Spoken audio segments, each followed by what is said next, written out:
this day at the races, brought to you by America's Best Racing. For the love of the race, visit americasbestracing.net today. We're at New York City's racetrack Aqueduct during the Belmont at the Big A meet, the first Saturday of the meet today. Acacia Kamon alongside Sarah El-Badwi. Thanks for sticking with us. Starting a couple minutes late due to soccer on before us on Fox, but glad to have you with us today. As Sarah, we have some fun action coming up a little bit later, and we start things off in style with the Spencer Farm 2-year-old race of the day. And right now, you do have a short price favorite in Hurricane Nelson, as the 2-year-old race of the day is brought to you by Spencer Farm, home of North America's 4-time reigning champion General Sire. Into Mischief, the sire of your top selection in here, the 2, Ignite the Light.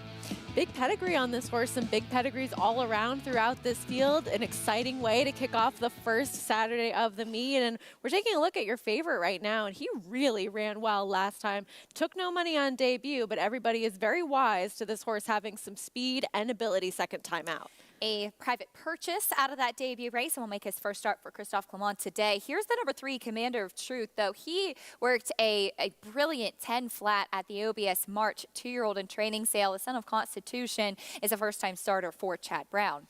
Big purchase price on this one, $675,000, and we'll see what kind of speed this one can bring to the table on debut.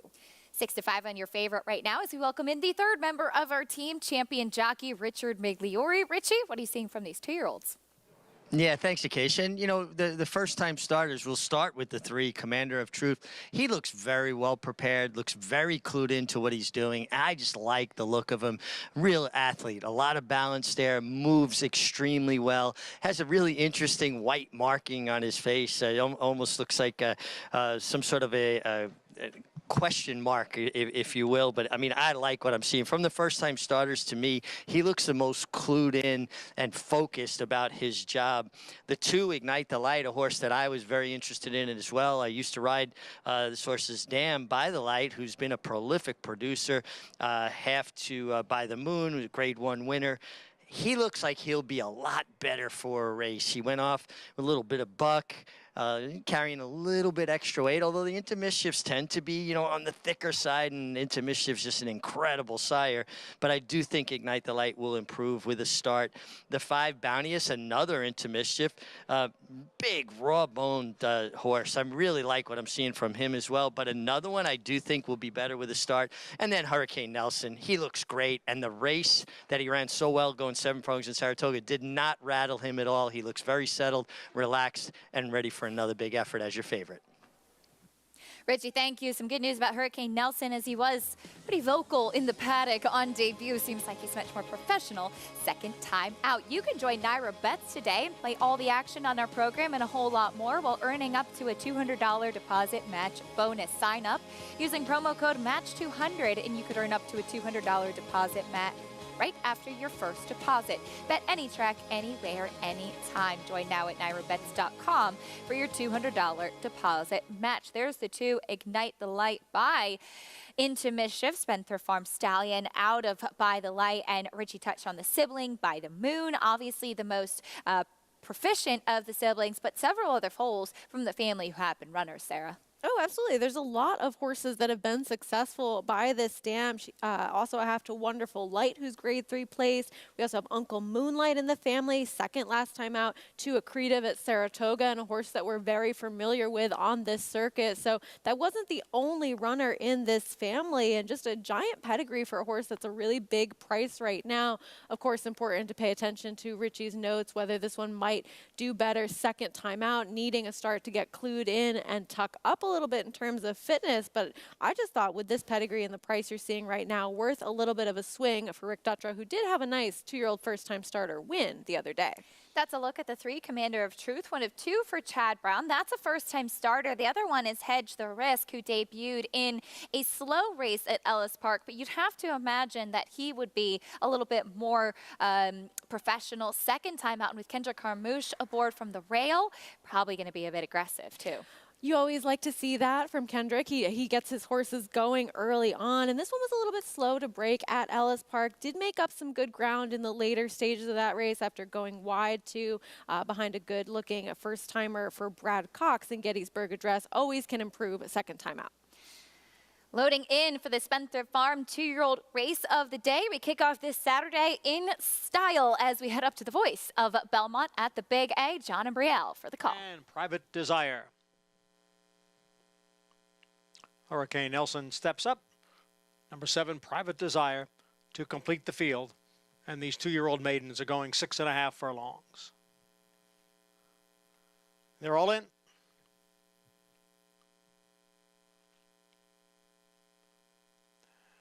And they're off, and Hurricane Nelson quickly out of the gate and quickly in front here.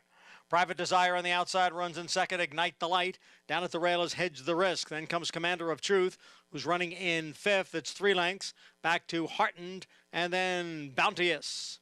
And now Private Desire goes on with it to take over the lead from Hurricane Nelson. It's Private Desire in front. Hurricane Nelson has moved off the inside and is on the outside of Private Desire, the quarter 22 and 4/5 seconds. Commander of Truth running in third, 3.5 off the lead. Then Hedge the Risk as they go midway on the turn. Private Desire leads here 3/4 of a length. Hurricane Nelson is second now by 4 lengths. Then Commander of Truth in third, followed by Hedge the Risk and Ignite the Light as they come for the top of the stretch. Here comes Hurricane Nelson up on the outside of Private Desire. 1/2 mile, 45 and 4. Hurricane Nelson is all out, up to challenge Private Desire. Private Desire digs down at the rail. Hurricane Nelson on the outside. And the 2-year-olds will battle it out to the finish. And Private Desire is prevailing here. It will be Private Desire to defeat Hurricane Nelson and the rest of the field in the Saturday opener. Private Desire aggressively handled by Javier Castellano. He was very keen to get to the front end, and he was able to hold on. A really decisive move by Javier Castellano to take this horse right to the lead early. And it's not as though they went slow early on in this race. Those are some contested fractions, but I guess it was the difference maker able to control this race. And he was coming out of a pretty good race as well, where a lot of horses have come out of there to improve. That was also over a sloppy sealed track as well. So big improvement second time out for him. Private Desire with the win. Hurricane Nelson was the one that broke on top and then soon found himself pressed by Private Desire, causing Manny Franco to have to alter the game plan, kind of take him outside, and just wasn't able to run down Private Desire. First-time starters Heartened and Ignite the Light round out the superfecta, but the top 2 that were on the pace early, as you mentioned, and it was a quick opening quarter, 22 and 4, the fractions posted, and these 2 were the ones that dominated the race. And big margin back to the third place finisher Heartened, who did come rolling late at a big price for the Todd Pletcher barn. You don't often see a Todd Pletcher first-time starter at 18-1, but he also had the winner in this race as well, a decent 4-1, since all of that money did go to Hurricane Nelson. 7, 6, 4, 3 in the opener. Belmont at the Big A. That's the Spencer Farm 2-year-old race of the day. And coming up a little bit later on, Charlie Appleby is global domination with Godolphin. Looks to continue as they have the one to beat in the Fasig-Tipton Jockey Club Oaks. We'll talk a little bit more about it after this.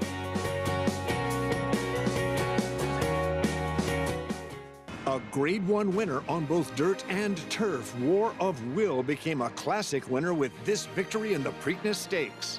He added turf credentials to his resume with a determined victory in the Grade 1 Maker's Mark Mile. Now his progeny are bringing top dollar in the sales ring. 650,000, 380,000, $320,000. A dual-surface classic winning son of Warfront, War of Will, standing at Claiborne Farm.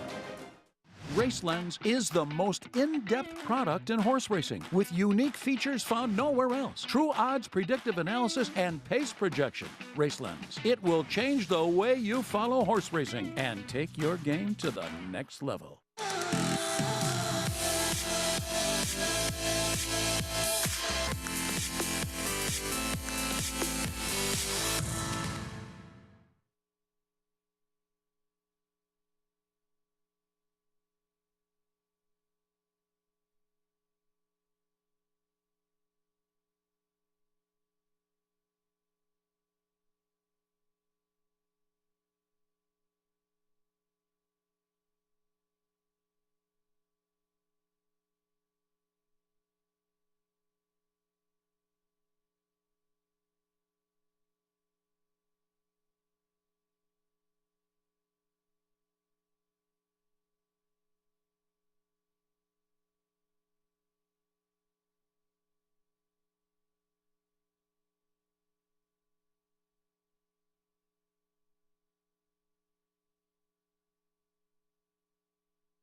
We're back on America's Day at the races here on Fox Sports 2. Glad to have you with us as we just saw our Spencer Farm 2-year-old race of the day. And a reminder, coming up a little bit later on at Belmont at the Big A, we have a pick 6 carryover today, Sarah, as the sequence went unsolved yesterday.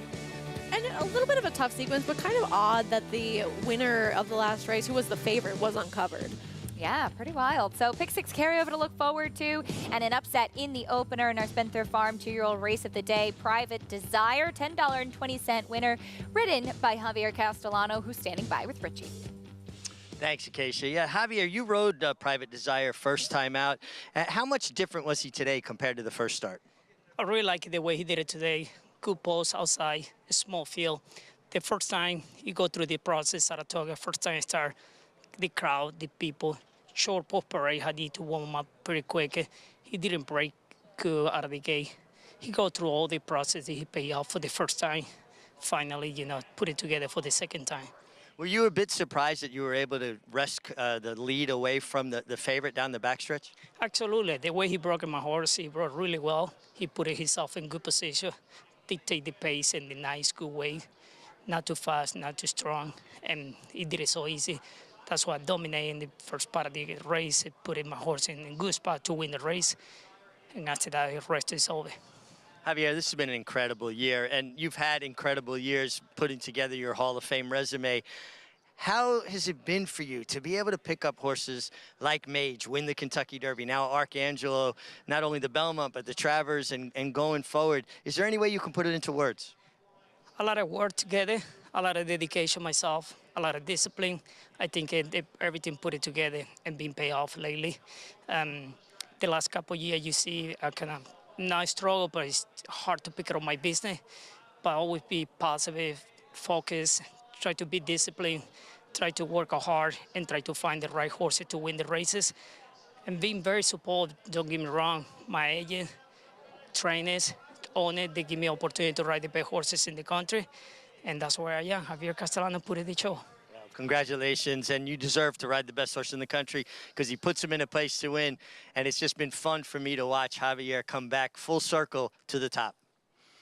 What a year he's had. Richie, thank you, Javier Castellano. As Richie was touching on, Sarah, and we talked about yesterday, the big wins and the big races, kind of the ones that were maybe missing from his resume, an already illustrious resume, and was able to pick those up this year. And that's what sticks out, right? The races that you are missing from your sort of bucket list for him, but it's also the races like this opener where he makes those aggressive decisions, the right decisions with the right horses that really help propel his career to what it's become this year so far. He'll be aboard a big player in the second race, Ocean's Reserve. That was a look at the field. We'll be sprinting as we take a look at what is still to come. Here's today's remaining races brought to you by Claiborne Farm. We're fast and firm. Belmont at the Big A. Still races 2 through 10. As mentioned, that pick 6 carryover will be in race number 5, kicking off the sequence. And our America's Best Racing Race of the Week today will be in the 9th. It's the Fasig-Tipton Jockey Club Oaks for the 3-year-old fillies, going a distance of ground on the turf. As we take a look at the field, 1 mile and 3/8. And we'll take a look at Eternal Hope for trainer Charlie Appleby, a Godolphin homebred. And Sarah, while they've only had 2 wins for the Godolphin Blue with Charlie coming over here this year, in the past couple of years, we've seen just a true domination. Charlie really having his finger on the pulse of which horse is fit coming over here stateside. Eternal Hope is an interesting runner because she's still yet to win on the turf. Right, and while she has had some success running well on that surface, of course, and likely just going to be the class of this field, it's just something to keep in mind of how short of a price you're willing to take on a horse that has yet to win over this surface. But one thing in her corner, aside from being such a classy individual, is that you know that she can handle the distance. She is even money on the morning line, and we'll see if Godolphin can pick up yet another graded stakes win here stateside. Perhaps standing in her way, though, could be a horse who's done most of her running up at Woodbine, and that's the one Last Call. Ortiz will land here for trainer Kevin Attard, who we don't get to see an abundance of his runners here in New York. And this one tried a distance of ground for the first time last time at Kentucky Downs, finishing 4th, and she does come back in just a 2-week turnaround. Kevin saying the big question will be if it doesn't take too much out of her, but she's very interesting. She is, and I mean, this is the horse that's the second choice on the morning line and likely to go off that way, especially with Ortiz Jr. riding, because she does seem like the likeliest alternative in a spot like this, given what kind of company she's faced in the past. But she hasn't won since that Grade 1 Atama of last year, so also a little bit of a question mark and concern when you're considering a shorter price in this field. Perhaps the local horse, and one that's been pointing for exactly this spot, could be the one to maybe run her best today. Highland Grace, she's in good form. She won her last two when she got a chance to go out to a distance of ground on the turf. Robin Smullen, the assistant trainer to Barclay Tagg, saying that her jockey Flavian Pratt thought she didn't necessarily love the Ealing turf last time. She was just the only one to make up ground and just was so good in that field that she was able to overcome it. And I think you really have to give her a lot of credit for this performance because she was the only one picking off horses in the later stages of this race. This was going 1.25 miles over that yielding surface. The pace did hold together in this race for the most part, of course. So she definitely has to be upgraded based on how that race played out. Even though she is facing stakes company for the first time, she seems like a very fair priced alternative to those two shorter priced favorites in this spot. Significantly tougher today, but she's in great form at the moment, and one that could take some attention but perhaps has some things to prove is the Grand Motion trainee to the outside, Sperling Bog. We saw her make her stateside debut in the Belmont Oaks, where she didn't do too much running, and then last time just missing when cutting back in distance in the Searching at Laurel. And you can see her kind of searching for that type of room to get that clean run, having to look outside, then switch towards the inside of horses, and getting that clear running room in the later stages of this race, whereas the winner got to pick up that momentum towards the outside for a much further distance than she did, almost got her nose down for first place. But I wonder if she really wants to go quite this far and if she'll improve with getting a little bit more ground to work with, because I don't know that she's quite good enough in a field like this, but when you're looking for who's quite good enough, it might just be as simple as Eternal Hope. We'll see who can get the job done today, and if the Euros can sweep the series, as so far with the Fasig-Tipton Fillies Turf Triple.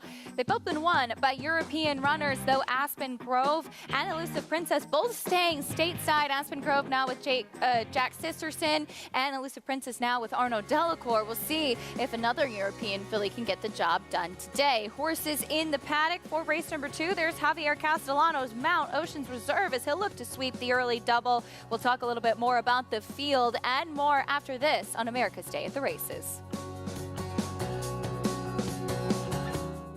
Curlin was the leading sire of Grade 1 winners in 2021 with 5 and 2022 with 6. Again in 2023, no stallion has sired more Grade 1 winners. Big race, Nest Clariere is too far back, a 16th to run, and Idiomatic has a 2-length lead. Nest is fully extended. This is what winning looks like. A huge performance all the way. Curlin, the classic sire. Experience the adrenaline-pumping, suspense-filled action of the Sport of Kings no matter where you are with Naira Bets. It's fast, easy, and secure. Download the app today and start winning with our lucrative weekly promotions, thrilling handicapping contests, and a one-of-a-kind VIP rewards program. Don't just watch horse racing, be a part of the action with Naira Bets.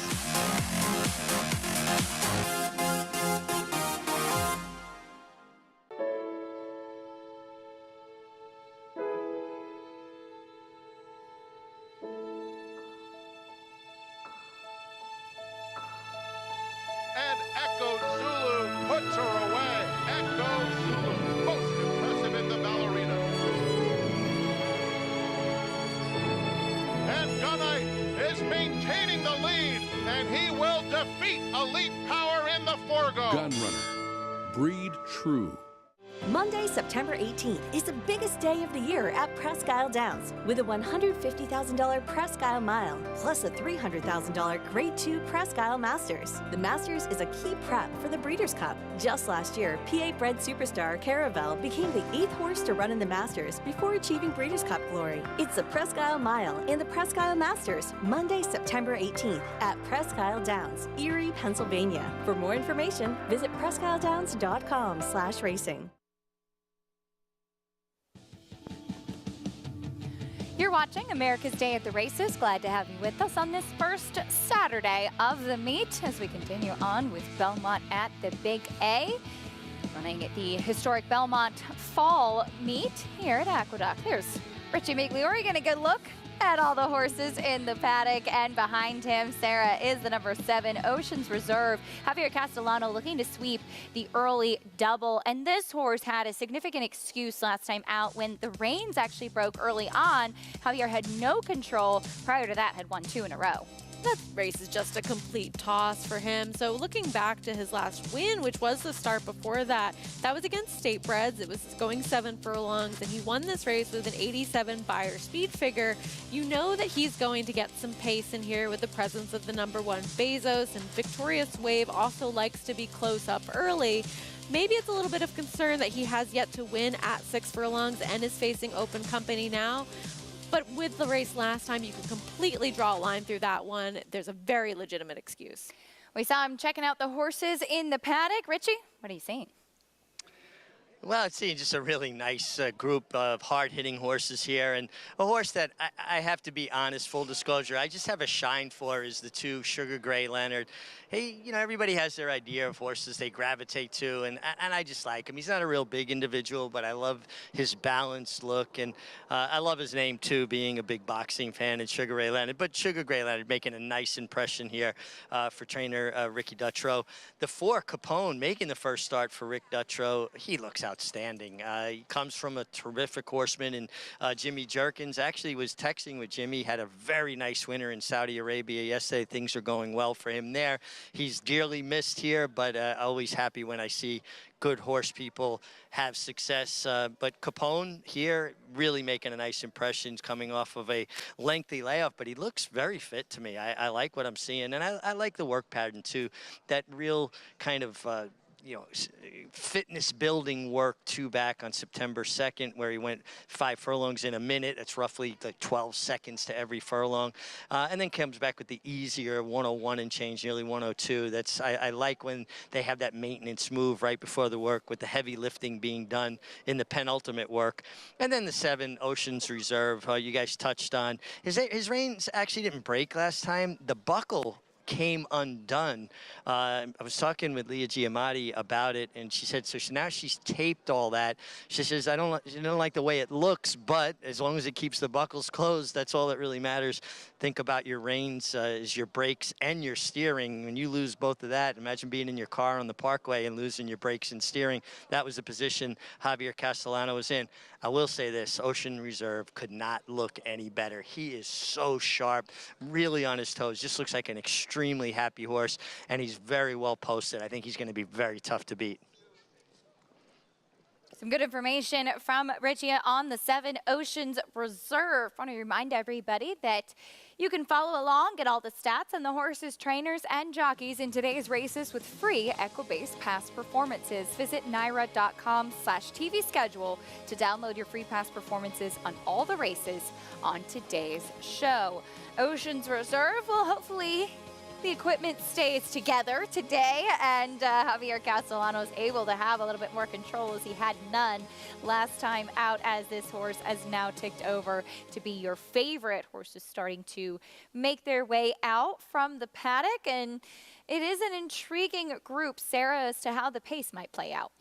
Right. I mean, with the number 1 Bezos, you know what he likes to do. And of course, from the rail, everything is simplified. He's a horse that shows that good early speed. Sometimes he's able to sustain it and surprise you a little bit, but generally against a less competitive type of field. Victorious Wave is another one that likes to be forwardly placed as well, whereas Oceans Reserve is more of that closing type. So things do look to set up in his favor. See how it plays out as we got a look at Javier Castellano looking to sweep that early double. There's Victorious Wave that Sarah was touching on, a horse that should be part of that early speed. But we know the game for this guy, Bezos. He goes out to the front. He does, and you know, he's been facing tough horses lately. Sometimes he's more of the type that has success when he's in for a tag. Sugar Gray Leonard, great name, by the way, won an off-the-turf race last time out. He's not necessarily a winning type of horse, but he's very consistent. He does always show up with a big performance. Ortiz aboard once again. Here's the 3 Letty cutting back. He's one that I think the sprint distance will definitely help him, but he might need some sort of class relief as well. Capone got some good notes from Richie in the paddock. Yeah, off for a long time, but if you look back to who this horse has faced in his career, he might want to consider him at a decent price right now. Here's another horse off a layoff, Cool Kathmandu for Charlie Baker. And it faced Drew's Gold in the Jimmy Winkfield in his last start before the break, another interesting contender. Victorious Wave as he comes off of back-to-back wins. Yeah, big performance last time, subsequently avoided claim. We're not sure why that was, but definitely something to take note of. And that was also in for a tag as well. And wrapping up the post-parade, here's your favorite Oceans Reserve with Javier Castellano. Throw out the race last time, just as we mentioned, but maybe you look at him as a little bit of caution as your favorite, since he is a horse that has been more successful against state breds, now facing open company. Did try to run against open company last time out. This, I do think, is a softer field than what he was facing last time out. Victorious Wave, though, is definitely facing tougher. Running for $20,000 last time after the claim was voided, as you had mentioned, Sarah. And while he drifted out a little bit late in the stretch, he was much the best in this effort. He was, and the race earned a big number as well. He got an 87 Beyer speed figure for that effort, which certainly makes him a major player in this spot today if he repeats that kind of performance. But this is a much tougher field than what he was facing there. And in the race prior to that, which was a win, it was a 79 Beyer. It was at Finger Lakes, so not quite the level of competition he's going to be facing today. All of that said, he's also going to take some pace pressure early from the inside. He is the advantageous outside speed in this spot, but there's enough sort of going against him that you might want to look elsewhere. He's not the favorite or the second choice, but he's a shorter price in this field. Taking a look at the number 2, Sugar Gray Leonard. This is a horse who, as you mentioned, had not necessarily picked up a lot of victories, but he always seems to run his race, and on both surfaces too, so you definitely have to give him that. It was an off-the-turf race last time out. He was in the body of the race but opted to stay in, and he got that victory. You wonder with a horse like him if he's able then to repeat that coming back. And he's really always a short price no matter what it is that he's doing, whether it's turf, dirt, a sloppy sealed track, or a one with some moisture in it, or that off-the-turf race. Just as you mentioned last time, he has only 2 wins from 14 starts, which makes him eligible for this level. He's generally going to be a short price because Ortiz Jr. has been riding his last couple of starts. So this isn't necessarily the type of horse I want to take back off of an effort where he had not really put things together to get the wins too much lately. Sugar Gray Leonard. I always laugh every time I see that name. I love it. As far as Capone, if you see him getting hot or a little bit revved up out on the track, that's very normal for him. He's a very high energy horse, and he looks like overall, in comparison to what I've seen from him in the past, he's handling himself quite well today and got some high marks from Richie as far as his fitness off that big layoff. His only win was over a track with some moisture in it, a muddy sealed track back in June of 2022. That was a big number for him. He got an 83 Beyer that day. And then since then, he faced some pretty tough company. Then they tried him going long on the turf. And then in the race after that, he was subsequently laid off for quite some time. So he's pretty interesting, making the barn change over to Rick Dutrow. And there could be some upside with this one if he comes back and repeats anything close to that maiden-breaking performance. Speaking of Richie, let's head back, check in again with Richie trackside. What are you seeing in the warm-ups? Well, we'll talk about Capone first, and just what you were talking about, Acacia. This is a horse that at times can run very hot, and I like what I'm seeing from him today. He's really composed. You know, he's all horse. He's there. The energy level's there, but it's not boiling over, right? It's not brimming over where he's getting really hot and worked up. I like what I'm seeing from Capone. I think he's going to run a big race today. And this is a horse I know they always were very high on, had worked very well. Obviously took a lot of money on debut. I think Capone is primed to run well off the bench, despite that, you know, nearly 1-year layoff. I wound up sticking with your favorite on the outside, the 7 Oceans Reserve. I just thought he looked so good in the paddock. He continued to impress me in the warm-up. The post gives him options. He is a horse that's versatile. If they don't go very fast, he can be on the lead. If they go quicker, he can stalk. I see him getting the right kind of stalking trip with Javier Castellano, who's looking to sweep the early double. See if he can do just that, Richie. Thank you. With the New York bred, son of Speedster, Oceans Reserve. Sarah, you brought up an interesting point that his 3 victories have all come at 7 furlongs. Today, not 7 furlongs. He's going to be going 6. And while it's just an 1/8 of a mile, it can be a bit of a differently run race sometimes. Well, it just ends up being very different sometimes with how the early fractions play out. You know, sometimes horses are going a little bit faster going the 6 than they are the 7. And it's interesting that this is the case for him because he is a horse that comes from off the pace. So you might think logically that faster fractions up front, he'd want to have more success closing into those versus going a little bit further and having things perhaps be a little bit softer. It's not like he hasn't run well at 6 furlongs. He's hit the board in each of his attempts while doing so.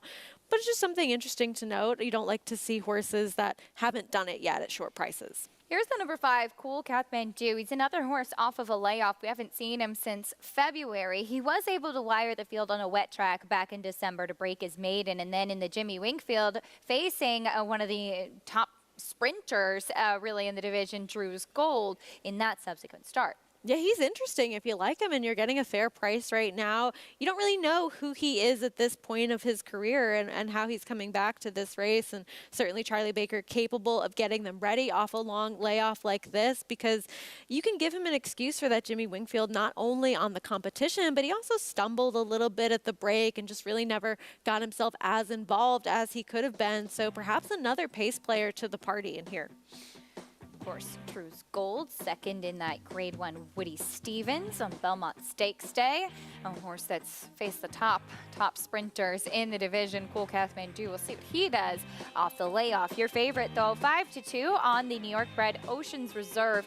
To the outside, there is Bezos starting to load in. And while he's been beaten by quite a long margin in his last couple of starts, he is a major player as far as how this pace is run, given the fact that we know he's going right out to the front end. And sometimes these horses that you don't think are going to decide the result in terms of where they finish in the race, they do have a major impact and are a big piece of the puzzle of how things shape out. You have to at least consider them because of the impact they have on how the race is run. Loading in for race 2, Belmont at the Big A. We'll send it up to John and Brielle for the call.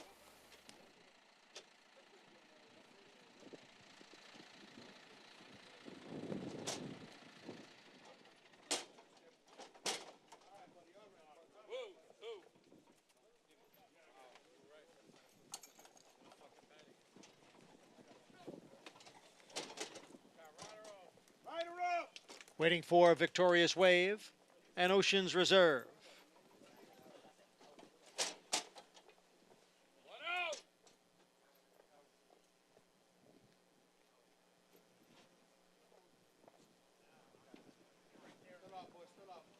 Set for the start of race 2.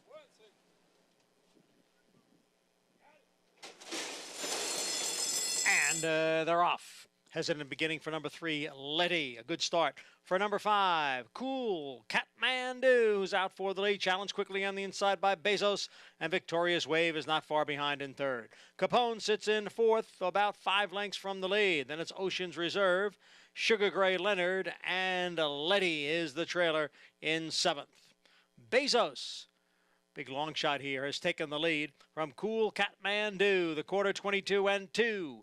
With Victorious Wave now gaining ground on the outside from 3rd. Break of 2 to Capone and Oceans Reserve. It is a Bezos by a half length.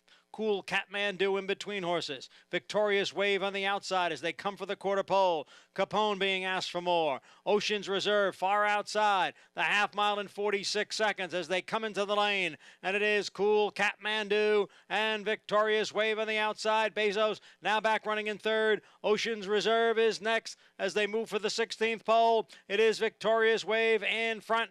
Oceans Reserve on the outside and Cool Kathmandu. They come on for the finish, and it is Victorious Wave by a length and a quarter. Oceans Reserve got up for 2nd. Cool Kathmandu finished 3rd. Victorious Wave now makes it 3 wins in a row, stepping up to face tougher competition and getting the job done. Sat a nice catbird seat position behind two horses that were setting those early fractions. We knew that Bezos would go. It took him a little bit to kind of claim that lead in the early stages, and Cool Kathmandu showing some good speed off the layoff, ran really well off the bench to ultimately finish third, and Ocean's Reserve just couldn't quite get there, running out of real estate to close into. Victorious Wave on the class hike gets it done. Cool Kathmandu took a little awkward lug in right there. It almost seemed like he tried to lug in and get to it towards the rail. Surprised Jose Lozcano a little bit. He did a great job in keeping it balanced. Too. Yeah, I don't know if he's jumping shadows or trying to lug in a bit. And it was interesting there. But we'll take a look at the start because it was a very poor break for the two. Sugar Gray Leonard, who ended up stumbling. So keep your eye on the two, right down to his knees. Well done by Rudy Ortiz to stay aboard, keep in the center of him. But he was very far back early as a result. He was. That was a very legitimate stumble for him, and you can give him an excuse for next time as well. Just never really got himself involved. 6, 7, 5, 4 in race 2. Belmont at the Big A. Jose Ortiz and Victorious Wave. Victorious in the second. I'll make it 3 wins in a row for this gelding by Stormy Atlantic. Bring you prices, reactions, and a whole lot more when we come back. We still have a lot more exciting races to come, including that Fasig-Tipton Jockey Club Oaks a little bit later on. 2 down, 8 to go on this Saturday. Stay with us on America's Day at the Races. Spun to Run. His brilliant speed figures were among the fastest of any 3-year-old at a mile or more, and he hails from the legendary Danzig sire line. Now, this multiple graded stakes winner, millionaire, and Breeders' Cup champion is passing his remarkable talent along to his progeny. 95, 5, 200, 200 down, 2, in the back, Patrick, 200,000, thank you. Spun to Run, standing at Gainesway.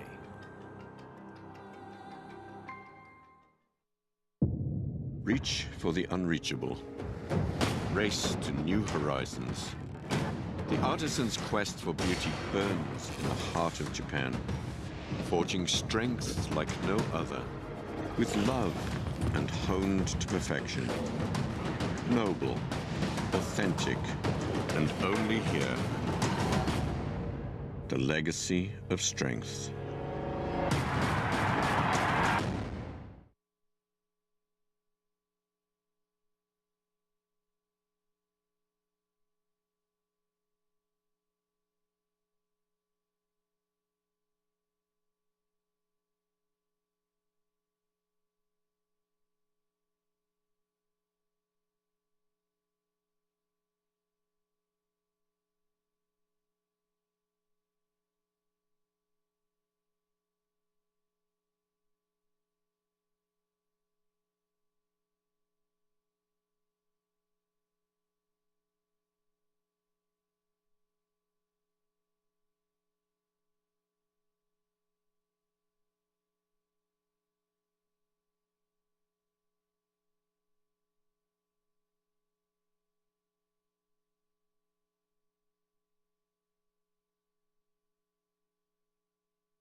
Welcome back to America's Day at the Races, brought to you by Naira Bets. Bet any track, anywhere, anytime. And I'm with winning rider Jose Ortiz. What an absolutely beautiful trip you worked out with Victorious Wave. Talk about what that feels like when you're laying third and watching two horses duel. Well, the horse broke well. It put me into the position we wanted. The pace developed nicely in front of us, and it feels great. I mean, the horse, he's an old pro. He knows what he's doing. As soon as he switched to the left lead, he jumped on the bridle by himself, so I knew I had plenty of horse, so I was just being patient as long as I could. It's one thing to get that perfect setup, but it's another thing to have the horse to take advantage of it. Yeah, you know, sometimes you get goal like dream trips and you don't have the horse to back it up. But I'm just happy we had the horse today. Manny, the assistant trainer, he told me just riding with a lot of confidence. He passed horses. He don't need the leader. He's just a nice horse. Jose, you're putting together another terrific year, closing in on 200 wins now. You'll go well past that. How do you stay so consistent? I mean, people don't understand. With being a jockey so constant, and you've got to show up every day and be prepared, how difficult is it to stay that ready? Well, it's got to stay disciplined. Eat right, do what you have to do at night, go to bed early, wake up, work as many horses you can for the people you ride for, and sometimes the people you don't ride for need you too, so you got to go out there and do your best. You also have to have a great support from the owner and trainers and your agent. My agent, Steve Russian, one of the best in the game, and he's doing an amazing job with my book. Well, you're doing an amazing job riding the horses he's putting you on. Congratulations. Keep it up. And, guys, I'm always amazed at how these guys stay so upbeat and keep their energy going. I did it, and there were times it was just really hard to keep going forward. It's a tough, tough profession, Richie. Thank you. Really a way of life, a lifestyle indeed. Victorious Wave, a winner, $7.20 for Jose Ortiz in the saddle. And I always enjoy getting a chance to interview Jose. He gives you really interesting insight into the race, too, and the way he looks at the race, the way he unpacks it. You can tell that he's really thinking about how these races are going to unfold and reacting the right way to situations, because he knew that he was sitting in a great spot, but also understanding that he needed his horse to be the one to take him there and get into that great kind of position that he was, stalking those two horses on the front end. You saw the field for the upcoming race 3. It's a maiden special weight on the turf. A really interesting one for the fillies and mares. We'll talk a little bit more about it after this. And it's a big day up at Woodbine. Rico Woodbine Mile Day, and you could have a big opportunity to build that bankroll if you're playing Woodbine with Naira Bets. We'll talk a little bit more about it when we come back. A lot more live racing and some special guests after this on America's Day at the Races. I just happened to be up on the 3rd floor of the grandstand at Saratoga, so I saw a horse load up in the gate and just decided to clock it. Went like 11 and 22 and 33 and 44 and change. It was one of the fastest gate works I've ever seen. Nashville, first time out, much the best. Spice Down was a super fast horse, certainly no surprise when he has an offspring like Nashville. Never asked for a thing, track record. Nashville for the best sprint time of the Fairgrounds meet. Like my old boss Wayne Lucas always said, you can't coach speed. When it comes to horse racing, you can never have too much information. With Twin Spires, you can place your bets with confidence. Whether you use handicapping insights, like our Brisnet speed ratings, prime power and past performances, the guidance of our experts' top picks, or just choose a name that catches your eye. Yes! No matter how you pick your horse, bet with Twin Spires. Start earning your $200 sign-up bonus when you sign up with offer code GET200. It's 1,000 words fighting back, coming down to the finish. If a picture is worth 1,000 words, this is one stunning picture. 1,000 words just in front. 1,000 words wins the Robert B. Lewis. Honorary P is full out now, second on the outside. And they're coming down to the line, and 1,000 words has done it.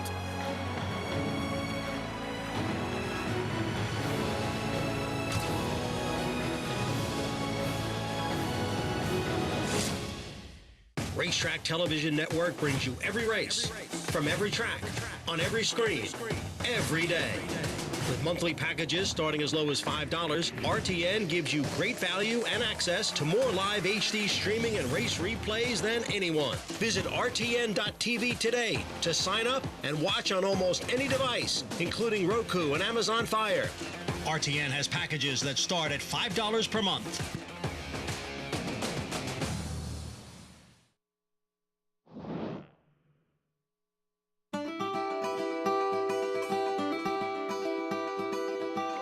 Everybody, welcome to Claiborne Farm.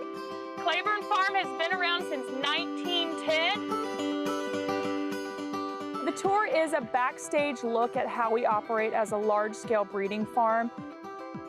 These are parts of the farm that have always been off limits to the public. You know, you would only see these barns and these horses up close if you worked out here. So it's been really exciting to open that to the public, to show that end of the industry and just spread that knowledge. You know, you take a group out, they get to scratch on a mare in foal, they think it's super cool, and hopefully create a lifelong fan. So our stallions stand from anywhere from $5,000 to $100,000. That is a stand and nurse guarantee. So that fee is not paid until the next year after the mare has had her baby, the foal stands, and everything is good. We have conceived 22 Kentucky Derby winners, 19 Preakness winners, 22 Belmont winners, and 29 Breeders' Cup winners. In addition to that, 6 of the 13 Triple Crown winners have been conceived in our breeding shed.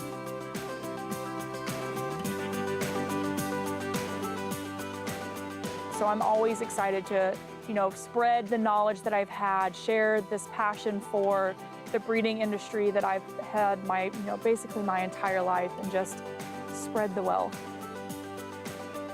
Basically, all of our tours are sold out. That's just absolutely fantastic. Sometimes we'll try to sneak in 1 or 2 extra people onto the trolley.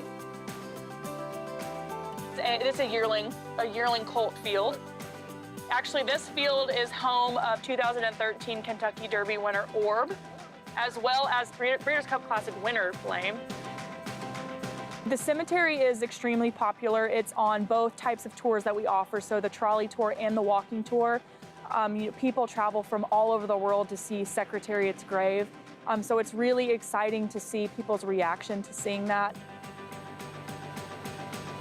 Secretariat, the 1973 Triple Crown winner. I just want to thank everybody for coming on this tour. This is a tour that we've been really excited about. We're really excited to open up this side of the operation to the public. I think Claiborne is just absolutely iconic when it comes to horse racing. I don't think you can think of horse racing without thinking of Secretariat and Claiborne Farm.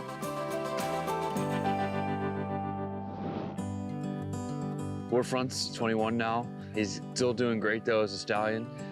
He's still knocking out top class runners, and I think one of our best 2-year-olds is Warfront.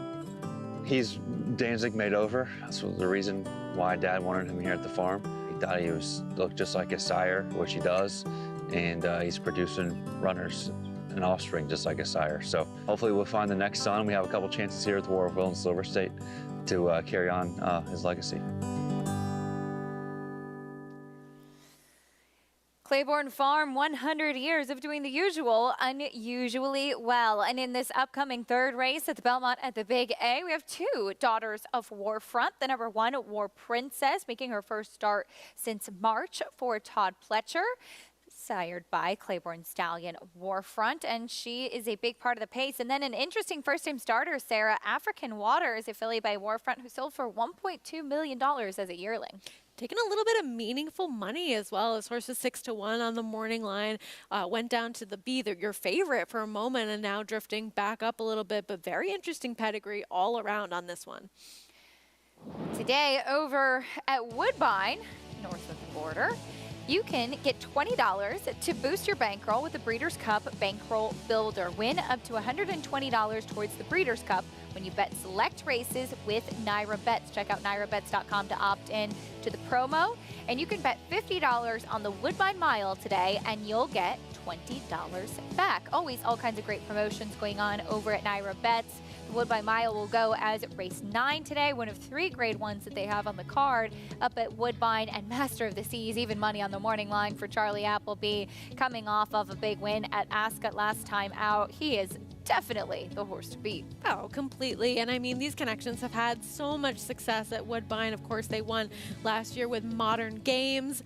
They've got Sheryl's Spite in this race as well. Outside of your favorite, it's a little bit interesting and competitive. Mark Cassidy, of course, sending 3 of his horses up there. We're familiar with a couple of them that had run at Saratoga. So an interesting race outside of your favorite, but he just seems so tough and likely the horse to beat in there. William Buick going to be aboard in the Godolphin Blue. That's the Woodbine Mile coming up a little bit later, so make sure you take advantage of that Breeders' Cup Bankroll Builder. Horses in the paddock for race 3 here at Belmont at the Big A. There's the 2 Akela, one of 2 in here for Chad Brown, as this one has turf experience. And while those numbers may seem a little bit slow, Sarah, those were as a 2-year-old. She'll make her 3-year-old debut, and you can absolutely assume that she will take a step forward today. She had a bit of a trip in here. She didn't break all that quickly. She had some trouble in actually both of her 2 starts as a 2-year-old. Ends up rallying to finish second in here. She was bumped at the start. She had to go wide, and the winner of that race ended up going gate to wire. So perhaps you're a little bit more forgiving of this performance, since she did make up ground in terms of the dynamics of this race being won on the front end. And just as you mentioned, they can always take that step forward from 2 to 3. Off of the layoff since October, Chad Brown will also send out the 6 Rhiannon, who I am really intrigued about with her getting on the turf. I loved her first time out. She's a beautiful filly, but I wrote in my notes, looks like long on turf, and that's what she gets to do today. And I guess for all those Fleetwood Mac fans out there, a little bit of hunch play as well. Yeah, of course, the name comes to mind, and Fleetwood Mac, one of the greats. But the pedigree screams turf as well. The Dam, Anti-Joy, all turf, and we're taking a look at the one now who's making her 5th start. So she's had a couple of chances. She's been off since March 12th. Another one whose dam is all European turf marathoner, a daughter of Galileo herself. But this one is just, I'm not totally sold on her facing a lot of horses that seem to have more upside in this field. I think that she's had her opportunities. She's off the layoff since March for trainer Todd Pletcher. Here is a stat, and a very intriguing one with this kind of layoff in turf route races at NYRA. Just 10% in the win column and the $1.10 ROI. And on top of her form, maybe something that gives you a little bit of cause for pause. She was well beaten in that March race behind For the Flag, who was in terrific form, winning her next 2 for Jimmy Toner in that race. And we'll see what she can do in her first start off the layoff. But as you mentioned, Sarah, some interesting horses trying the turf for the first time. That expensive first-time starter. We talked about the Daughter of Warfront, African Waters. I would think in this race, some of the lighter raced horses could be a little bit more interesting. Oh, I agree completely. I think there are other directions to go in that are a little bit more attractive than a horse that I've kind of seen enough from, at least based on what she's shown us lately. And also, she ran against Expand the Map in her first 2 starts. That horse for Chad Brown is just not a winning type, and it doesn't necessarily flatter her form in terms of the level of competition she was facing in the past. For more on these fillies, let's check in, get a paddock report from Richie. Yeah, really intriguing group here, Acacia. We'll start with the 1 War Princess, who's making her 5th start. Her last race leaves, a bit to be desired, but I also think she got a turf trip that just doesn't really spell success when you're caught 3 wide, kind of in the chase mode. I thought the pace was fairly strong that day, but I like what I see from her here. She gets a good draw. She should work out a decent trip. I hope that she finds herself in kind of that pocket position. I think that she's a horse that would be probably better served having a target instead of being kind of on that hard chase. And just from a physical perspective here in the paddock, I love what I see, and you would expect nothing less coming out of Hall of Famer Todd Pletcher's stable. The 4 first-time starter, African Waters. Boy, this is an big, strong, beautiful daughter of Claiborne Farm stallion Warfront. The mare was 3 for 3. She was a stakes winner on dirt. She is a producer, too. She's had 8 foals. All 8 are winners, including the Grade 1 turf performer, Luke's Alley. I like what I'm seeing from her. Talked with her conditioner, Hall of Famer Shug McGahee. He said he worked her on the turf in Saratoga, and he said she worked well on dirt, but she also worked very well on the turf, too. So much like the family, there might be some versatility here, but I'm really struck by her. I think she's going to run very well first time out. And then the 6-horse Rhiannon, making her first start on the turf. She ran on the mud in Saratoga. She's got that best of 21 horses that worked the distance on September 1st in Saratoga on the turf. And looking at her, I'm seeing an individual that looks like a turf horse. The mare was a stakes winner on turf, and this is her first foal to race. But a really nice looking group of fillies here. An intriguing race for sure. Richie, thank you. Rhiannon, the Dam, a 3-time turf winner, as Richie touched on. She's also the sister of the Dam.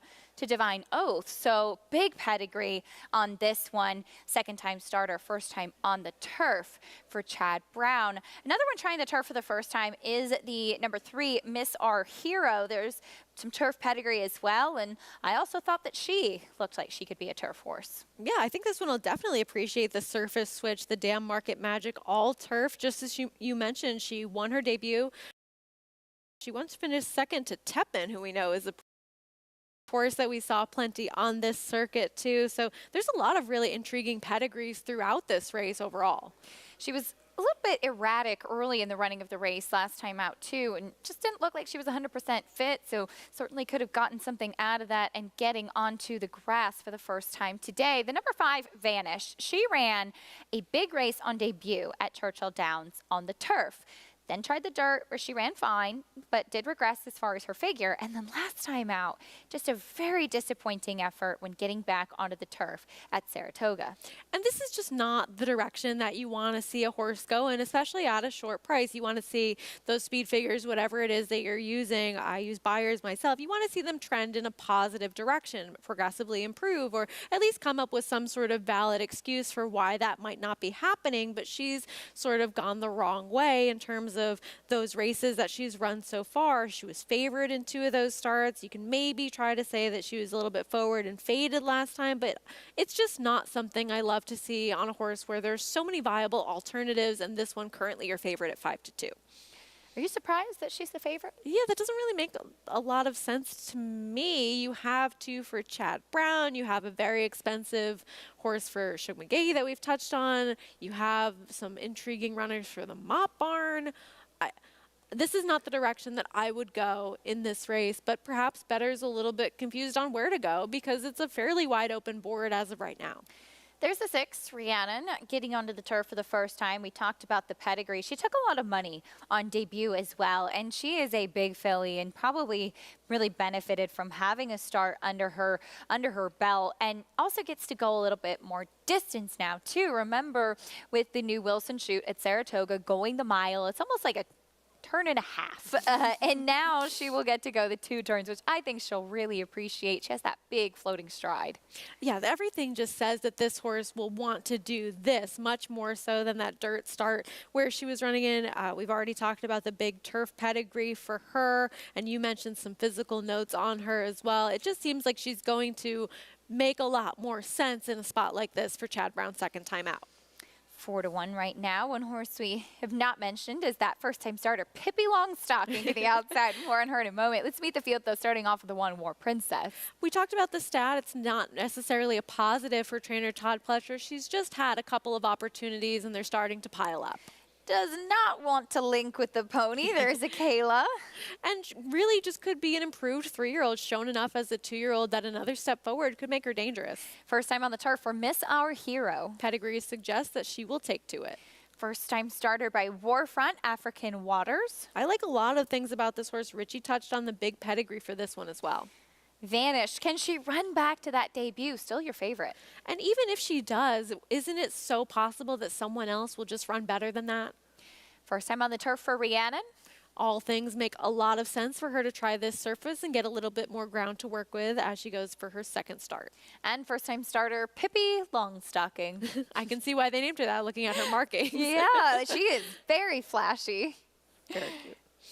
8-1 on that first time starter by Frankel, though it's interesting on the bottom side. It's much more of a dirt pedigree. Remind everybody you can join Naira Bets today and play all the action on our program and a whole lot more while earning up to a $200 deposit match bonus. Sign up with promo code MATCH200 and you could earn up to a $200 deposit match right after your first deposit. Bet any track, anywhere, anytime. Join now at NairaBets.com for your $200 deposit match. There is Pippi Longstocking. Now, she is not as flashy as Galabrand, who we saw win the With Anticipation Against the Boys for Bill Mott this summer. She is almost like a paint type of look with her markings, but still a lot of what we call chrome on this filly Pippi Longstocking with those white socks. Yeah, and as you mentioned, her pedigree kind of leans more towards the dirt. The dam herself was unraced, secret signed. The second dam, India, was a dirt horse and a pretty good one as well. But of course, when you think of Frankel, you're thinking of more turf, and it's an interesting cross between these two. Bred by Summer Wind Equine, they brought us a lot of successful horses in the past, not really taking any money whatsoever. Currently the longest price in the field, but Bill Mott this year, especially at Saratoga with his debut runners, has had a lot of success, and a lot of them have been decent prices as well. See what she does at first. Asking for more on this field of maidens, though, let's go back to Richie trackside.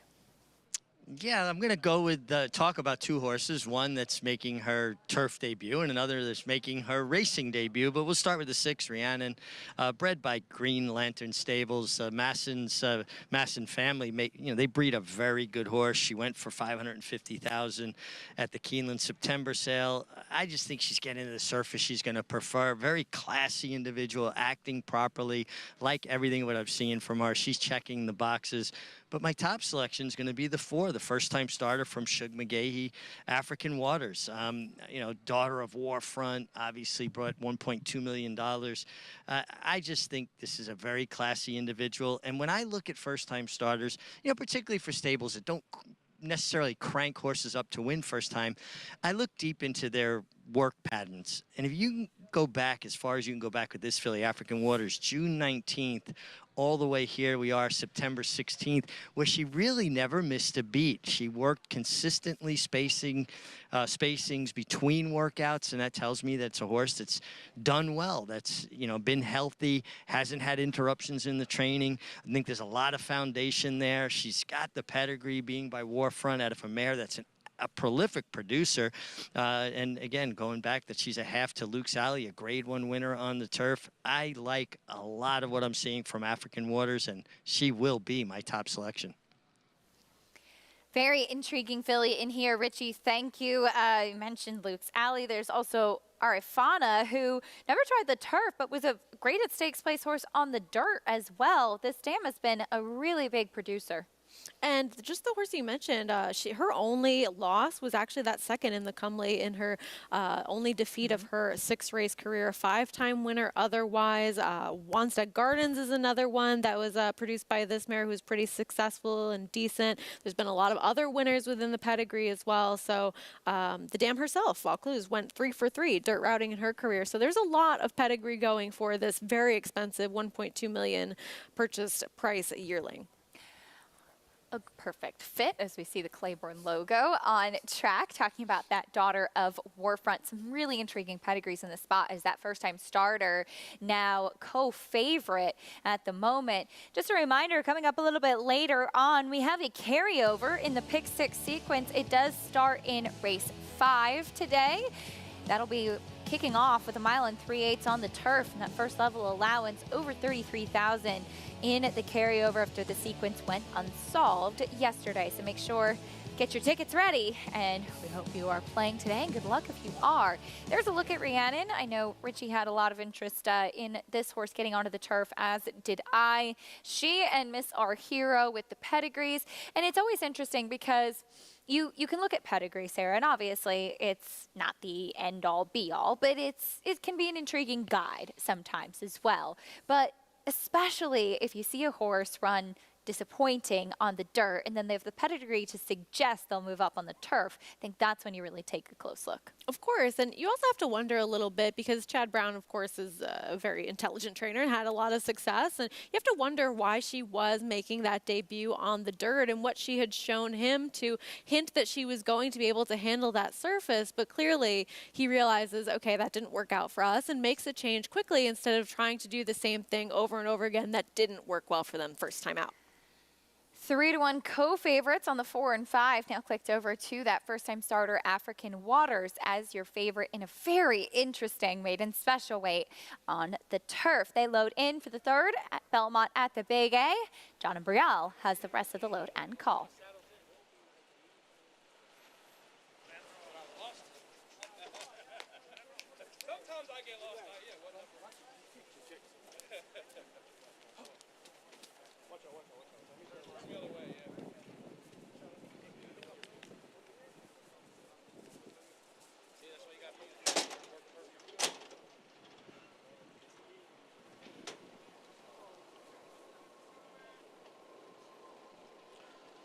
Waiting for Rhiannon and Pippi Longstocking.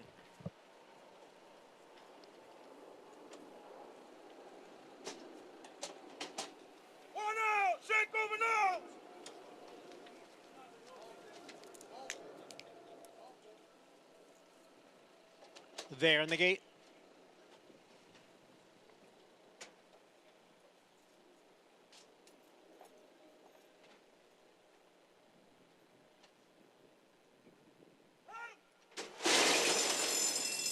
And they're off. From the inside, it is a War Princess and a Kayla. Rhiannon now moves up and vanished, not far behind, racing in fourth. Miss Our Hero is in fifth. Then African Waters and Pippi Longstocking. Into the clubhouse turn. And from that inside post, War Princess has the lead here by almost 2. Rhiannon runs in second with Akela down on the inside, and third and in between horses is Vanished. Miss Our Hero on the outside is in fifth. The quarter went in 23 and 4/5 seconds as they race up the Aqueduct backstretch. War Princess leads by a length. Rhiannon remains in second, almost 2 lengths to Akela and Vanish. They're right together, third and fourth. Miss Our Hero in fifth, almost a half dozen lengths from the front. Then the 2 firsters, Pippi Longstocking and African Waters. They're all chasing War Princess, who has the lead here, 3/4 of a length, ran the half in 47 and 3. Rhiannon remains in second, length and a half to Vanished in third as they go around the far turn. War Princess and Rhiannon, they remain 1-2. Rhiannon now moves right alongside of War Princess, and they've got 3 lengths on Vanished in third, another 3 to Akela and Miss Our Hero. They head for home with Rhiannon in front. Rhiannon is the leader. War Princess is back running in second. Then comes Vanished and Akela, followed by Pippi Longstocking and African Waters. Rhiannon is pouring it on here. Rhiannon opens up in deep stretch here. Rhiannon breaks her maiden impressively under Kendrick Carmouche. Akela was second, and War Princess faded to third. Rhiannon makes her turf debut, a pretty impressive one. She had the pedigree to be turf, she looked like a turf horse, and she loved the grass today. I think she found the right surface. Yeah. I think she appreciated getting onto the grass, and that margin of victory was pretty impressive as well.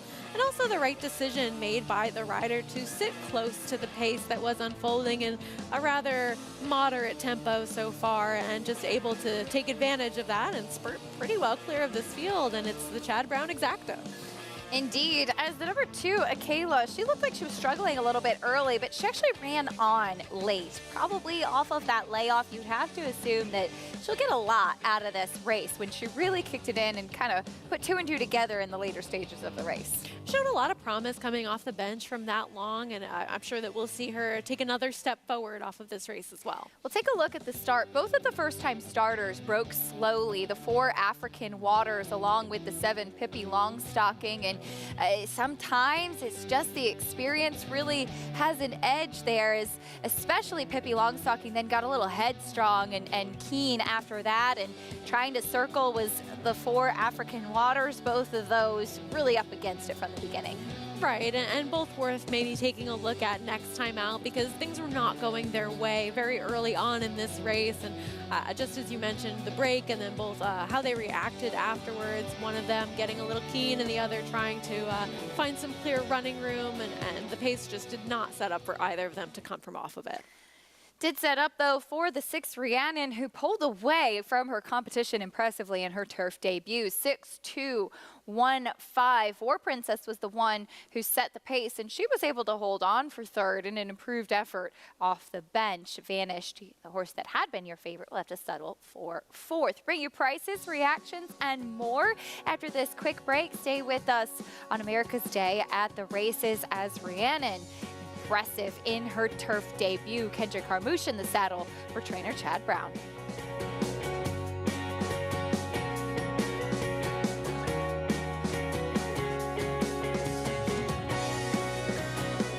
Game Winner first got started and ran a very, very impressive maiden race to Del Mar. Came back in the Del Mar Futurity and again won very impressively at 7 furlongs, and then just continued that unbelievable 2-year-old year. Went on to win the American Pharoah Stakes at Santa Anita and then the Breeders' Cup Juvenile, and then was obviously crowned 2-year-old champion. Got the precocity to do that, plus the stamina and everything that his whole family indicates. Experience the adrenaline-pumping, suspense-filled action of the Sport of Kings no matter where you are with Naira Bets. It's fast, easy, and secure. Download the app today and start winning with our lucrative weekly promotions, thrilling handicapping contests, and a one-of-a-kind VIP rewards program. Don't just watch horse racing, be a part of the action with Naira Bets.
Welcome back to America's Day at the Races. I'm down here in the paddock at Aqueduct with Kendrick Carmouche, who just had a beautiful ride on Rhiannon, getting to the turf the first time.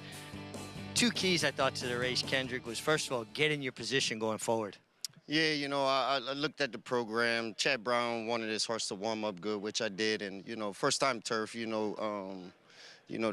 should tend to like it pretty good, you know. So I saw Todd had the two horses with speed. I just wanted to make sure I was close to one of them in the first quarter of a mile, and she relaxed real good. I'm just, hey, man, when they pull you like that to the quarter pole, that is really good, man. That can be a good one there. Well, when you asked her turning for home, visually watching it, the extension from her stride, how did it feel underneath you? You know, Richie, you can kind of agree with me on this one. When you see their feet in front of their nose, they loving it and they running like it just it's like taking off on the plane whenever you leave the airport, man. That's what it really feels like to me. Well, Kendrick, you ride so well consistently, and you ride for so many people, but get an opportunity for a big-time trainer like Chad Brown on a horse like this, how meaningful is it, and how much to get kind of entrenched in those stables? You know, it's not easy getting in those stables because they have their stable jocks, and those owners ride those jocks, and they pleased with those jocks, and those jocks don't make mistakes. But when Chad does give out one or two, you got to make sure you win on them where you can keep them from those jocks, and that's what I try to do, you know. It's not easy in this game, but I always keep my head up and keep pushing. But, you know, my table is long, you know. I invite all trainers to my table. I just want to eat, man. I want to be successful at this game. This is what I do. I was born to do this. I love it. I love every aspect of it. Let's go, baby. Louisiana. You know it. I love it. Go ahead. Say the whole thing. Louisiana in the house, baby. Yes, sir. My man, Kendrick. And, hey, listen, we talk about horse pedigrees. He got a pedigree to be a rider, and it's fun to watch him enjoying his job. Petition to have Kendrick have his own talk show. I think that would be fun. That would be fun. Yeah, he should do a podcast. He's given us an idea for a new VR simulator, going at the airport, I love launching. it. It's like riding a racehorse. I love it. And he's really sharp too. You know, sometimes I'll interview him and he talks about like equipment that the other horses are wearing in the race, because he's looking in the paddock and paying attention, and talked about the warm-up and trying to make the most of the opportunities that he gets, and had a nice victory with this filly Rhiannon in her turf debut. And excellent self-advertising as well. Absolutely.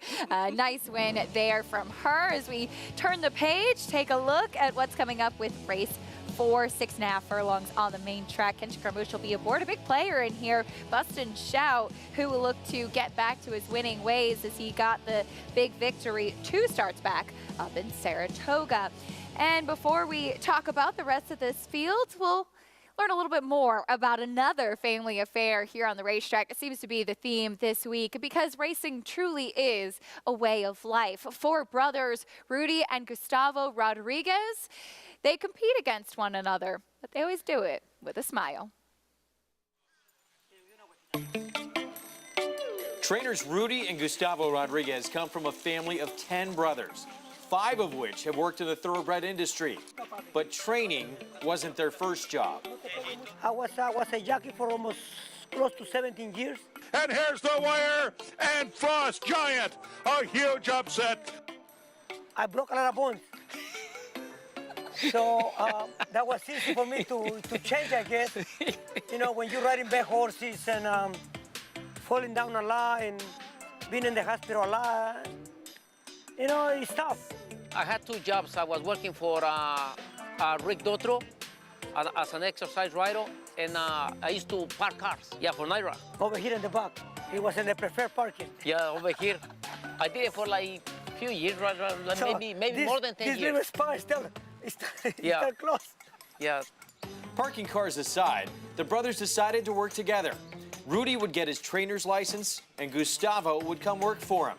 But that took some encouragement. He didn't really want to do it, but I kind of was pushing him, you know, to do it, because he knew a lot of owners. And I thought maybe through him, we wanted like to do our own thing, but he didn't really want to do it. And I was I want to keep falling out on the horses still. I want to keep riding. And little by little, he made it. Vijack, Kelso handicap. Dance Caps has won the quarter. Condo Commando was splash-tastic. Everything seemed to be going well. Well, most of the time. Was okay. Couple of days, you know, like everything else, you know, some days good, some days bad, but no, for like we keep moving along. For like most of the time, good, you know, we used to argue and this and that. 2 minutes go by, we everything good. This continued until a partnership with Andrew Gurdon developed with Gustavo, and he decided to go out on his own. That would pit brother against brother on the track. My wife, she don't like it when when we run against him. She don't like it. No, because Rudy beat us a lot. Right now, if I need anything, I ask him, and he's there for us. And if he needs something, I'm there for him. We try to put it together, you know. Even we fight sometimes, but we right there. You gotta fight sometimes to make it work, no? Well, brothers will be brothers, but through it all, there is still a lot of respect between them. He's very unique, and it's tough to be like him. He's more laid back. Rudy's like I just go with the flow. He don't stop. He don't stop. Rudy, he just keep going. I'm good. I gotta go take a shower and come back. Well, maybe their family doesn't love when they compete against each other, but the Rodriguez brothers will go head-to-head in this upcoming 4th race. There's Rudy, always with the one AirPod. And there's Gus, Rudy represented by Air Show to the rail. They're bookending this field towards the outside. Gustavo Rodriguez will send out Poppy's Pride. Yeah, you can just tell they're always having a good time doing what they love to do, and they've had a lot of success as well. They've got that friendly, brotherly rivalry going on, and both of their horses, maybe more so Gustavo's, have an opportunity in a spot like this. The Rodriguez brothers going up against one another in the fourth race coming up near Belmont at the Big A's. We are at New York City's racetrack. Gotta love that New York City skyline. Nothing better. Talk more about the upcoming fourth race after this on America's Day at the Races.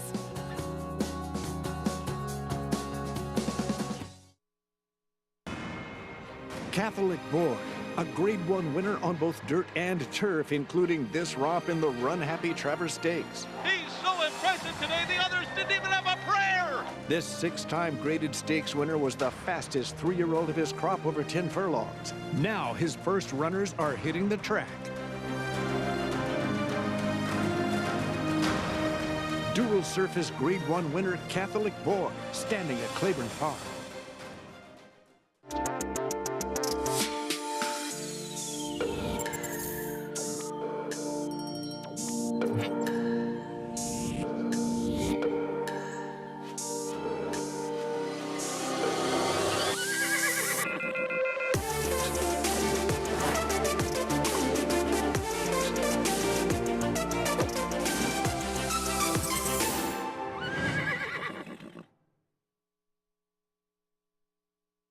Maximum Security proves he's the real deal with a gate-to-wire win in the Florida Derby. Champion 3-year-old. Maximum Security has won the TVG.com Haskell Invitational. 11 triple-digit buyers. Maximum Security, he smoked them in the Cigar Mile. Grade 1 winning 4-year-old. Maximum Security takes them all the way in the TVG Pacific Classic.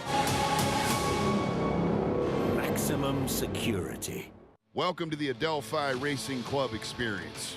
Take ownership of stakes-winning thoroughbreds like Funny How, racing at the highest level circuits. Funny How is in front. It's Funny How who's up by 3 lengths, approaching the 16th pole. It's all Funny How. Funny How, Katie Davis more than amused. Funny How wins the Broadway. Contact us online to get a taste of the Adelphi difference, and let's win races together. Welcome back to America's Day at the Races on this Saturday afternoon. The sun is shining. We love to see it as we have plenty of exciting action still to come today. But yesterday, our feature race was the Winter Memory, Sarah, and it was a really competitive group of horses. And the wild card of the race was Sacred Wish, who was Grade 1 placed on the dirt, finishing second in the Grade 1 Coaching Club American Oaks behind Wet Paint. Yesterday, she made her turf debut in the Winter Memories and made it a winning one. She did. This was a really heads-up ride by John Velasquez, which of course is not out of the norm whatsoever, as she got herself involved enough early without pressing the pace too much. Really took to the grass, as you can see, got a nice ride up the rail before angling out for some clear running room. And she had had that workout on the grass beforehand that really hinted at her ability to taking to this surface. There was a little bit of dam side pedigree to suggest that she would be able to handle it as well. And she's increased her value so much by being able to win a graded stakes, not only on the turf, but have some graded stakes placing on the dirt too. A nice victory yesterday, really opening up a lot of options, and George Weaver had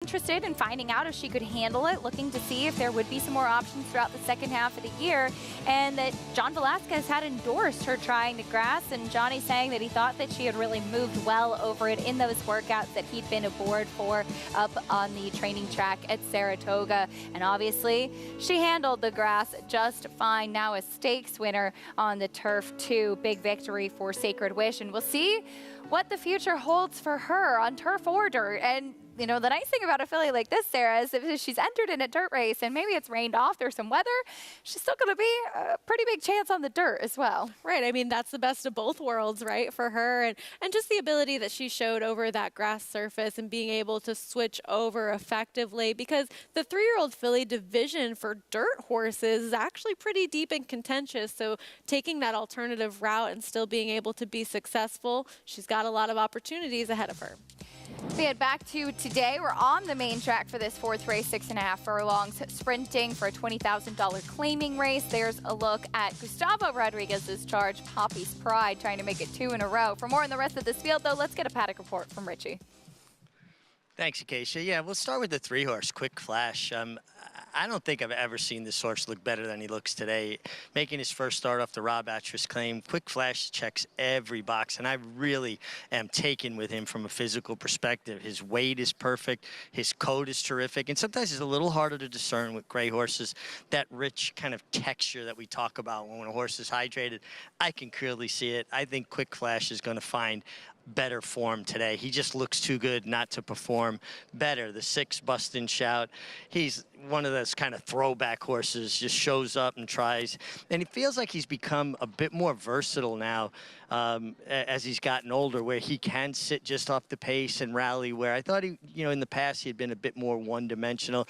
He's by Bustin' Stones, who's probably one of the most underrated sires in the history of the game, just consistently throws runners, and you're going to get an effort from Bustin' Shout.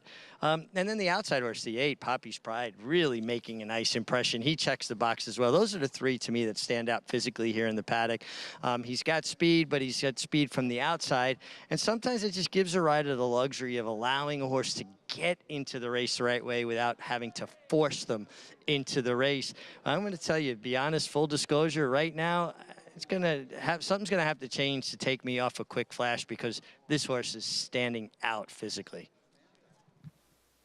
And he's a great price right now at 8-1. Richie, thank you. There's a look at trainer Rob Atras and Manny Franco. What a start to the meet it's been for Manny Franco. Multi-win days on both Thursday and Friday this week, carrying over that good momentum he picked up in the end of Saratoga. It's always good to start well, right? No matter what it is that you're doing, you want to get a good head start on things and be able to build that forward momentum as far as the rest of the meet goes. And he's one that you can see pop up just as much as any other rider here with a 4 or 5 win day. And I'm sure he's looking forward to a lot of the opportunities that he has coming up throughout the meet. With Quick Flash, I like the notes that Richie's giving, because I like this horse quite a bit, and I think that he showed a little bit more life to him on that aggressive drop last time out to the $16,000 level. And for what it's worth, back in the day, he was trained by John Kimmel, and I have in my notes that John said he felt that this was a horse who did not like the Saratoga main track. So we'll see if that still holds true. He's still a big price right now. Taking a look, though, at the 6 Bust and Shout. Kendrick Carmouche looks to pick up another one. He gave this horse a terrific ride 2 starts back, coming up the inside when he got the win at a generous price, even though he had some good races on the go back. He did. This was a perfect ride, able to save all the ground, get that room towards the inside. He was a bit of a price this day, too. Really game effort by him, able to kind of gut his way through on the inside. And even the race last time out didn't come back with a bad performance either. So he's certainly a player in this spot. This is a contentious group for the level. Bust and Shout by Bustin' Stones, as Richie mentioned, and homebred for Roddy Valenti. He said Bust and Shout now as a 7-year-old, he kind of feels like a family member, and he always shows up, and he's just a perfect example of the hard-knocking stallion. Oh, absolutely. We've seen so many exciting progeny from Bustin' Stones, especially with his debut runners. He's a great debut sire as well. Yeah, absolutely, especially here in New York. It's a lot of fun to follow. Here is now the favorite, the #1 Prince James. First off, the claim for David Jacobson. Used to be with Gustavo Rodriguez, and he's got some races to go back to, just like everybody else, a winner 2 back.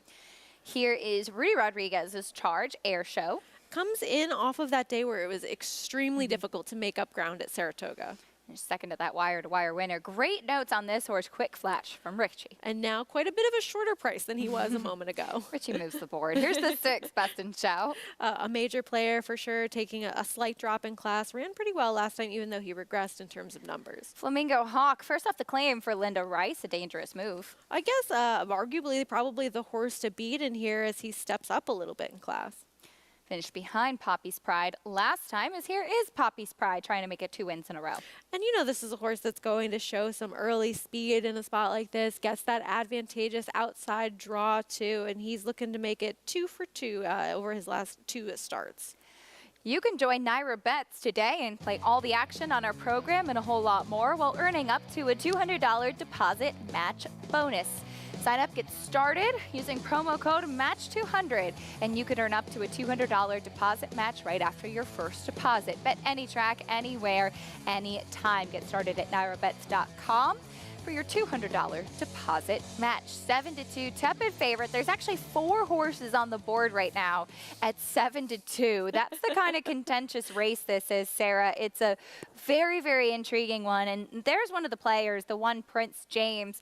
He was disappointing last time, but St. Selby wired the field. They kind of went 1-2 around, and this horse was coming from off of it. He has the ability to be closer than he was last time out. He does, and with those races at Saratoga, it might look like that was a $25,000 claiming race, but each and every level is so competitive at the meet, so perhaps a tougher race than it looks as it was on paper. We saw Senior Hobim come out of there and do quite well. Seven Nation Army is a decent horse, just facing likely tougher company, even though the price tag doesn't necessarily suggest that that was the case. He's now back as your tepid favorite at 3-1. The 7 Flamingo Hawk. I thought this horse might be a little bit shorter even in here. Getting an aggressive warm-up from Jose Lascano. While he was a disappointing 4th last time out, he was off the pace while the pace held together, wired by Poppy's Pride, and he's first off the claim now for Linda Rice. Hasn't he just been facing horses that are much, much better than him? I mean, you have to go back quite a ways to a competitive performance from him, but we know how well Linda Rice does off the claim, and I like that they raise him up in price tag a little bit, but they don't get overly ambitious with this horse. It's going from the $16,000 to the $20,000 here. And he's one that had in the past been successful against much tougher company if you go back to last year. So I like that they're still staying realistic with him. And now he's your favorite. The board is all over the place. And this is a very tricky race because some of these horses are maybe coming off poor efforts, or some are coming off a good effort, and you wonder if they can repeat it. And you kind of know what you're expecting, what to expect with a lot of the horses in this race, but they're evenly matched. Right, and I think a lot of people probably glad that this isn't where the pick 6 starts, because this would be a race where this would be a tough one. I'd have a really tough time narrowing it down and feeling comfortable advancing with just 1 or 2 horses. I think that this is a spot, even though you're not getting a ton of big prices, you'd want to have some coverage and try to advance and survive in a spot like this, because it's not an easy sequence overall, so at least this one, not a part of that. We go back to Richie Trackside. Richie, did anybody change your mind out on the racetrack? Well, no, my mind is pretty set with who I'm going to pick to win, but a couple horses that elevated on the racetrack, starting with the 1 Prince James.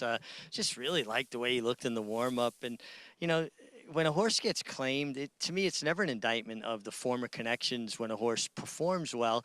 I think horses just respond to change of scenery, a little different way of doing things, a little tweak in a training program or a feed program. And I think the 1 Prince James really made a beautiful impression on the racetrack. Flamingo Hawk as well, left the pony, got a big aggressive warm-up from Jose Lascano. And I like something I'm seeing riders do more and more, and it feels like everybody's kind of learned from each other, where they'll let a horse really kind of open up their airway and, you know, go an 1/8 in about 15 seconds, which is a 2-minute lick. If you put together 1/8 of a mile in 15, you'll get a mile in 2 minutes, and, you know, hence a 2-minute lick. But I love the warm up from him. But I'm all about the 3 Quick Flash. I just was taken with him in the paddock. He's got races to go back to. Now he's going to have to go back to them. But unless I'm missing my guess, I think he's going to run one of his A efforts today. But also, when I really started liking him, he was twice the price. He was 8-1. He's now down to 4-1. So maybe some other people are having a similar idea to me. But Quick Flash, the gray, making the nice and the right impression for me. Maybe they're just listening to Richie's comments in the paddock. Sarah, you like Quick Flash as well. I do. You know, I really like that he showed up with a better performance last time, and he was a huge price in there too. He was 32-1, ended up finishing 3rd, and you can make some excuses for some of his more lackluster performances before that. Didn't break that well in a start 2-back. Didn't break that well in a start 3-back. Comes up with a decent performance going back 4 races, and just looking at what he's done on this circuit throughout his career, he's faced some tougher horses and run well with them. So you maybe thought he was going off form a little bit, but I think his race last time out suggests that he's still got that ability in him somewhere. And with how wide open this board is right now, I would still be willing to take this price on him, and maybe he floats up a little bit more too. The one horse we haven't discussed much is the 2 Air Show, and you brought it up in the post parade, Sarah, because he was very much against the track last time out. Print track, we know what he is. He is a early speed type, and he was carried by the racetrack, whereas Air Show was trying to chase and just couldn't reach the winner, but he did pick up a little bit of ground late. That was one of the most significant speed bias days I think that I've ever seen, going through a card from top to bottom. That is a day that you can really go back to and perhaps elevate a lot of horses coming out of those races. At the end of the day, though, I kind of wonder if he's quite as good as some of the horses that he's facing in here. But if you like him and he is the highest price in this field, you can make a legitimate excuse for last time. See if he can turn things around today. The Rodriguez brothers, both represented in here. Rudy with the 2 Air Show, trying to turn things around, and Gustavo with the 8 Poppy's Pride, trying to make it 2 in a row. The favorite, though, is the 7 Flamingo Hawk, first off the claim for Linda Rice. We'll see who gets the win in this wide open 4th race. Best of luck as they load in. John and Brielle standing by with the call.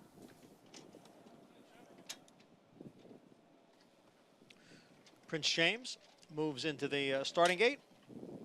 And we're waiting now for Flamingo Hawk and Poppy's Pride. Field of 6, going 6.5 furlongs as we begin this middle pick 4. And we are all set.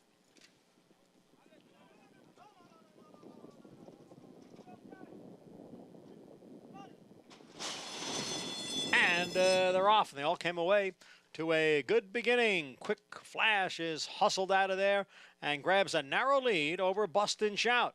Now Poppy's Pride moves up on the outside. Air Show is down at the rail with Prince James alongside, and Flamingo Hawk trails the field in 6th. Poppy's Pride and Quick Flash, those 2 are heads apart for the lead. The opening quarter went in 22 and 3/5 seconds. Poppy's Pride now clear by a length. Quick Flash runs in 2nd. Gaining ground on the outside is Prince James, along with Bust and Shout. Air Show is down at the rail, and farther back it is Flamingo Hawk who trails. Poppy's Pride by a head. Quick Flash has moved to the outside now as they come for the top of the stretch. So it is Quick Flash and Poppy's Pride. They are right together just in behind. It is Air Show, Bust and Shout, and Prince James. Half mile 46 and 2. Poppy's Pride. Quick Flash, the gray on the outside. Air Show is down at the rail. Then Bust and Shout and Prince James. They move for the 16th pole. Here comes Air Show. Air Show is rallying up the inside here. Air Show takes over and is on to victory here. Air Show at a price 7-1. Longest shot on the board. We talked about the bias that he was up against last time out, and Air Show was able to get the right kind of trip today. Rudy Rodriguez with the win. Now, the brothers might have run one too, Sarah, as Poppy's Pride ran a huge race, was in a photo for 2nd with Quick Flash. I mean, even if not, both horses ran extremely well, and maybe not as many people paying attention to the kind of trip that Air Show was coming out of and against the track last time. I just didn't think that he was going to be quite good enough. But you got every bit of the price that you deserve for him, and a great ride to come right up the rail with him. As the pace did hold together, but only until the very late stage.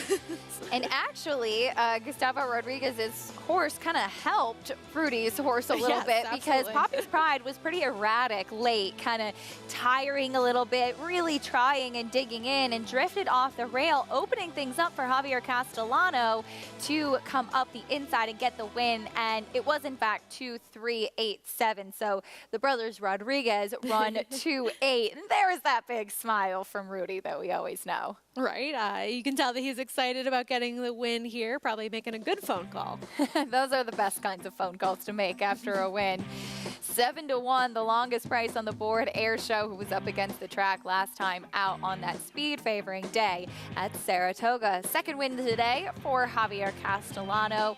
Quick Flash, as you and Richie had a lot of interest in this horse. He went down to 7-2, Sarah. He broke sharp, and I think that was when you could really tell that he was going to run a good race, when he broke broke so well right at the beginning. He did, and they were aggressive with him. And once they went on with it with Junior on Poppy's Pride, I like the decision to take out of the inside position, switch to the outside, try to make a run at this horse again. And both of them ended up just canceling each other out. Air Show able to get the victory, and just another great ride from Javier Castellano, much as he did in the opener, just making all the right decisions.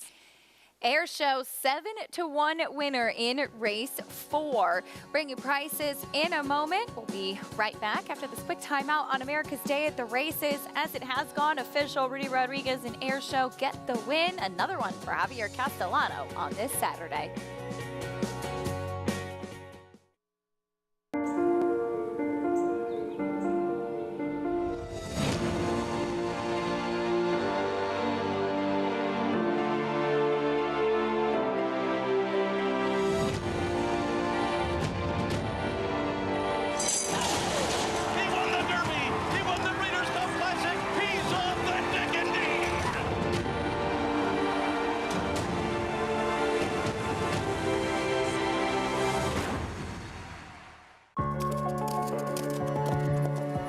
Keeneland, a horse will always be measured in hands.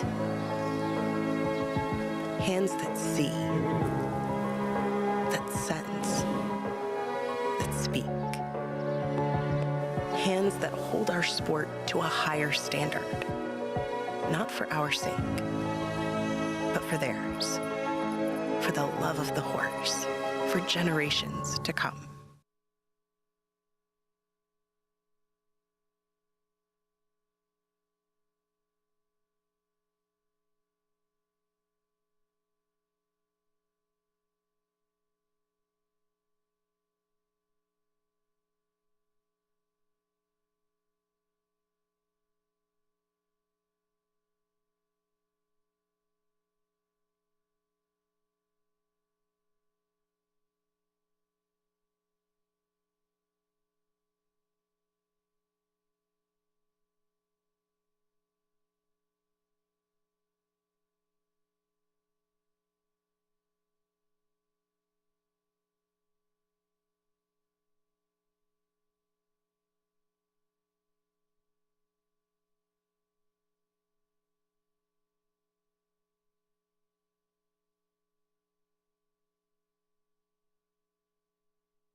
Welcome back to America's Day at the Races. I'm Richard Migliore here in the paddock with winning conditioner Rudy Rodriguez.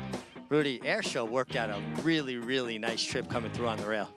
You know, Javier gave him a perfect ride. I wanted to see him right there, and everything worked out perfect. You know, sometimes you got to get lucky. Well, Rudy, this is a horse that now that's his 4th win here at Aqueduct. He ran well last time at Saratoga, but that was for 12.5. That was pretty confident hike in class to 20. You know, when you're in Saratoga, Richie, you gotta try to put everything down. You know, you know, but he tried. You know, we tried to run him in the 25 in Saratoga, and don't work. Horses dropping down for 50,000, and you're looking for trouble. The last time we ran for 12.5, I thought if they drop for 20, I think he belongs in 20 and 12. And he ran a good race. We don't got claimed that day, but over here the 20 is different than Saratoga. So we in Saratoga, and this is what we got to be running all winter. So thank God they leave us another chance. Yeah, so you're actually, your horse, Air Show, is the only horse in this race that didn't get claimed, but you went in and took the 6 horse. I took the 6 horse. I thought he likes Ecuador, the winter. He ran horrible, but this is the claiming game that we are. Well, and Rudy, I mean, we all should have been aware. Your good luck charm, your wife was here today. Yeah, you know, she always brings me luck, so thank God. I hope she can come every day, but she don't want to come every day. But now she'll go because you're going to take her to Don Pep's. Oh, definitely. We want to have a nice dinner. Everybody wants to come to Don Pep's. We got some money to spare. Oh, I'll be showing up, guys. Rudy Rodriguez, he's my man.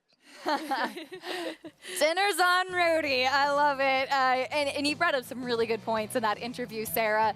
When you run for a claiming tag like 20,000 or 12,500 at Saratoga, you're going to see a lot of horses taking aggressive drops in class to try to get the win during the Saratoga meet.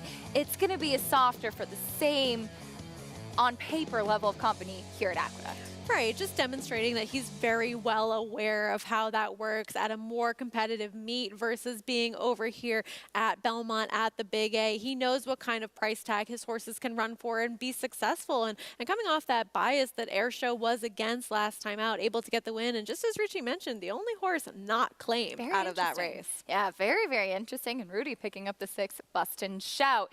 In our next race, it is a very intriguing 1 3/8 on the turf, an allowance race, and it does kick off today's pick 6. Over 33,000 in the carryover, just over 73,000 in the pool right now, and it's not an easy sequence, Sarah. No, and perhaps you lean on the European Invader in that Jockey Club Oaks, but otherwise not a ton of horses you can trust fully throughout the sequence. There's a look at the field coming up. Ramblin' Wreck is currently the 2-to-1 favorite after he was elevated to win in the Rick Violet yesterday. The big question with him in this upcoming 5th race, though, is can he handle the added distance? That's coming up next to kick off the pick 6 sequence. And as Sarah touched on a little bit later on, the feature will be part of that sequence, the Fasig-Tipton Jockey Club Oaks. Sarah, who do you like? I'm going with Highland Grace. I feel as though she's just a trustworthy type going into this spot, even though she hasn't been tested for class yet. You know that she's able to display that turn of foot regardless of the pace scenario. And you also know that she is capable of handling the distance of a 1 3/8, having won it at 2 back and gone even further and gotten the victory at a 1 1/4 last time out. I'm a bit intrigued by Last Call breaking from the inside. We'll see what Charlie Appleby and Eternal Hope can do in this year's edition of the Jockey Club Oaks. That'll do it for me and Sarah.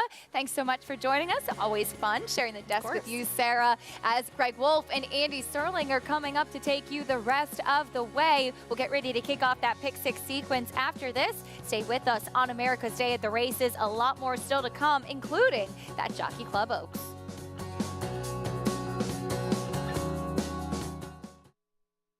The sun shines bright on Caraconte. His first crops of racing age are showing brilliance on the racetrack with a high percentage of stakes winners. His versatility is evidenced by winners on all surfaces across the globe. Not above the law, not above the law to win. Spandarella could not have been more impressive. The sun shines bright on this value sire. Caraconte, standing at Gainesway. Perfect day. There is no finer place in all of sports. Nerves, excitement, and anticipation. Than beautiful, truly stunning.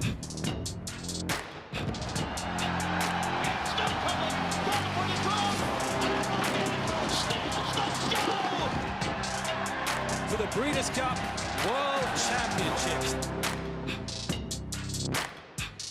Life is good. Really, really, really good. Life is good. Opens up here. He's a rocket ship. Life is good. Clears the field. Still in command. Galloping without any urgency. Back in the winner's circle. No challenge from anyone. They ran him off their feet. Life is good is looking good. And this colt is incredible. Racetrack Television Network brings you every race, from every track, on every screen, every day. With monthly packages starting as low as $5, RTN gives you great value and access to more live HD streaming and race replays than anyone. Visit RTN.tv today to sign up and watch on almost any device, including Roku and Amazon Fire. RTN has packages that start at $5 per month.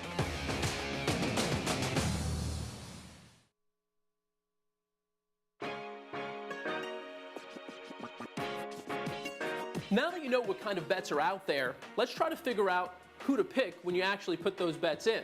Let's start off by looking at what the distance is. You then want to ask yourself, who are the horses running in it? How old are they? Are they running on turf, dirt, or a synthetic surface? And what's the class level of this race? Or what's the competition going to be like? Luckily, you can generally find all of that information at the top of your program before each race. This recent race at a distance of 1 mile on the turf for 4-year-olds and upward who have never won 2 races. You can also see that the purse or prize money for the race is $25,000.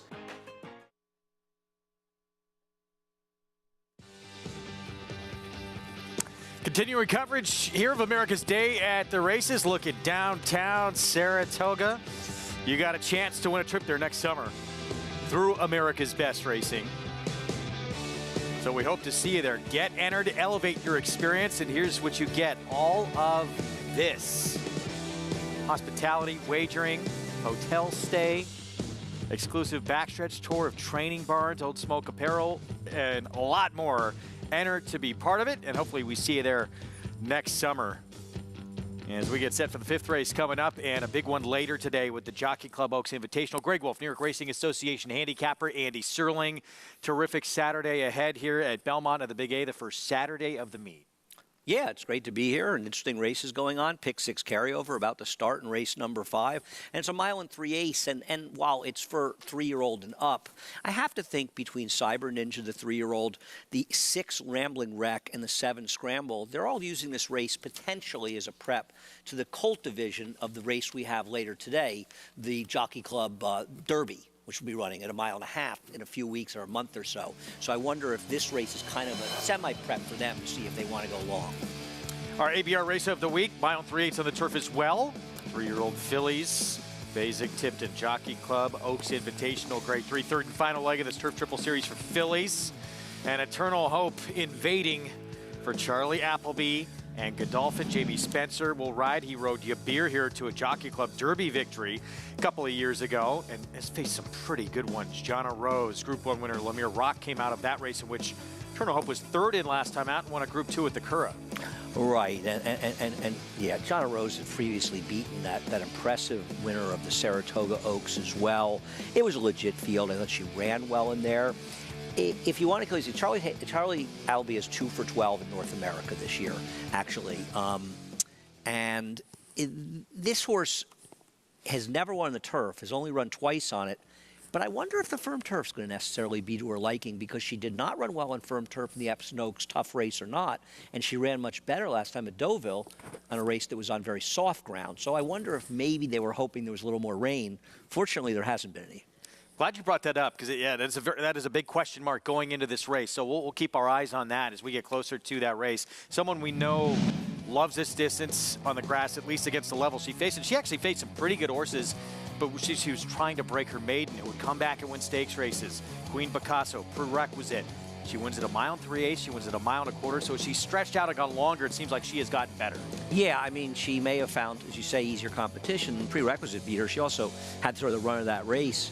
But she's gotten better with more distance. This was 1 1/4, and what I found interesting about the race was I don't think it was a great field. But what it was a race that, other than her, it basically was like a merry-go-round race. Nobody ever gained any ground. They sort of ran in place the whole way. It's almost like she was a different race, and it feels like Barclay Tagg used that race, even though it was before Saratoga and 10 weeks before, as a prep for this race, because he was working her in Saratoga, but he never ran her. So she's pointed for here, and I'm a fan, and I'm betting her. Stakes debut coming up. Castellano for Barclay Tagg and Joyce Young. Let's take a look at some of the big races we have to come in addition to today. A lot of important races at this meet with runners with their eyes on championship weekend in the Breeders' Cup. That Joe Hurst Turf Classic, the Woodward on the 30th. October 7th, we have the 2-year-olds featured with Fierceness likely targeting that Champagne, and the Frizette for 2-year-old fillies, not to mention the Jockey Club Derby, and a lot more of that Beldame on October 8th. So we look forward to all those dates coming up. We have a carryover, as Andy mentioned, in our Pick 6 this afternoon. We welcome in Jonathan Kinchin to tell us how to go after this Pick 6 today. JK, how you doing? First of all, where are you? Well, I'm in Austin, Texas. How are you, Wolfie? I figure since I'm in Saratoga, I got a wild wallpaper. I figured I should match that energy when I'm here in Texas. I think it's cheetahs or lions or leopards, something with spots. It looks very good. Figure it out. Thank you so much. Pick six, yeah, look, I'm excited about it. We're always excited about these pick six carryovers. There's such a great positive expectation for the horse player. You got a little bit of money left over from the day before. Those players, their tickets are gone, but here their money is, and we can go after it. And look, it's going to go through the main race, the Jockey Club Oaks here. What are you going to do with Eternal Hope? I'm going to single Eternal Hope because there's nothing in here that just gets me going. If you can find something else that's interesting, it's obviously an opportunity to try to beat. The only one I could come up with was the 7 towards the outside for Graham Motion, but it didn't do a whole lot for me. I'm going to go with Eternal Hope. This horse has some back numbers that make the horse competitive. Charlie Appleby hasn't had a typical year that he has when he comes to North America, but maybe this is going to be his jumping off party. All right, JK, good luck at that pick six. Good luck to everybody getting after it. It's coming up in our very next race. We're approaching the 10-minute mark to post. We'll see. There is that question mark of the ground, if she will like it. There are some interesting runners in there. There's a horse who's potentially lone speed in that field. A Quarrel? Yeah. She does look like the lone speed. I think the last 3 furlongs or 2 might be a little rough for her, but we'll see. That is coming up. It's part of this Pick 6 carryover. We have a new audience joining us for our Saturday action. Slight pause, and we'll get right back to the Pick 6 here.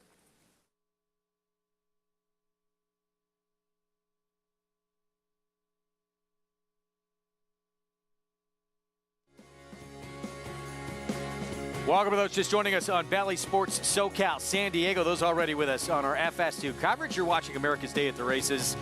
And a Pick 6 carryover Saturday that includes the Fasig-Tipton Jockey Club Oaks Invitational at a mile and 3/8 for 3-year-old fillies. Greg Wolf, New York Racing Association handicapper, Andy Serling. We just chatted about that big race to come later, our ABR race of the week for our other audience who is already with us here as well. But we'll see if this Charlie Appleby Godolphin filly is the goods, even money, Eternal Hope. Yeah, I mean, I think that last year people just got used to sort of any horse that Godolphin and Charlie Appleby was shipping over to North America was going to win, and it seemed like it was the case even through the Breeders' Cup. Different story this year. They're just 2 for 12 with a couple of short-priced winners, including that winner of the Fort Marcy earlier this year, and a lot of the horses have disappointed.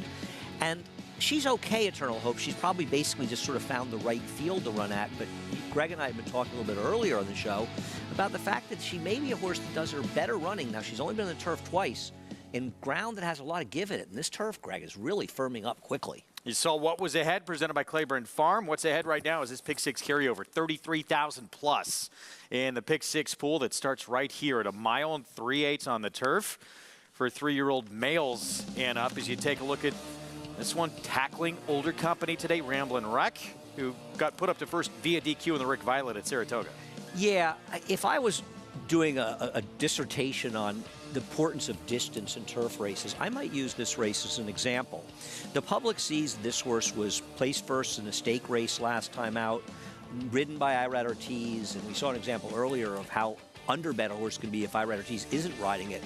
And they're failing to understand that of the 3 3-year-olds in here, Rambling Wreck is far and away the least likely one to be more effective at a mile and 3/8. And while he's talented, he doesn't suggest that he wants to go that much longer, whereas the 7 Scramble and the 1 Cyber Ninja we know can run well going longer, and I think that Scramble, based on his pedigree, should have no problem with longer distances. I'm trying to beat Rambling Wreck here. Well, let's head downstairs, check in with champion jockey Richard Migliori for more. Yeah, well, we'll continue on that vein with the 6 Rambling Wreck. First of all, look, he looks outstanding from a physical perspective here in the paddock. And he's dripping wet, but that's because he was hosed down. You know, don't mistake that for a horse washing out. When he came into the paddock, he was hosed down with the hose right here by the saddling stalls. And it's a warm day, so I don't mind a horse sweating, but a lot of trainers will cool a horse off with the hose, so don't be swayed by that. Ramblin' Wreck's honest. He's hard knocking, has ability. When I look at him from a physical perspective, I'm just not convinced that a mile and 3/8 is going to be what he wants. And just kind of adding to what Andy said, just because a horse closes at shorter distances does not translate or mean that they're going to be as proficient going further. Sometimes when a horse has a real turn of foot, which Rambling Wreck does, it doesn't play out as well going further because it starts as a little bit of that closing kick the further they go. honest, hard-knocking. I respect him, but I'm not convinced he wants a mile and 3/8. The horse that I do, from a physical perspective, believe he'll relish the mile and 3/8 is the 7 Scramble. He's got a terrific horseman training him in Barkley Tag, a guy that's very good at getting foundation into horses and getting horses to run long. He's a former steeplechase jockey himself, the understanding of that foundation, and he's really the one that won me over here in the paddock, and I do believe he will truly stay.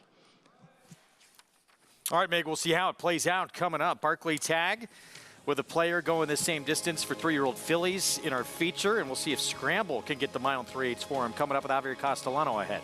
If you bet Scramble in this race at Saratoga, it was the second weekend at 14-1, close your eyes. Turn the channel, because this is a painful beat. This is a really, really rough beat.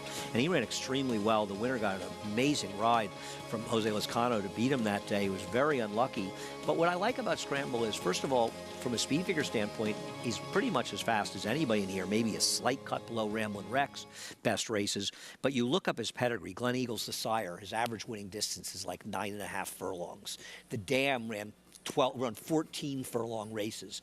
This horse has a pedigree that says he should relish this distance. So not all about pedigree, but based on pedigree, he should have no problem stretching out. Here's our post break. We're going to start with Cyber Ninja for Bill Mott, Jose Ortiz from the inside. Well, he broke his maiden a mile and 3/8, and he ran well in doing it. Now he ran very badly, ambitiously placed. The next time out, can he bounce back? He's back on the right surface. 5-time winner on the turf. Catch that party for Mike Maker.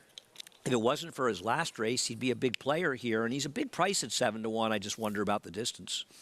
Royal Spirit, Linda Rice, has a second and a mile and a quarter on the turf. I think this horse is very dangerous. This horse has maintained his good form. He was bad last time, too, though, but that was a race that was dominated up front. Hold the salsa. Blinkers off, 19-1, big price. Big price, along with the next horse. Yeah, B Major, who was just 2 for 23 on the turf, does come out of a mile and 3/8 turf. Tried to do it on the lead and then backed up late. Ramblin' Rex. So here is the 3-year-old, moved up to a win in that Rick Violet. I think players are in two different camps here. There are people that feel this is just the best horse, and they're the ones that are making him 9-5. And there are those of us that think that he's going to have a problem with the distance and are betting against. Laurel Valley, 23-1. We saw Scramble as well. Well, Laurel Valley is going to ensure at least an honest pace, isn't he? You would think. And Kendrick Carmouche. Mike Maker likes to stretch him out. Certainly has designs on the front end. You can play this pick 6 carryover, the late pick 5, and everything else beyond and in between. But Naira Bets, that's the code for new members, match 200. Get signed up, started, get that $200 deposit match sign up bonus right there at nairabets.com. And bet any track, anywhere, anytime. So let's bring in Jonathan Kinchin again here as we get set for this first leg of the sequence. JK, it's Ramblin' Wreck, this 3-year-old here at 9-5 is the favorite. Yeah, look, I'm kind of with Andy a little bit about Ramblin' Wreck. He feels, from a speed figure standpoint, he's got a huge edge against this group. But I just don't trust the horse, and he's a short price. Now, look, if there was a speed figure edge and the horse was 4-1, then we could talk about playing Ramblin' Wreck. But I'm going to look elsewhere here. I'm going to look at the 2, Catch That Party. It's Mike Maker. It's a mile and 3/8 on the turf. We know what he can do with these types of horses. The horse ran well enough last time. You can't forget that the turf, you know, we had some rain in Saratoga if you weren't paying attention. And I think a lot of times you could kind of maybe discount some horses that may not have run as well as their price suggested they were going to run because of the ground that they were potentially running on. And that's how I feel about the 2, Catch That Party. So this is going to be my pick in here. I'm going to give this horse another shot at here at 7-1. And the other one I wanted to at least mention was the 3, Royal Spirit. And I don't need this horse in here. Linda Rice had an outstanding meet. This is one of the horses that didn't really show up and run that well up at Saratoga for her. And she ran okay on the dirt 2 starts prior to that. But I think that maybe just because of the percentage she's had as of late, that can lead to her horses being bet a little bit here. I'm going to try to beat Royal Spirit as well. I'm going to go with the 2, Catch That Party. 7-1 on Catch That Party. JK, thanks. Manny Franco will ride there for Mike Maker. So nice. And Manny has had a pretty hot hand here to start off this meet the first couple of days. Yeah, no, he's been riding very, very well. And it's really just continuing what was a sensational sort of second half of the meet for Manny. He's probably riding about as well as anybody the last half of the meet in Saratoga. I understand the thinking on Catch That Party. If you like the horse, a very big price at 7-1 right now. An older horse. I'm dubious that this horse is going to be more effective going the mile and 3/8. But other than his last race, his turf races make him a major contender in here. And I think it's a relatively evenly matched field. It's really going to come down to who wants the distance the most. And I have some confidence that Scramble is going to want the distance. I like the 7-1 here.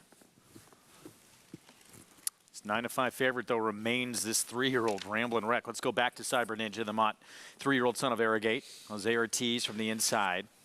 Tried that Belmont Derby at 1.25 miles. That was pretty tough company. It was. And he was bad. Now, that was a day you really wanted to be on the rail, and this horse saved ground every step of the way. I wish he had like a 3-wide trip, so I could say at least he had some kind of excuse. And tougher field or not, I wish he did a little bit of running. Oddly, Bill Mott decided to take a shot in the dirt with him in the next start. Okay, it's fine. It didn't work out. He's a turf horse. Now, how good he is, well, I find sometimes with Bill Mott, when he's confident and he takes a shot like that, it probably means that the horse has shown him a little more than just your average maiden winner. I remember Channel Maker. Before Channel Maker finally started winning, Bill Mott was running him in some very tough spots. It just seemed like he kind of had confidence that Channel Maker was going to be a good horse, even though he wasn't getting it done. He got a terrible ride in Manhattan, a race he could have won, and he finished about 8th in. And that's right after that is when he started winning stakes. So maybe the fact that even though he didn't run well that day, the fact that Bill would take that kind of shot shows the confidence that Bill has. And I think he's very, very live at 7-2. And he still ran a number commensurate with what he'd done his previous couple on the turf. And keep in mind, has a win at this distance as well. Let's go back to Mig. Yeah, guys, I agree with you about the one Cyber Ninja, and obviously the distance is no trouble at all. It's a 3-turn race here at Aqueduct. He has post 1, so you know he's going to get to save ground, and I'm a great believer in saving ground, particularly in turf racing. So even if he has to give up ground on the 3rd turn, he should have the opportunity to save ground on both turns. And he was a horse very laid back in the paddock, really elevated his energy level when he got on the racetrack, and I like to see that. And for horses to get longer distances, they can't pull too much. So obviously he's a horse with a good demeanor, a good temperament. I'm all about the 7 scramble. I'm with Andy about this. I just think the horse is going to really appreciate the distance, and Javier Castellano's riding really, really well. I'm a big fan of Barkley Tags. I think there's a lot to like with the 7 scramble. All right, Mig, thanks. There is Scramble. Javier Castellano, we're going to have more on him later in the program. The sensational year that the Derby and Belmont winner and Travers winner from this year has had. And I'll tell you one thing, he looks like he has a very live 2-year-old he's riding. Today's first race, he rode Private Desire for Todd Pletcher in a race that's going to get a very, very big number. That was an extremely fast race, and he beat the favorite, who finished almost 12 lengths ahead of the other horses. That's a race that's good. So Javier's picking up some good mounts that you're not even aware of, and he is having a great year. It's the kind of year where he's not going to have the numbers, obviously, Irad does, but he's definitely going to get some consideration for the Eclipse Award. He's going to be in the mix. He has to get for some. year-end honors. Yeah, he really does. He deserves to. We'll see what he does here on Scramble at 3-1. Favorite, though, and it's been pretty much throughout. Ramblin' Wreck, this 3-year-old, and potentially an opportunity to beat a horse who's just getting overplayed here, may wind up not liking the distance. We'll find out. But Irad Ortiz Jr., as usual, taking a lot of money. They bet his horses. You think about that Chad Brown maid that won the 3rd race today and paid $9, and the way she ran, she should have paid about $2.20. And you wonder with Kendrick Carmouche riding, if Irad had been riding, if the horse would have paid $5. I think there's just so much that people are thinking about the riders, and I think that's a good example of why. Don't assume just because a certain rider is or isn't riding a horse for a trainer like Chad Brown or Todd Pletcher or anybody, it necessarily means the horse can't win, right? I think people sometimes look at it like that. And every once in a while, just it's almost shocking when it happens, but New York traffic off that long layoff didn't get much attention. Yeah. Irad was aboard yesterday. Yep. Loading up here for this 5th. It starts his Pick 6 carryover on our first Saturday of this Belmont at the Big A meet. Cyber Ninja moving in, favorite down to 8-5. The 3-year-old tackling older company, Ramblin' Wreck, and trying to go longer than he ever has before here at 1 mile and 3/8. We send it upstairs. John Imbrial with the start of this Pick 6. The favorite, Ramblin' Wreck, moves into the starting gate. Still 3 or 4 left to load. Race number 5 on the inner turf at 1 mile and 3/8. And now Hold the Salsa will move in, and that will leave the outside horse, number 8, Laurel Valley.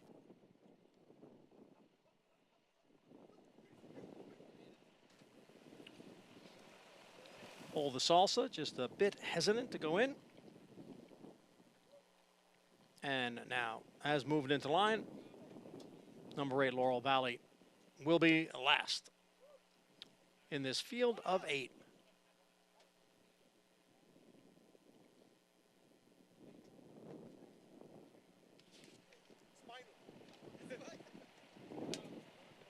And Laurel Valley a bit hesitant as well.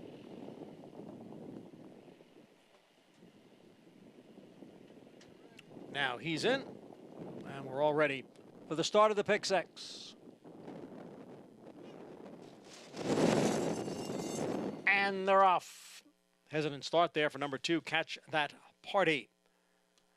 From the outside, it's Laurel Valley who will go for the early lead in this 1 3/8 turf marathon. Laurel Valley steps away to lead by 2. Royal Spirit is second. Alongside is Hold the Salsa. Then comes B Major, who's racing in 4th. Scramble is next in 5th. Cyber Ninja is down at the rail. Then Rambling Wreck and Catch That Party trails the field in 8th. They've made their way into the stretch for the first time, and the quarter went in 24 3/5 seconds. Long shot Laurel Valley is the leader here by 2. Hold the Salsa is on the outside. Royal Spirit is now moving up in between horses. So is Laurel Valley, Royal Spirit, and Hold the Salsa. And then comes B Major, who's racing in 4th. The half went in 49 1. Cyber Ninja, and to his outside is Scramble. Those two are right together. And then comes a Rambling Wreck. The favorite has one horse beaten at this point, and that is Catch That Party. They move for the backstretch. The half went in 49 1. Laurel Valley in front right from the start, continues to lead. The lead is 2 lengths. Royal Spirit is in second by 3 lengths now. And Hold the Salsa is third, 3/4 up in 1:14 3. They continue up the backstretch. Laurel Valley, the leader over Royal Spirit. Then Hold the Salsa. Scramble has gotten a bit closer now in 4th. Then it's the trio of Cyber Ninja. Rambling Wreck is in the clear on the outside. B Major is down at the rail. And the gray Catch That Party. As they go around the far turn, Laurel Valley, 3/4 of a length. Royal Spirit in second.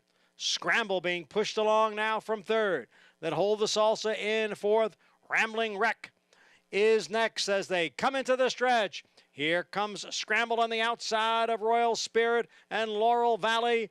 Hold the Salsa looking for a way through. Rambling Wreck is tailed off. Cyber Ninja weaving his way through horses, and Catch That Party, who was last, rallies on the outside. Catch That Party, a last to first winner under Manny Franco.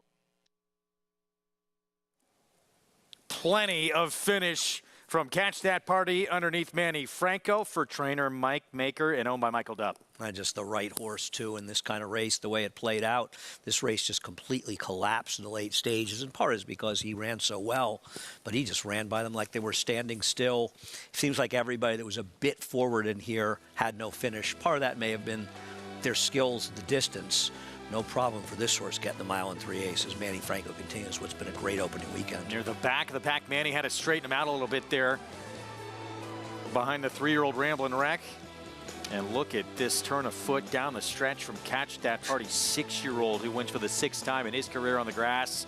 Easy time of things here. Nice pick, Jonathan Kinchin. 5-1 to start off the pick 6. 2, 1, 3, 8 here in the first leg of the sequence. Now, this horse absolutely galloped in here. I mean, this was just ran by like they were standing still. Mike Maker, as usual, his forte, getting horses to excel going along in the grass. That last race in Saratoga, maybe it was the give in the ground, but this horse was awful in there, and that was such a weird race, but it's obviously a throwout race. What a start continues here for Manny Franco. After 5 wins through the first couple of days, he keeps things going. Catch That Party starts off this pick 6 carryover on our Saturday card. Prices when we come back. We'll get into the late pick 5 when we return. Again, 2, 1, 3, 8 here in the 5th from Belmont at the Big A. We'll be back right after this.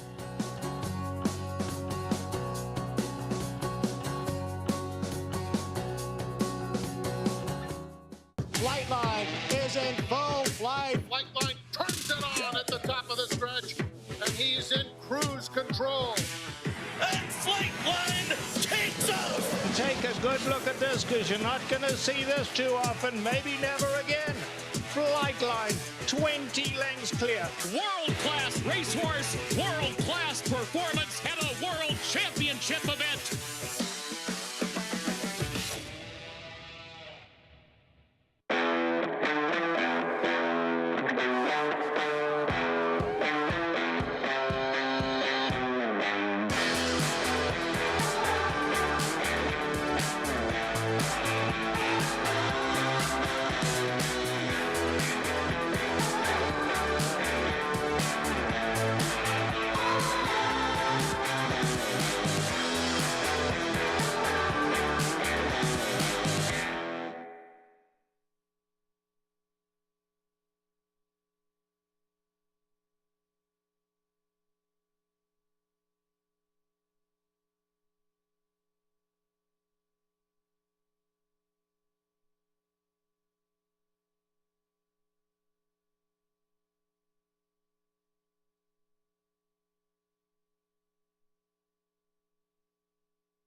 Back with you on America's Day of the Races on our FS2 coverage. Regional networks out in Southern California.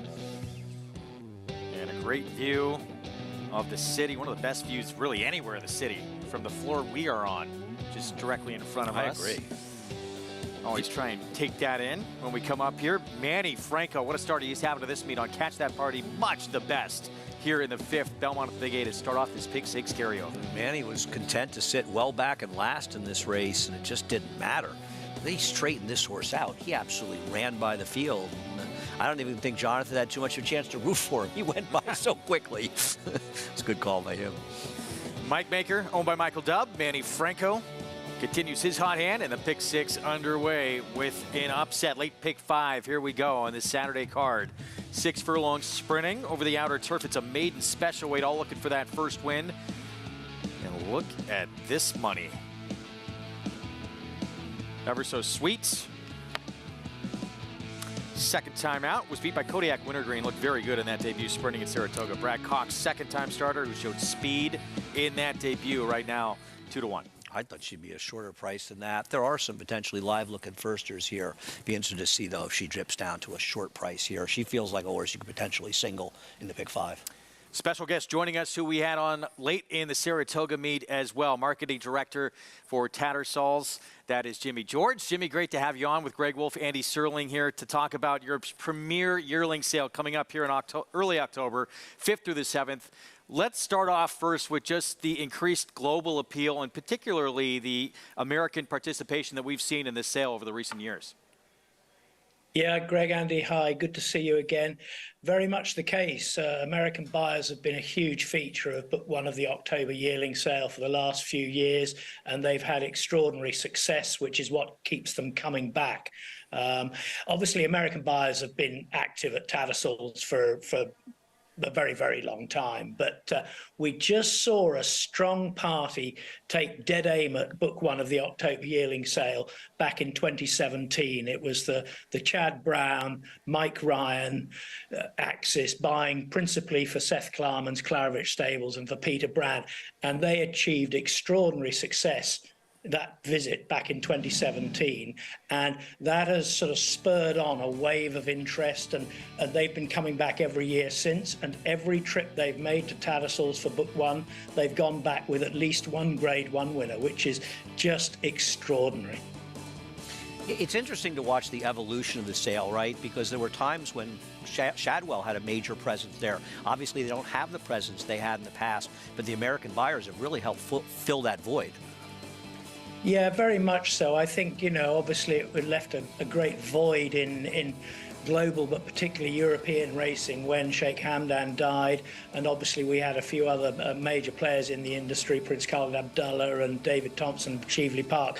They were great losses to the industry, but with as one door closes, other doors open. And I think there is a world of opportunity at Tattersalls for American buyers looking to stock up on top class turf performers. As your turf program expands and improves and the prize money gets better and better, the opportunities increase. Tattersalls, and particularly book one of the October yearling sale, have become this focal point for the leading American buyers looking for turf horses. Jimmy, you talk about the top sires in Europe. They are going to be well represented in this sale as well. Yeah, I think it's fair to say that book one of the October yearling sale is the premier yearling sale of its type in Europe. It's probably the premier yearling sale in the world for turf horses. And we have more yearlings in the three-day sale amongst the 500-odd yearlings that we've catalogued by the very best turf sires than any yearling sale in the world. You'd focus on particularly Dubawi, Frankel, Kingman, Lope de Vega, and Wootton Bassett, all of whom have enjoyed extraordinary recent success in North America. And between those 5 stallions alone, they'll have more than 150 yearlings in book one, which I think gives you a clue as to the extraordinary depth of quality that American buyers will find. Are you keeping a close eye on when and if there will be an effect on these horses in the American breeding market? Because we don't really stand that many turf stallions. Peter Brandt's to Marshalier, who I believe he bought at your sale, is standing at Claiborne, and he's having 2-year-olds, I guess his first crop of 2-year-olds this year. Nobody else has really had an opportunity to stand at stud. Have you been keeping an eye and seeing if that starts to happen? Yeah, I mean, it's interesting you mentioned Demarchelier, and, from a personal point of view and from a European and Tattersalls perspective, we'd love to see him do well. And his early stats are actually quite eye-catching. I think he's had 5 individual winners in North America already from a limited number of runners. He's only had 2 runners in France, I believe, 2 individual runners, both of whom have won, and one of them was second in a grade 3 today. So those are quite eye-catching numbers. It can happen. These top turf horses, take, for example, Program Trading, wins a grade 1, the Saratoga Derby, on his 3rd start for Chad and for Claridge Stables. These are potential stallions. That is a very well-bred son of Lope de Vega, and he's top class, and he'll continue to prove that, I'm sure, over the coming months and years. There is opportunity there. And it will be very interesting to see if some of the big farms will take a chance on a very well-bred grade 1, proven grade 1 performer off the American turf to stand them at one of the top farms in Kentucky. And look, if Demarchelier continues on this promising start, who knows? He may set a trend. It could really change things a lot over here, and I think change things for you guys as well if people feel they can buy these horses and produce stallions. Absolutely, and obviously Mr. Brandt bought Demarchelier at book one of the October yearling sale.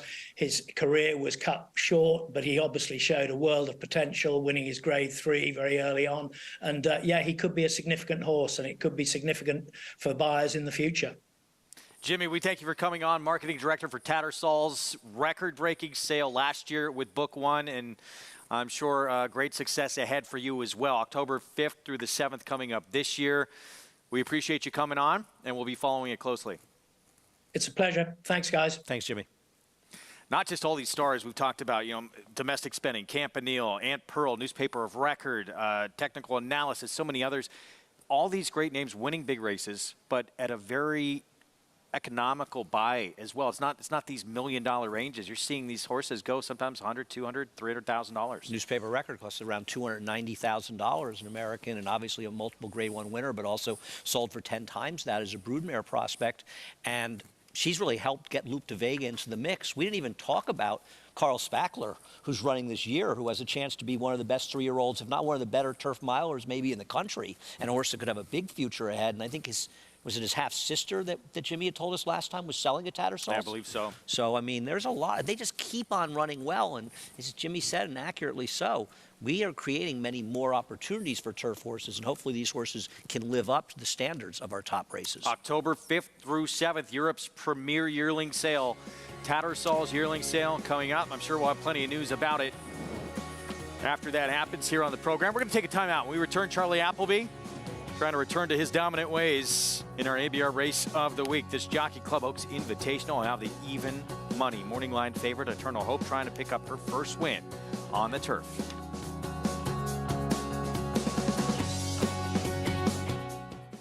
Curlin was the leading sire of Grade 1 winners in 2021 with 5 and 2022 with 6. Again in 2023, no stallion has sired more Grade 1 winners. Big race. Nest Clariere is too far back. A 16th to run, and Idiomatic has a 2-length lead.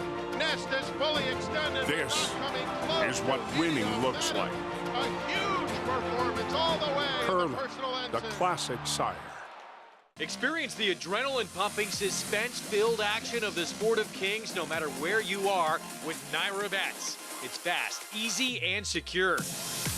Download the app today and start winning with our lucrative weekly promotions, thrilling handicapping contests, and a one-of-a-kind VIP rewards program. Don't just watch horse racing, be a part of the action with Naira Bets.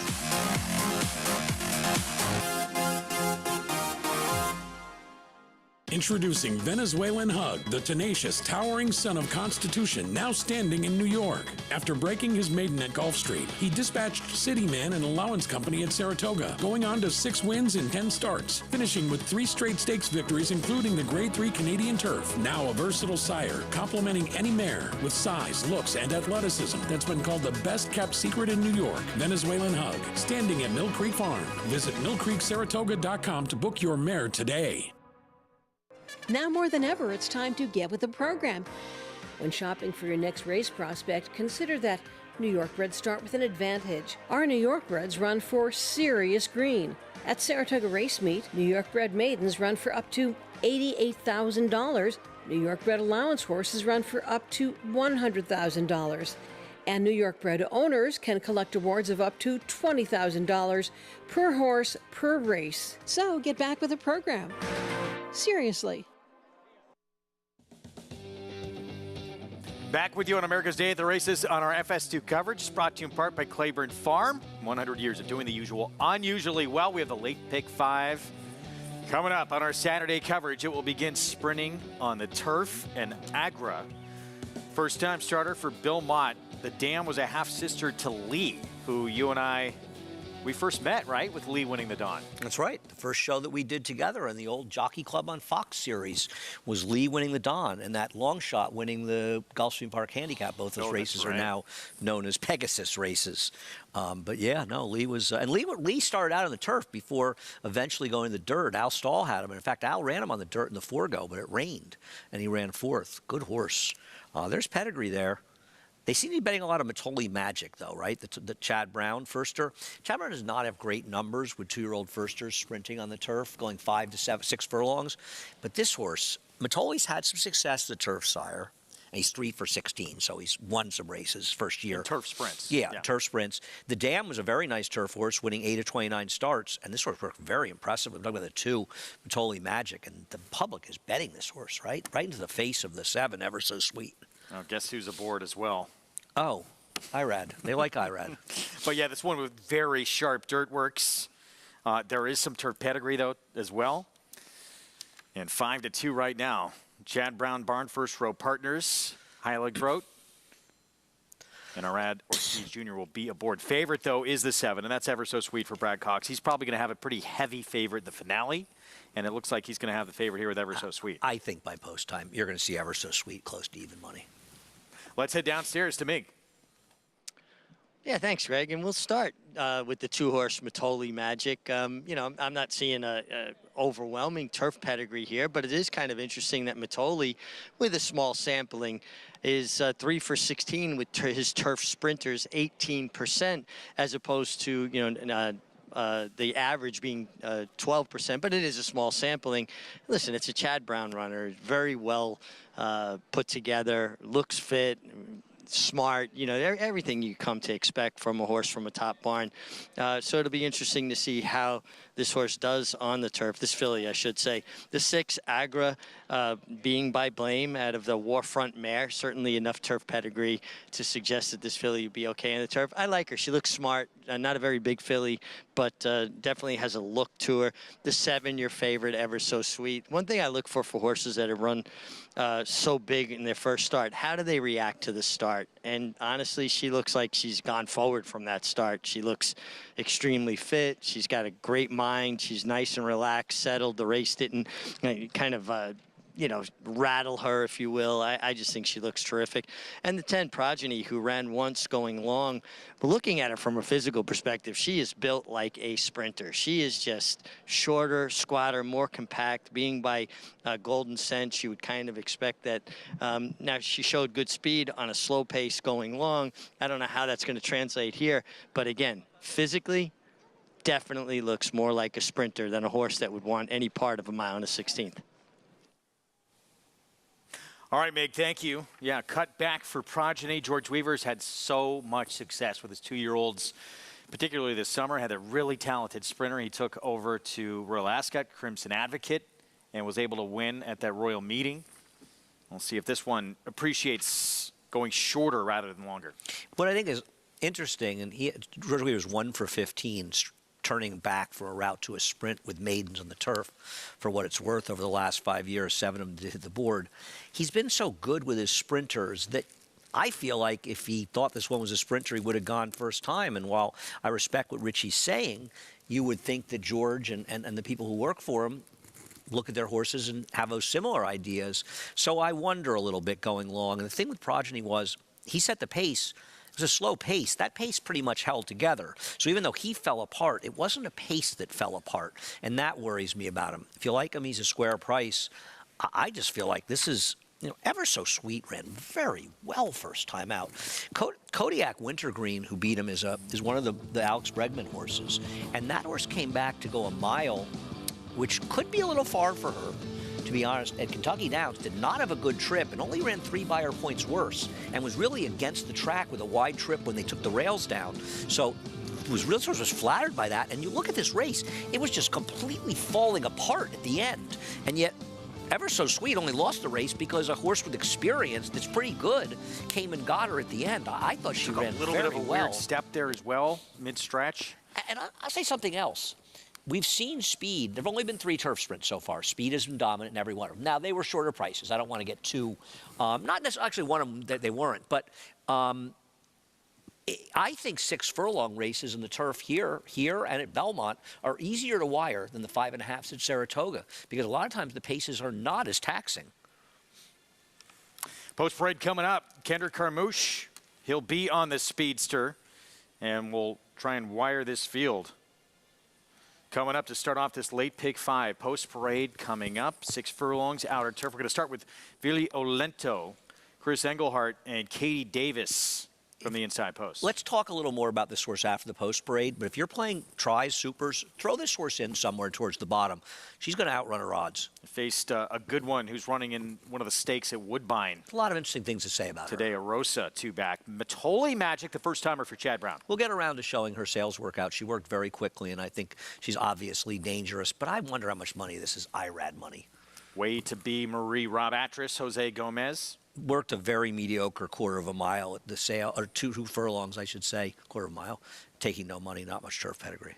Belmont Stakes Travers winning trainer Jenna Antonucci with La Pacasita. Big price if you want this one. There's not a screaming turf pedigree, though the dam is a stormy Atlantic. Here is Agra, first time out. Bill Mott, daughter of Claiborne stallion Blame. I thought there was enough turf pedigree to throw this one in. I picked her second. I went 7-6-2.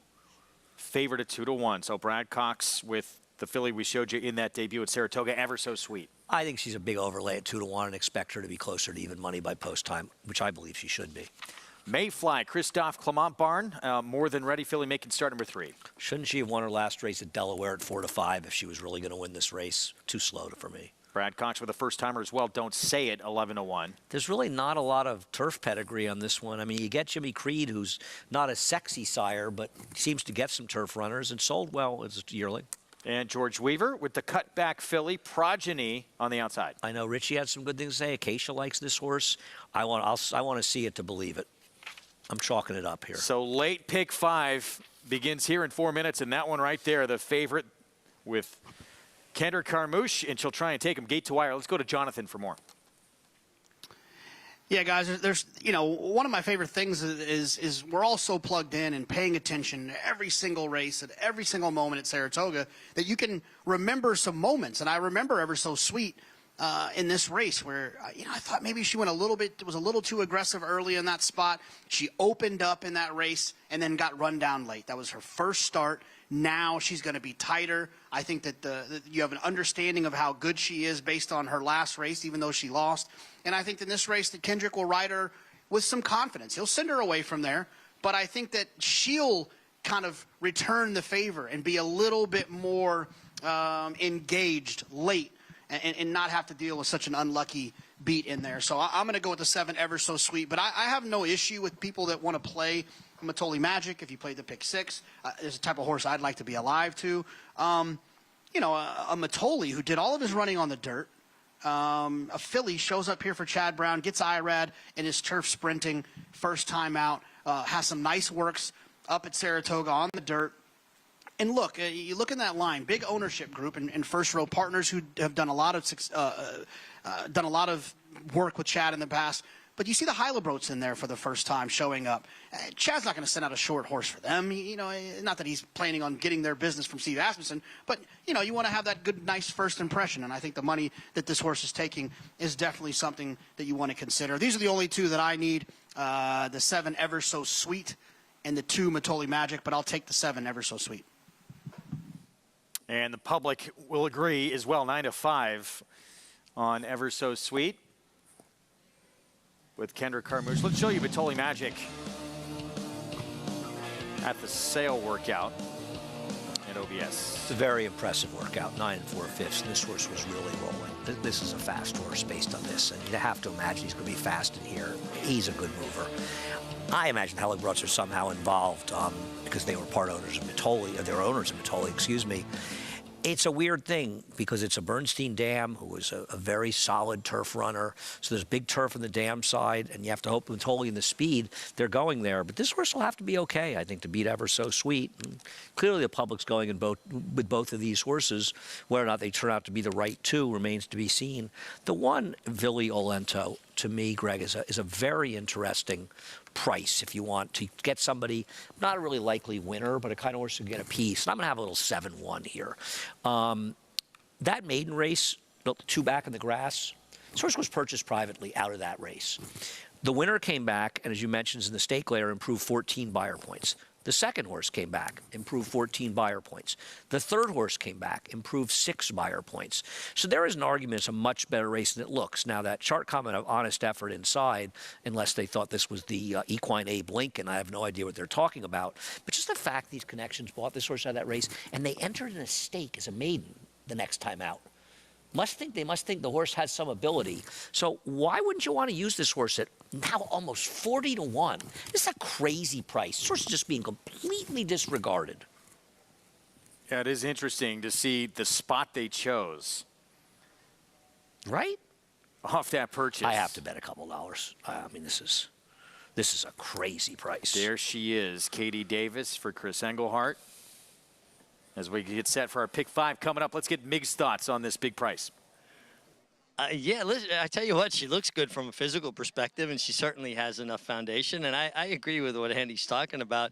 But I think that is the line of this early or this young Belmont at the Big A meet, unless she's Abe Lincoln. So we'll just call her Honest Olento. The 6, Agra, I like her a little bit. I really can't see past the 7, Ever So Sweet. I just think that the way she kind of responded to her first race is all positive. I'm not seeing a filly that's nervous. I'm seeing a filly that's clued in, tuned in. But Agra's interesting to me, and I like her steady work tab, and she just looks like a very smart kind of filly to me, and she's a big price. I'm picking the 7, but I think Agra is worth a look. And Progeny, you know, listen, she did set a slow pace. I just don't think she wanted any part of going long. We'll find out more about who she is today, because she is built like a sprinter, and certainly from the male side of the family, you would think that sprinting or being fast would be better for her. I think you'll see a truer effort or a truer response to how she ran first time going long. All right, Mig, thank you. See what happens here. In the first leg of this late pick 5, 9 stepping in. The other Brad Cox, he has the favorite as well, Ever So Sweet. We expect to see the one in front there, that 7 with Kendrick Carmouche. Let's go upstairs to kick us off of this pick 5 to John Imbrial. We have a field of 9 going 6 furlongs on the firm outer turf. Progeny about to move in, and we're just about set for the start of the late pick 5.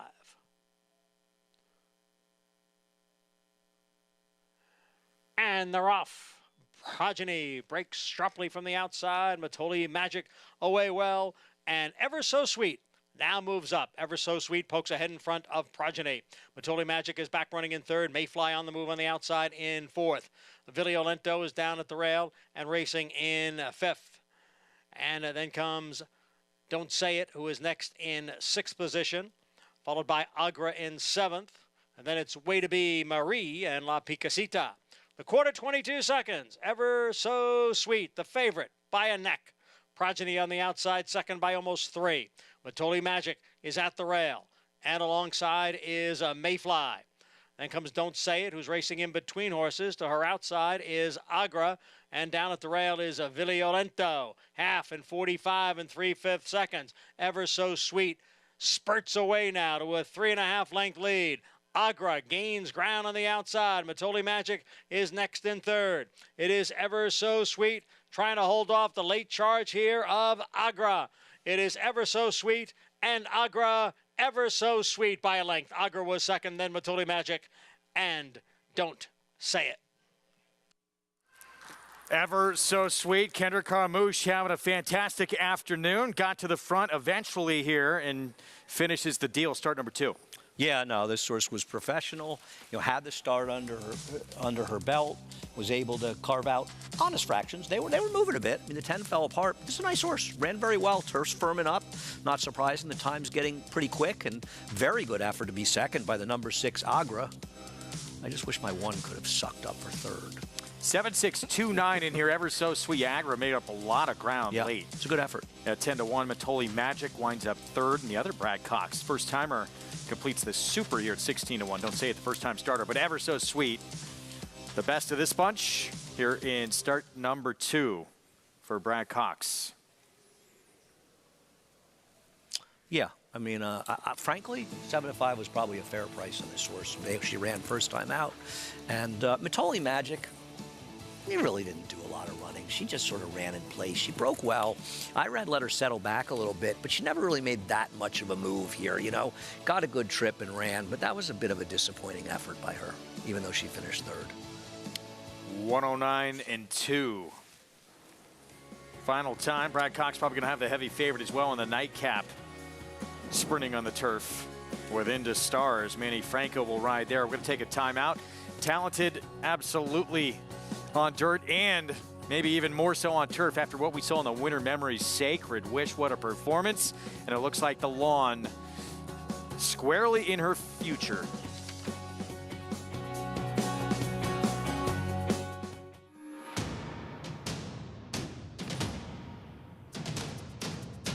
Drain the Clock will win and win by as much as he wants. He'll win by 6 in the end. It is Drain the Clock who will bound home the winner in the Bayshore. Drain the Clock, Jackie's Warrior, a terrific finish in the Woody Stevens that goes to Drain the Clock by a head. Monday, September 18th is the biggest day of the year at Presque Isle Downs with a $150,000 Presque Isle Mile plus a $300,000 Grade 2 Presque Isle Masters. The Masters is a key prep for the Breeders' Cup. Just last year, PA-bred superstar Caravel became the 8th horse to run in the Masters before achieving Breeders' Cup glory. It's the Presque Isle Mile and the Presque Isle Masters, Monday, September 18th at Presque Isle Downs, Erie, Pennsylvania. For more information, visit presqueisledowns.com/racing.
Back on America's Day of the Races on our FS2 coverage. It's brought to you where you can play it all at Naira Bets. Go to nairabets.com. Bet any track, anywhere, anytime. Get that $200 deposit match sign-up bonus when you punch in match 200 for new members at sign-up. And a lot of great offers on that website as well that usually you got to opt in for, so keep a lookout for those and take advantage. Underway, late pick 5 here on our Saturday card, Belmont at the Big A, and it's ever so sweet. Kendrick Carmouche, 2-win afternoon, teaming up with Brad Cox and owner Gregory Hoffman and RT Racing Stable. Yep, gets the job done. If you leaned on this one in the pick 6, that's a good win for you. And a horse, this is one, to me, this was as good a lean as there was in the sequence. A very likely winner of the race gets it done. But a nice performance by Agra, the Claiborne Farm, Adele Dilschneider runner that ran second there. I thought really ran well. It's not like anybody else was picking up any ground. Yeah, really, it made it a little interesting. Yep. Mid-stretch in there, but no getting to ever so sweet. Too good. Kendrick Carmouche, as we said, 2-win afternoon for him. And it's picture time for this filly. As the favorite at 7-5 to start off this late pick 5. $4.80 for the win. Agra Matoli Magic, second and third. We move on to race 7, 1-turn mile. 50,000 starter allowance, 3-year-olds and up. In a wide open race where right now we have 3 on the board between 5-2 and 3-1. Current favorite, Warrior Richard. Rob Falcone, Rad Ortiz Jr. Yeah, I'm surprised to see how much money Kunshan Bridge took in this race as the sort of co-favorite looking at the doubles. And this is a wide open race. I picked Warrior Richard, but I don't have a great deal of confidence. Other than the 5 Arabato, I wouldn't argue with anybody with who they came up with in this race. I thought it was a very, very hard race. And Ride Up should be the favorite, but I don't totally trust Ride Up. Lila Rice is a very tough trainer to claim from. More on this coming up. We'll get to the post parade as well. We're going to look back to yesterday, and one of the most intriguing runners on the card all day long was Sacred Wish. Runner-up of the Coaching Club American Oaks Grade 1 for 3-year-old filly Saratoga. George Weaver puts her on the turf. What would she do? She winds up running probably the best race of her career. I agree, and I think showing a new dimension. She had a very good trip, able to save ground in a race where most of the best performers were saving ground before angling out. but she really did show a new dimension. I think she got a 90 buyer for this, which would be a career best number, and the barn obviously taking a chance and saying, well, we know she's okay in the dirt, but I guess she worked well enough for them in the turf. You would like her off that turf work. I know you liked her a lot yesterday, Greg. It was a good call by you, and they were right. There's a new dimension for her. She can run in the dirt. She's a better horse in the turf. Yeah, grade 1 place under it, multiple graded stakes place, but yeah, this was, as you said, the way she did it too. Able to sit, wait, and show that turn of foot down the stretch. Looks like the lawn is definitely her future. Yeah, no, I agree. And, I mean, grade 1 place. Let's not get confused with this year's Coaching Club American Oaks as being one of the, not that you're saying it is, one of the great grade 1s you'll ever see. And Wet Paint ran well to run her down, and she had the run of the race that day. And I'm not knocking her performance. This was a better performance. So I think you're going to see the barn looking at turf opportunities, of which there are many. And they always have the possibility, if the race gets rained off the turf, that they got a pretty good dirt runner as well. Indeed. Man who was aboard in that runner-up finish, Coaching Club American Oaks, has started off this meet extremely hot. Manny Franco going very good. We talked about late Saratoga. After a slow start, he really picked things up as well. No one hotter than him right now here in South Ozone Park. We'll have more on Manny when we come back. Stay with us. Consistently versatile with 25 grade 1 winners on every surface from 6 furlongs to 1 1/4 miles all over the world. Switzerland in the Dubai Golden Shaheen. Switzerland wins. Churls Fight running on. Mason in front. Churls Fight on the outside. At the wire. Photo for the win. Prince of Monaco's too good. An impressive winner of the best pal. All purpose, all places, all power. Speightstown. When it comes to horse racing, you can never have too much information. With Twin Spires, you can place your bets with confidence. Whether you use handicapping insights, like our Brisnet speed ratings, prime power and past performances, the guidance of our experts' top picks, or just choose a name that catches your eye. Yes! No matter how you pick your horse, bet with Twin Spires. Start earning your $200 sign-up bonus when you sign up with offer code GET200. Liam's Map, a 2-time Grade 1 winner with 6 consecutive triple-digit buyers, including a 114 to win the Breeders' Cup Dirt Mile. He's already taking the lead as a sire, with Grade 1 winners Basin, Wicked Whisper, Colonel Liam, and Juju's Map, plus multiple 6-figure yearling sales and 2-year-old sales up to $1.2 million. Proven on the track, proven in the sales ring. Liam's Map, only at Lane's End. Racetrack Television Network brings you every race, from every track, on every screen, every day. With monthly packages starting as low as $5, RTN gives you great value and access to more live HD streaming and race replays than anyone. Visit RTN.tv today to sign up and watch on almost any device, including Roku and Amazon Fire. RTN has packages that start at $5 per month.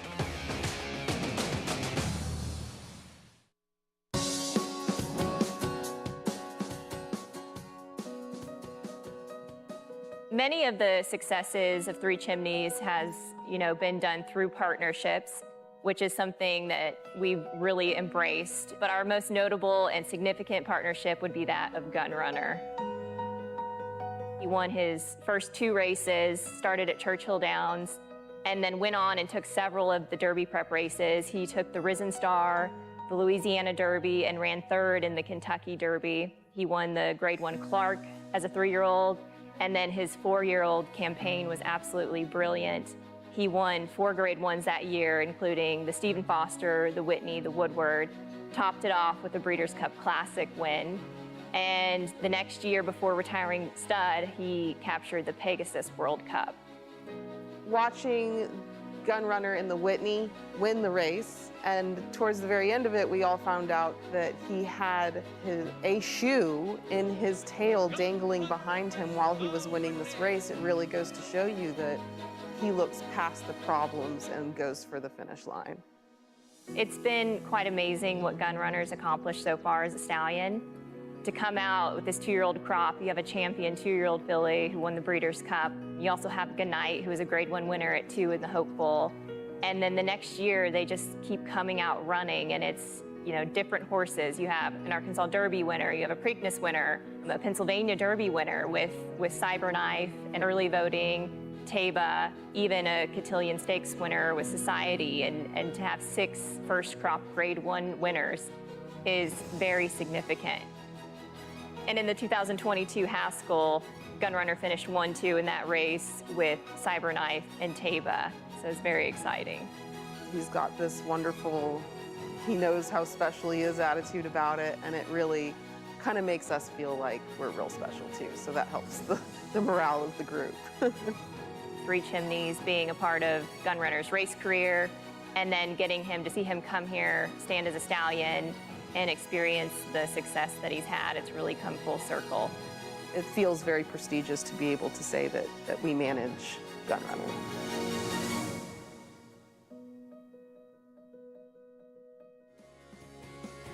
What an incredible start to his career at stud Gunrunner has had. Top first crop sire, second crop sire, and now third crop sire. Pretty incredible. We're back here on America's Day of the Races, getting set for the 7th ahead in a very competitive race. As you said, I agreed with you. Thought everybody with the 5 could probably win, which means the 5 is probably going to win at 29-1. That's how this game can go sometimes. Tough to make really anybody a favorite in this spot. So what does the public usually do here in New York? They make Irad Ortiz Jr. the favorite. Right. That's what the case is right now with the 3. He's going to drift up from there. I think the favorite will be the 6 by post time, but we'll see. Well, the 6, yeah, right you're up. Right. You're right. I mean,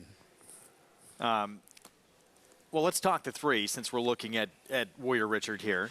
My feeling with him, and you could also do the same thing about Thunderian, I just thought he ran a little better than Thunderian because he had legitimate trouble last time. He was steadied back 2 to 3 lengths early in the race, and that was a track on August 25th where it was nearly impossible to make up ground. We got a lot of rain, and it just became, sort of a front runner's paradise out there, which is something you don't see that often. I know it's hard for you to remember, but we had a day or 2 of rain up in Saratoga, and I thought Warrior Richard ran well trying to close into that, especially with the trouble. So I prefer him to one Thunderian. If you get Irad Ortiz, you get a good rider. But there are a lot of good riders here, and the problem if you like a horse is Irad takes way too much money, basically based on the horse's chances. So I'm not going to be able to bet this horse. I wouldn't bet him at under 4-1 in here because it's that kind of race. I thought. Would you say he's maybe 3rd, 4th most likeliest winner? Yeah. I mean, I think Ride Up's the likeliest winner. He's got the best races of these. I just don't love horses claimed from Linda Rice. But she just, listen, this horse, I don't think the only reason she dropped the horse was trying to win the title. But I do think this drop on this horse was a combination of, I'm just frustrated trying to break a maiden special weight. It's really not that good. I've got to run him in a race that he can win at, and I'm trying to win races. Claimed out of this race by Flying P Stable and Tom Morley. We'll show you a stat. I think we have it. Tom Morley has exceptional numbers when he's claimed horses in the last 3 years when he started claiming horses for Flying P. Flying P had a cold Saratoga. They're a stable that can win in bunches.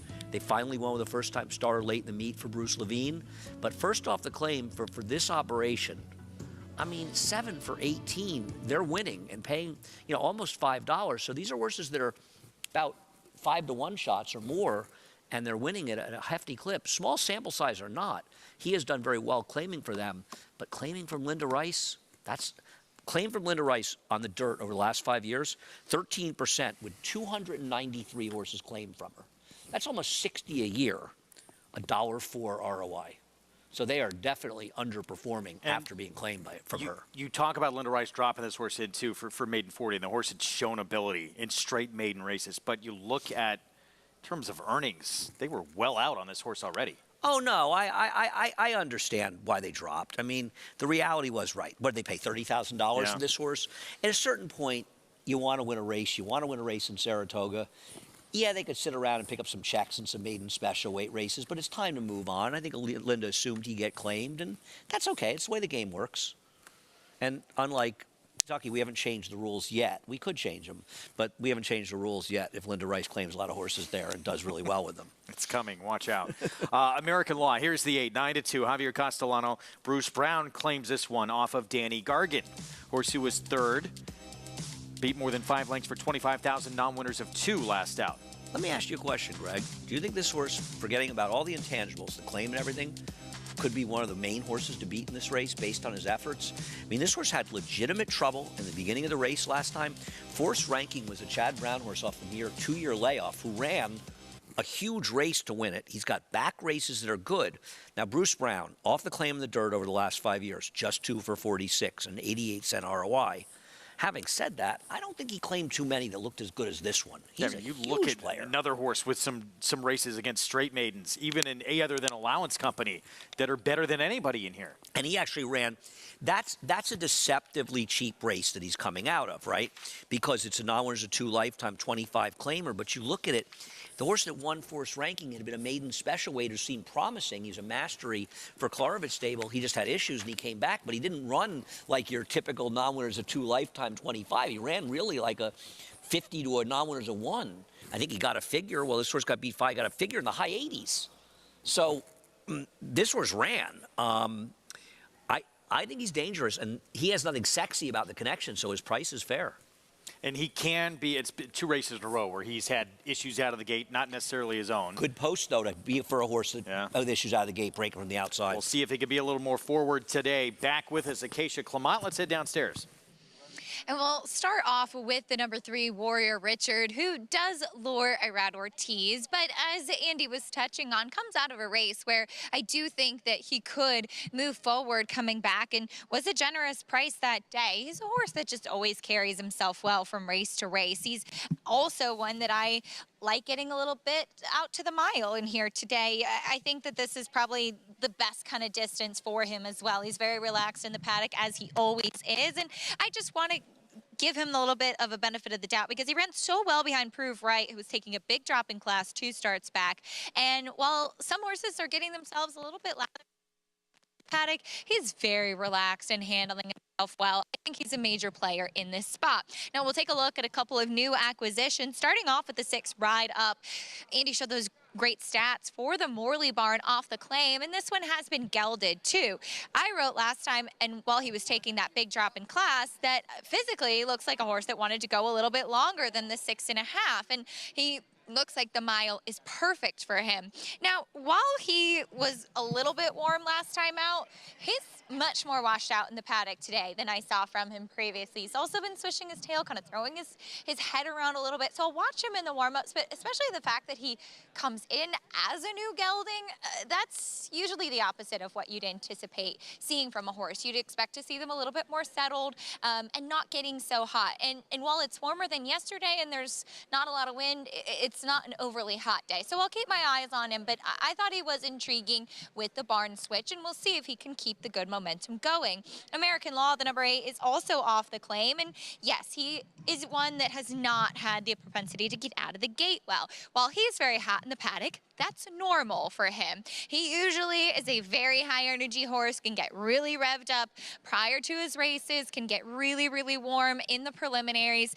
He's hotter maybe today than typical, but he's always hot. So I'm not taking it as a negative. He has the ability to be forwardly placed if he can get out of the gate. I think with him, it's just a big focus thing and that he lacks kind of channeling that energy. Looks tremendous once again, making his first start for Bruce Brown. Let's see what kind of trip he gets. Greg? That man right there, as hot as he gets right now. 5 wins, first 2 days of the meet for Manny Franco, who will be on board the 6 Ride Up in this spot coming up. He has a win earlier today on Catch That Party. And how about, we're looking at the first 2 days of this meet, how about the last 9 days of Saratoga? He had 12 winners to close out that meet, the final 9 days. Yeah, and if somebody says, well, it's just a little more than 1 win a day. Yeah, that's a lot.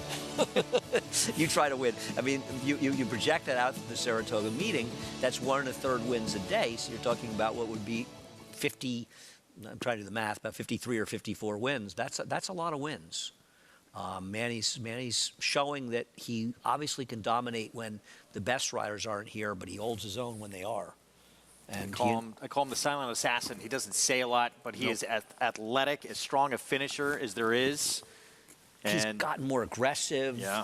And since hooking up with John Panagon as his agent, they've done a great job together. And I think you talk about the agents and the jobs they can do together. Look at Javier Castellano, how he's turned his career around when he went to P.J. Campo. And P.J. Campo won a riding title in the winter with Eric Cancel. Now, Eric rode very well to get it done, but to suggest that P.J. Campo didn't have a lot to do with that would be a mistake. And then look what happened when he got a rider of Javier Castellano's caliber, how much his career has turned around as well. And for these riders, it's getting better mounts that helps them get their confidence, too. It's getting on more live horses that can win, live or barns. And that's what happened with Panagot and with P.J. Campo. And it's probably a little bit too, so you just stay more engaged. Sure. Every single race, because it can become a grind. Kendrick's been riding very well. He's had some big winners. His agent, Jimmy Riccio, had so much success with Jose Ortiz. They're starting to pick things up. Imagine if you're a rider and you show up and you're just riding long shots every race. You want to feel like you have a chance to win. It's going to help you in all ways. Here's a new face on the scene. Showed a lot of talent in Hot Springs. Isaac Castillo, he's on Thunderian. I think he's too big a price relative to the 3. He's not supposed to be 8-1 and the 3 2-1. Even though I prefer the 3. Jose Gomez, reigning apprentice of the year on Skylander. I know some people that like this horse. We'll see. Cutting back to a mile may help him. I don't have a lot of confidence, but he did run okay last time. Irad Ortiz Jr. on Warrior Richard. Rob Falcone trains. He's an underlay because Irad's riding him. I picked him, but I wouldn't touch him with a 10-foot pole at 2-1. Biggest price on the board, Arabato at 18-1. He has that 1 second when he ran second to Power in Numbers, who sold for a lot of money out of that race. But other than that, he just has no races that make him a contender. Manny Franco just went by on Ride Up to do gelding for Tom Morley for Flying P. We've talked about him. He's a big player. Jose Ortiz on Cunchin Bridge for Linda Rice. I don't get all the money for this one. Maybe it's Linda money. I preferred others, and I wonder, I guess the mile should be okay. And American Law, Javier Castellano, Bruce Brown. And we talked about some very big races in the running lines. A lot of seconds, though. I think he and the 1 are the very fair prices in this race right now at 8-1 and 5-1. And while I wouldn't take 5-2 and the 3 who I like, I could switch my allegiance to horse like the 1 or maybe even the 8 at 5-1. Pick 4 starts here. Here's Thunderian for David Jacobson. Let's go to JK for more. Yeah, guys, look, I really kind of actually like the 1 Thunderian. I thought ran extremely well last time, considering the circumstances. A sloppy racetrack, going 7 furlongs. If you watch the show, you've heard me talk about sloppy racetracks. I hate horses that come from off of it. The kickback is just very intense on a sloppy racetrack. I think a lot of horses don't appreciate it, don't like it, won't run through it. Thunderian actually did run pretty well considering that was a sloppy racetrack. But it was also a racetrack where I felt like horses weren't making up any ground, and this horse was the only one that actually was picking up a few pieces. So I like this horse quite a bit, especially at 8-1 with that wide move in the last start. And then the 7, Cunchin, is that where, I don't know where that is. I bet you Andy knows. He knows about random things like where that bridge is. So when we go back to Andy, he'll tell us where that bridge is. This horse, at least what they've been doing with this horse is running against Starter Allowance Company, right? This isn't a horse that's been running against maidens or been running against non-winners at 2 or been, or getting, running against and just claiming spots. This horse has been running protected. And I think that that's probably with the Linda Rice reasoning as to why this horse is taking a little bit of money. I wouldn't be opposed to an idea that has to do with this horse, but I'm just a little bit too interested in the 1 Thunderian. It's pretty embarrassing that Jonathan doesn't know the longest bridge in the world. It really is. Come on, I JK. mean, You've seriously. been to Shanghai, too, haven't you? Yeah, come on. You probably, I think he was there on his honeymoon. I think. He's pretending it was Italy, but I think he was in Shanghai. Well, he took a trip around the globe, I think. Yeah, I mean, Jonathan knew there was the longest bridge in the world. He just wanted to try to make you and I look good. What about the chances of the horse here, named after that bridge? So here's Cunchin Bridge. Linda Rice, who makes a nice appearance here at 3-1. Linda Rice, breaking news. This is shocking. We're, 2.5 days in? Has yet to win a race. Her career is probably over. Greg, her sire, Protonico, has he ever sired a good horse? In his first crop, he sired 14 horses. One of them, I believe, finished first in the Kentucky Derby. Yeah. He was the sire of Medina Spirit. He was a Todd Pletcher, was actually kind of a nice horse. He hasn't had that many horses. And I think it was because of that a lot of people didn't use that horse in the Kentucky Derby because of his sire. Yeah. I don't like this horse. As I said, other than the long shot 5, I agree that any horse can win this race. I wouldn't bet Cunchin Bridge. I'm not going to be surprised if this horse wins. I didn't particularly love the horse race. Yeah, it was kind of close to a race that fell apart last time, but so was Garuvan. Now, Garuvan's okay as well. I didn't particularly like Cunchin Bridge. to be honest, so I would go another direction. The ones come down to 5-1, so the price isn't as inviting. I found this to be a very, very hard race. Like I said, I picked Warrior Richard, but at under 7-2, I wouldn't even consider betting him. 5-2 is awfully short. I'm very intrigued to hear what Acacia has to say. I just saw Warrior Richard, and he looked sensational warming up. I want to get Acacia's take. You're absolutely right, Greg. You look tremendous on track, and thanks for waiting to come to me. Just watched my boy Carson's run win the Grade 1 Summer up at Woodbine, as we saw that terrific story from him this summer at Saratoga. But as far as Warrior Richard, absolutely elevated on track. I'm sticking with my picks from the handicapping show. Talking Horses with Ride Up early this morning, but probably the best physically would be your current tepid favorite, Warrior Richard. As far as the 7 Kunshin Bridge is concerned, he also warmed up great out on the track, but he's a horse that just always looks good.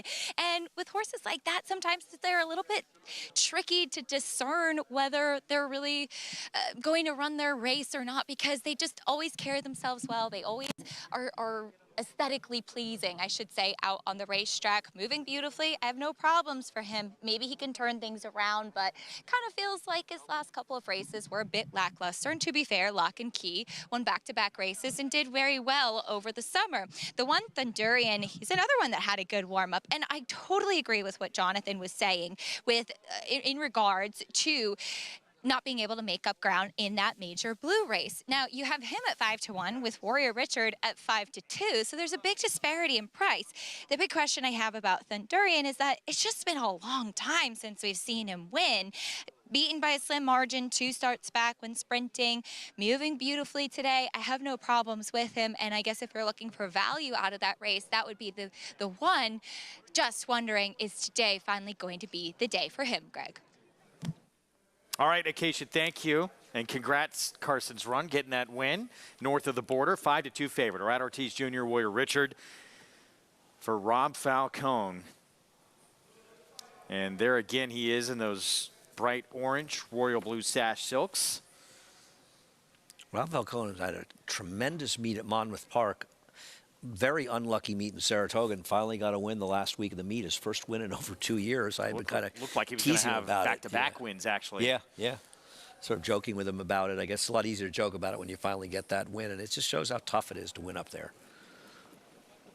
Pick 4 starts here. Very competitive dirt sprint coming up next, and then our ABR race of the week, the Grade 3 Fasig-Tipton Jockey Club Oaks Invitational for 3-year-old fillies at 1 3/8. This one wide open, though, as well. And favoritism for the first time now shifts to the 7. Kunshin Bridge for Linda Rice and Jose Ortiz. Distant thirds at this similar condition each of the last 2 starts. One of sorry. No, go ahead. Should we be favored here? 7? No. One of the many she claimed out of Churchill Downs. Yeah. Now she's going to have to run a horse there if she wants to claim them and then wait. She waited with a lot of those horses to run them, though, in Saratoga. I don't know how much the rules changed on that. I don't quite know. Set for the 7th. Let's go upstairs. John and Brielle, the call. Number 6, Ride Up. Goes in nicely, waiting for Kunshin Bridge and American Law.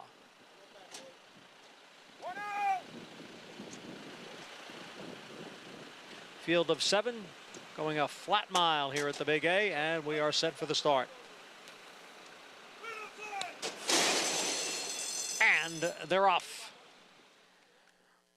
Ride Up, Kunshin Bridge, American Law, 3 of them out for the early lead, with Arabato not far behind in 4th. Skylander is down at the rail. Warrior Richard's in between horses. Break of 4 or 5 lengths to Thundurian, who trails the field in 7th. They cross over from the chute to the main track. The battle up front continues. It's Ride Up on the inside and American Law on the outside. Ride Up by a neck. American Law running in 2nd. Skylander has gained ground now on the inside at the 3rd. The quarter went 23-1. Kunshin Bridge is alongside of Skylander. And then it's the duo of Warrior Richard and Arabato. Thundurian continues to trail. Ride Up and American Law. They continue to duke it out here going into the far turn. Opening half went in 46 3/5 seconds. Kunshin Bridge is now on the move on the outside. So it's American Law, Kunshin Bridge, and Ride Up. And just in behind those three, Skylander in fourth, who will need some racing room. Warrior Richard down towards the rail. Then comes Arabato and Thunderian. Now Ride Up is dropped back.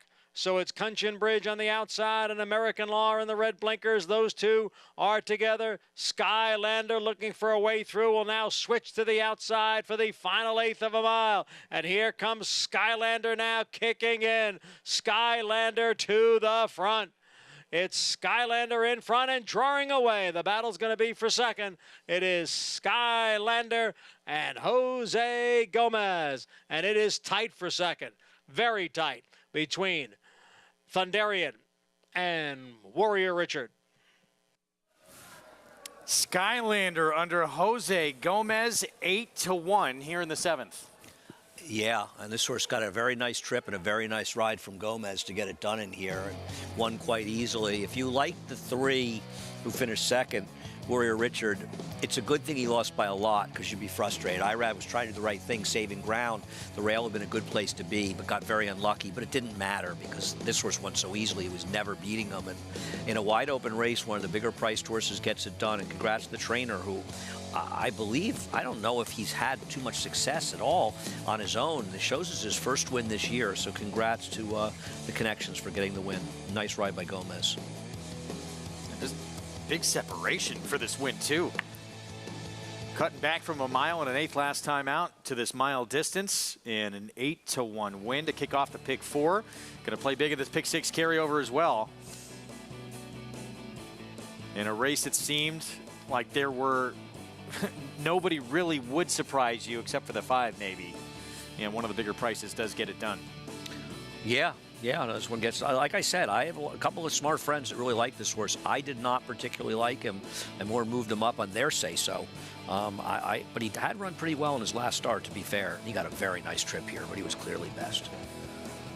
2-3-1-7. Skylander at 8-1 here in race number 7 to start off this late pick four. We're going to take a timeout with the prices for you when we return.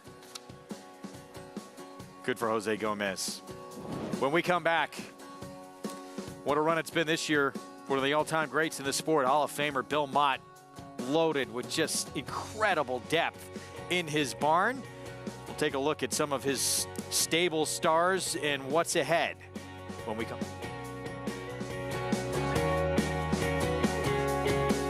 Eclipse Champion Blade, a proven sire with over 15% lifetime stakes horses. And in the sales ring, Blaine continues to prove his value. Now 50, 550, 550,000. 485,000. Thank you. 310,000 upstairs. His stakes producing daughters include the dam of Eclipse Champion Forte. Forte to win the Breeders' Cup Juvenile. Blade, standing at Claiborne Farm. The Fasig-Tipton Mid-Atlantic Fall Yearling Sale, offering a catalog of yearlings from many of the sport's most lucrative state-bred programs. Among the nation's richest sources of stakes caliber horses, graduates of this sale have won or placed in over 200 stakes races in just the past 2 years alone. Recent stars include Leave No Trace, winner of the Spinaway Stakes, and runner-up in the Breeders' Cup Juvenile Fillies. Mid-Atlantic Fall Yearlings, Monday and Tuesday, October 2nd and 3rd in Timonium, Maryland. Where will you be?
Welcome back to America's Day at the Races, brought to you by Hill and Dale at Alafa, where the obscure becomes obvious. In the 7th race, a big finish from the number 2 Skylander, ridden to victory by Jose Gomez, who I'm happy to be joined by here.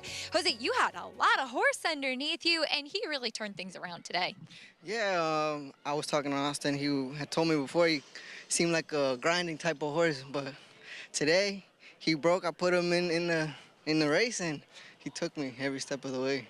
Yeah, that's usually what we've kind of come to expect from him, that he's kind of those big, long striding types and has to feel really good when they almost kind of surprise you like that on track. Yeah, I know they were going pretty quick up front, but I was right there too, and I had a lot underneath me. And the only thing I had to do was get him out in the clear, and once we got him out, he come running home. We've had a lot of fun following your career, of course, champion apprentice last year, and seeing you with some really big horses like True's Gold and riding in those graded stakes. What's the journey been like for you, and especially now that you're calling New York home for the winter? Well, yeah, it's home. You know, I started really started my career here, really. And, well, I just want to, you know, build, you know. I know it might take some time, but time is all we got. And you got another win today. Congratulations. Thank you. A young rider that's a lot of fun to watch on this circus, Craig.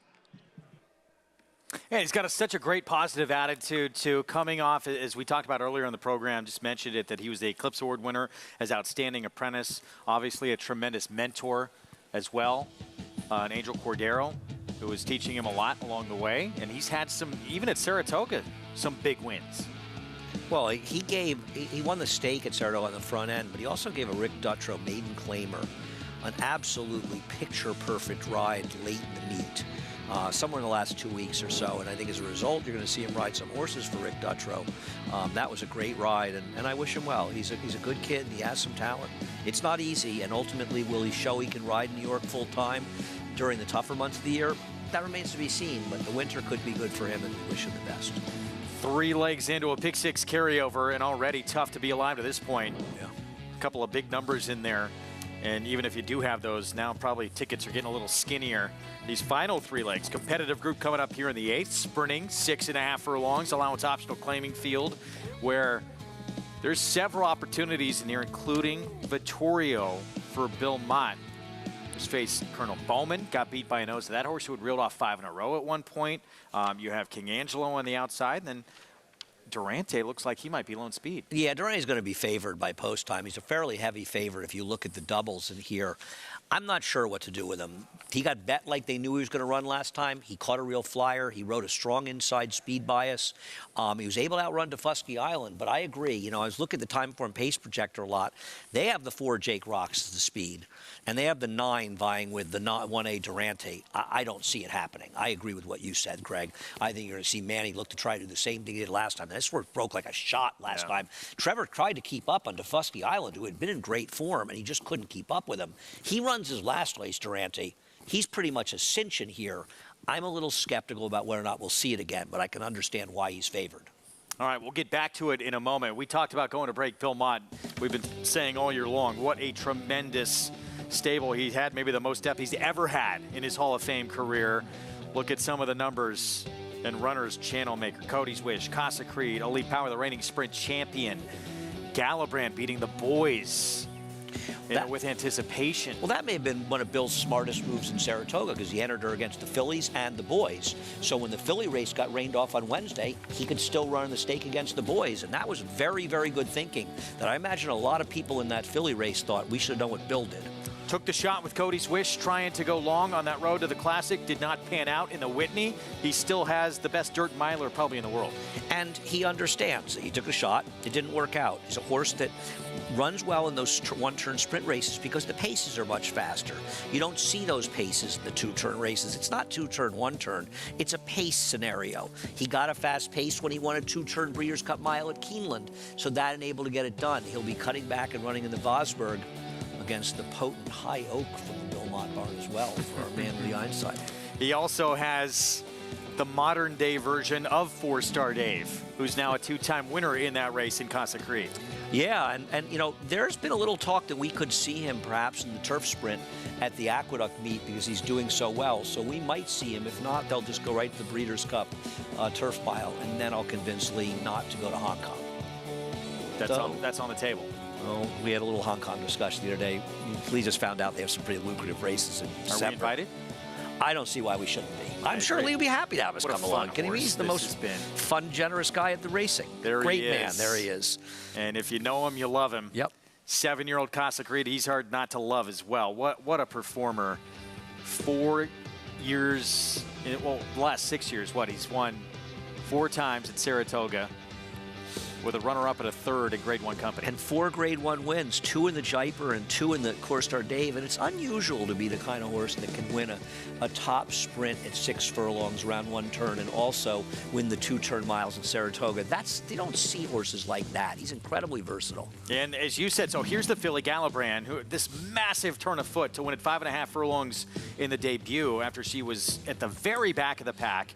Entered her against the fillies that came off the grass. He also entered there a day later against the boys, and that stayed on the grass, and she did this. I love when they have those white socks the way she does. It always makes it look like they're running faster, doesn't it? There's something about the way they look like their legs are running that it looks like they're really accelerating. And I agree. You know, she won her debut, fast pace, race came apart, but she ran well in there, and she did it. And this was a great move by Bill. I remember seeing her in that race. She's the only filly that cross-entered, and arguably the filly race was tougher than the boys' race. And I believe the horse that she beat was Carson's Run. In that race, yeah, just one up at Woodbine in the stake. Yeah, the fake Grade 1s. They run at Woodbine this weekend for the 2-year-olds. Well, they shouldn't be Grade 1s. So. Elite Power as well, the reigning sprint champ, who had just been on this incredible run, win after win after win, and then able to finally, now we have a rivalry. Gunite finally able to beat him in the rematch in that 4-go. But he's been incredible to this point with the streak he put together. JK, what can you tell us about Elite Power? Look, I really like this horse. I think that, you know, in the 4-go, I picked Gunite that day. I liked Gunite. I thought that was the right race, the right time, the right setup for Gunite. However, I think Elite Power is a better horse, and I think that I like him significantly more moving forward. The other thing I'll say about Elite Power is that I believe that his turn of foot is more dynamic. It's more significant going 6 furlongs, which he'll go in the Breeders' Cup Sprint. Yes, I think he's a talented horse. He can win going 7. He can win going 6 in the right situation. But with real pace to close into in the Breeders' Cup Sprint, I think Elite Power is a significant favorite, in my opinion, over a horse like Gunite. On the right day at the right time, Gunite can absolutely beat Elite Power. But I think out in California with some real pace going 6 furlongs, the way that Elite Power ran in the circumstances that I don't think were in his favor in the 4-go, I think he's going to be extremely tough to beat, and it's going to be a lot of fun to watch him run.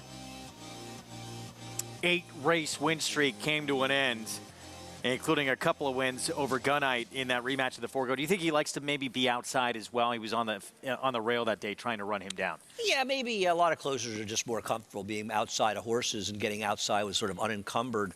But it was really a situation of pace where the 7-furlong races are going to be more favorable in many cases for speed horses because the paces are usually not as intense as they are at 6 furlongs. So I think Elite Power is a horse that he's fine at 6 furlongs. He's fine at 7 furlongs. He's just going to get a faster pace to close into at 6 furlongs. So his closing kick ends up being more effective. I thought that the Vanderbilt, that was one of the best races all summer because Gunite ran great.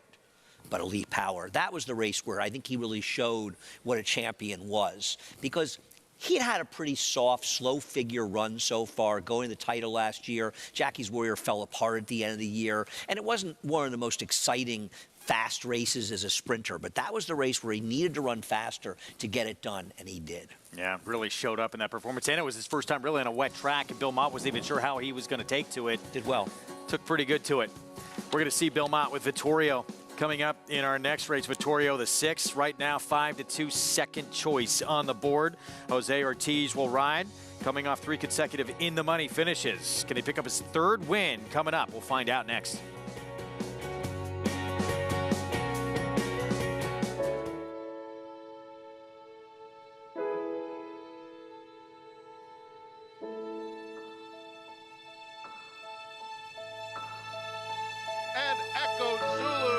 takes her away. Echo Zulu, most impressive in the ballerina.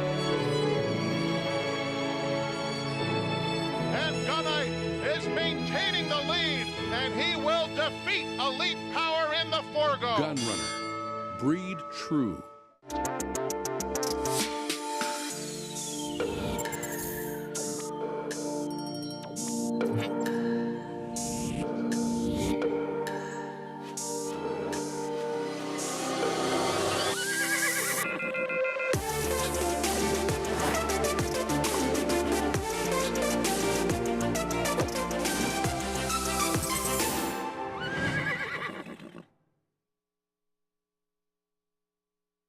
Respect the law. He's earned it. A Grade 1 winning juvenile. Tis the law, pops the cork in the champagne. A classic winning 3-year-old. Tis the law is going to win the first leg of the Triple Crown. 5 triple-digit buyers. Respect the law, tis the law. The best son of Red Hot Sire Constitution. He's left the others behind. He's going to win the Run Happy Travers. Tis the law. Reach for the unreachable. Race to new horizons.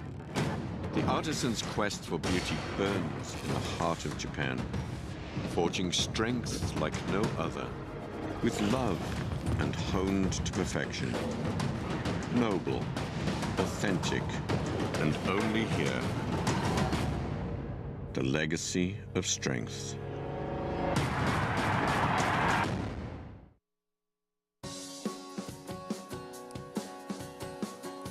Back with you on America's Day at the Races on our FS2 coverage. It's brought to you by America's Best Racing. For the love of the race, visit americasbestracing.net today. Race 8 next. We are approaching the 14-minute mark to post. And Durante, the 1A, will break second to the outside. Back-to-back wins, and he did a gate-to-wire last time out at Saratoga. And Manny Franco looking for his second winner on the card today. And if you could somehow get fixed odds based on the board, I would jump on his 7-2 even if you don't like him, because he's going down. He's going to be the favorite in this race by post time. Meanwhile, this is the Bill Mott runner, Vittorio. Jose Ortiz will ride here. Let's head downstairs to Acacia. And we'll start with him because Vittorio has consistently run quick figures. The question with him is that he just doesn't seem to seal the deal. It looks like he's a horse that you just really have to time the ride well and be very, very careful about not moving too soon, not moving too late, because he gives you a very short window to get the job done. Now, they have saddled him outside the stall. He hasn't been overly naughty, but he is an energetic type. I don't remember him being bad in Saratoga or any of his recent races, but he's just a bit of a handful today. He's a horse that is beautifully put together. Even last time as the favorite, and they've added those blinkers a couple races back, it looked like he was potentially finding the right spot to get the job done, and he just once again ended up finishing second after hitting the front. It's a very short cup that he wears, what we call a cheater cup, to kind of limit the peripheral vision and hope to give a little bit more focus. I absolutely respect him. I just think that he is a very tough horse to trust, given the fact that he has more seconds than he does wins, and yet to get the victory at a variety of distances since moving to the Mott barn.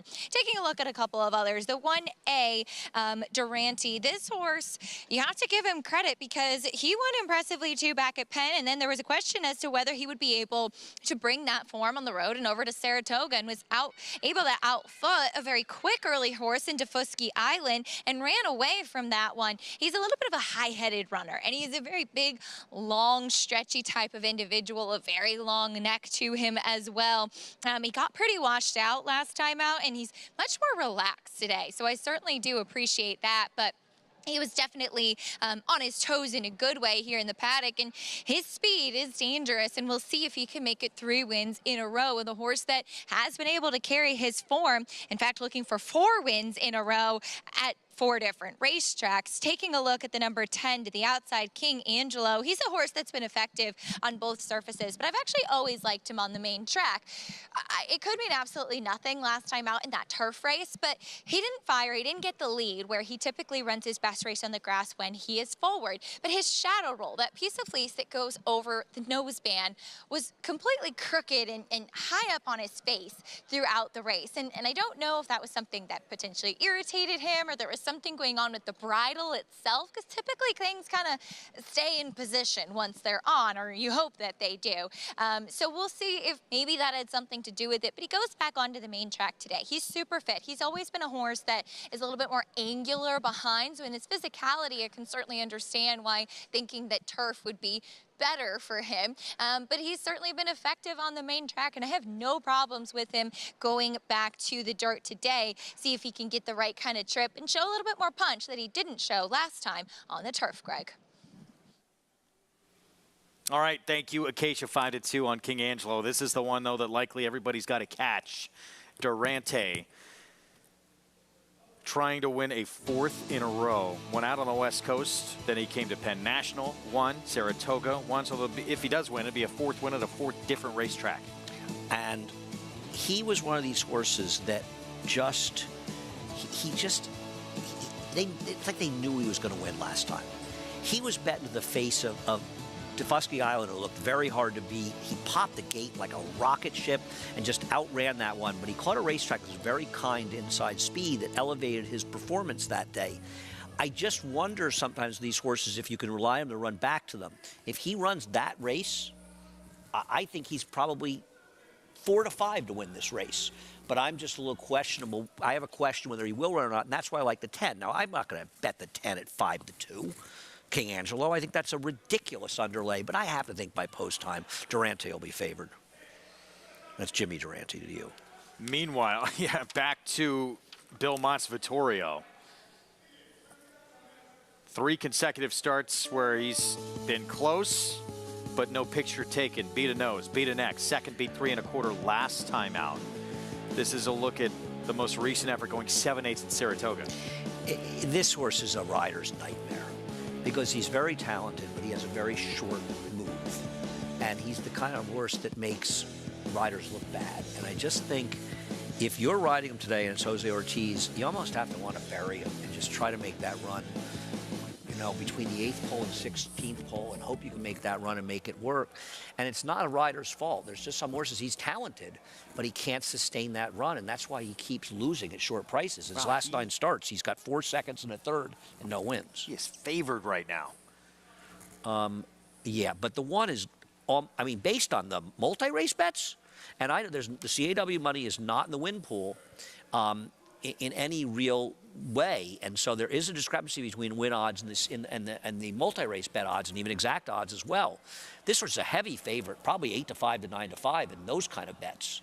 But right now, the public is not going. The 1. The 1A. Oh, well, yeah. I'll give you an example. I'll just read the will pays. Okay, the double, $29 for $1. With a horse that just paid almost $20. So you're looking at, 2 to 1, right? 3 times it. It's $44 for $1 with the 6. It's 1.5 times. It's $58 2 times with the 10. So he's a considerable favorite looking at those rates, and I have to think by post time he will be favored. You would certainly think, especially with the streak he's on.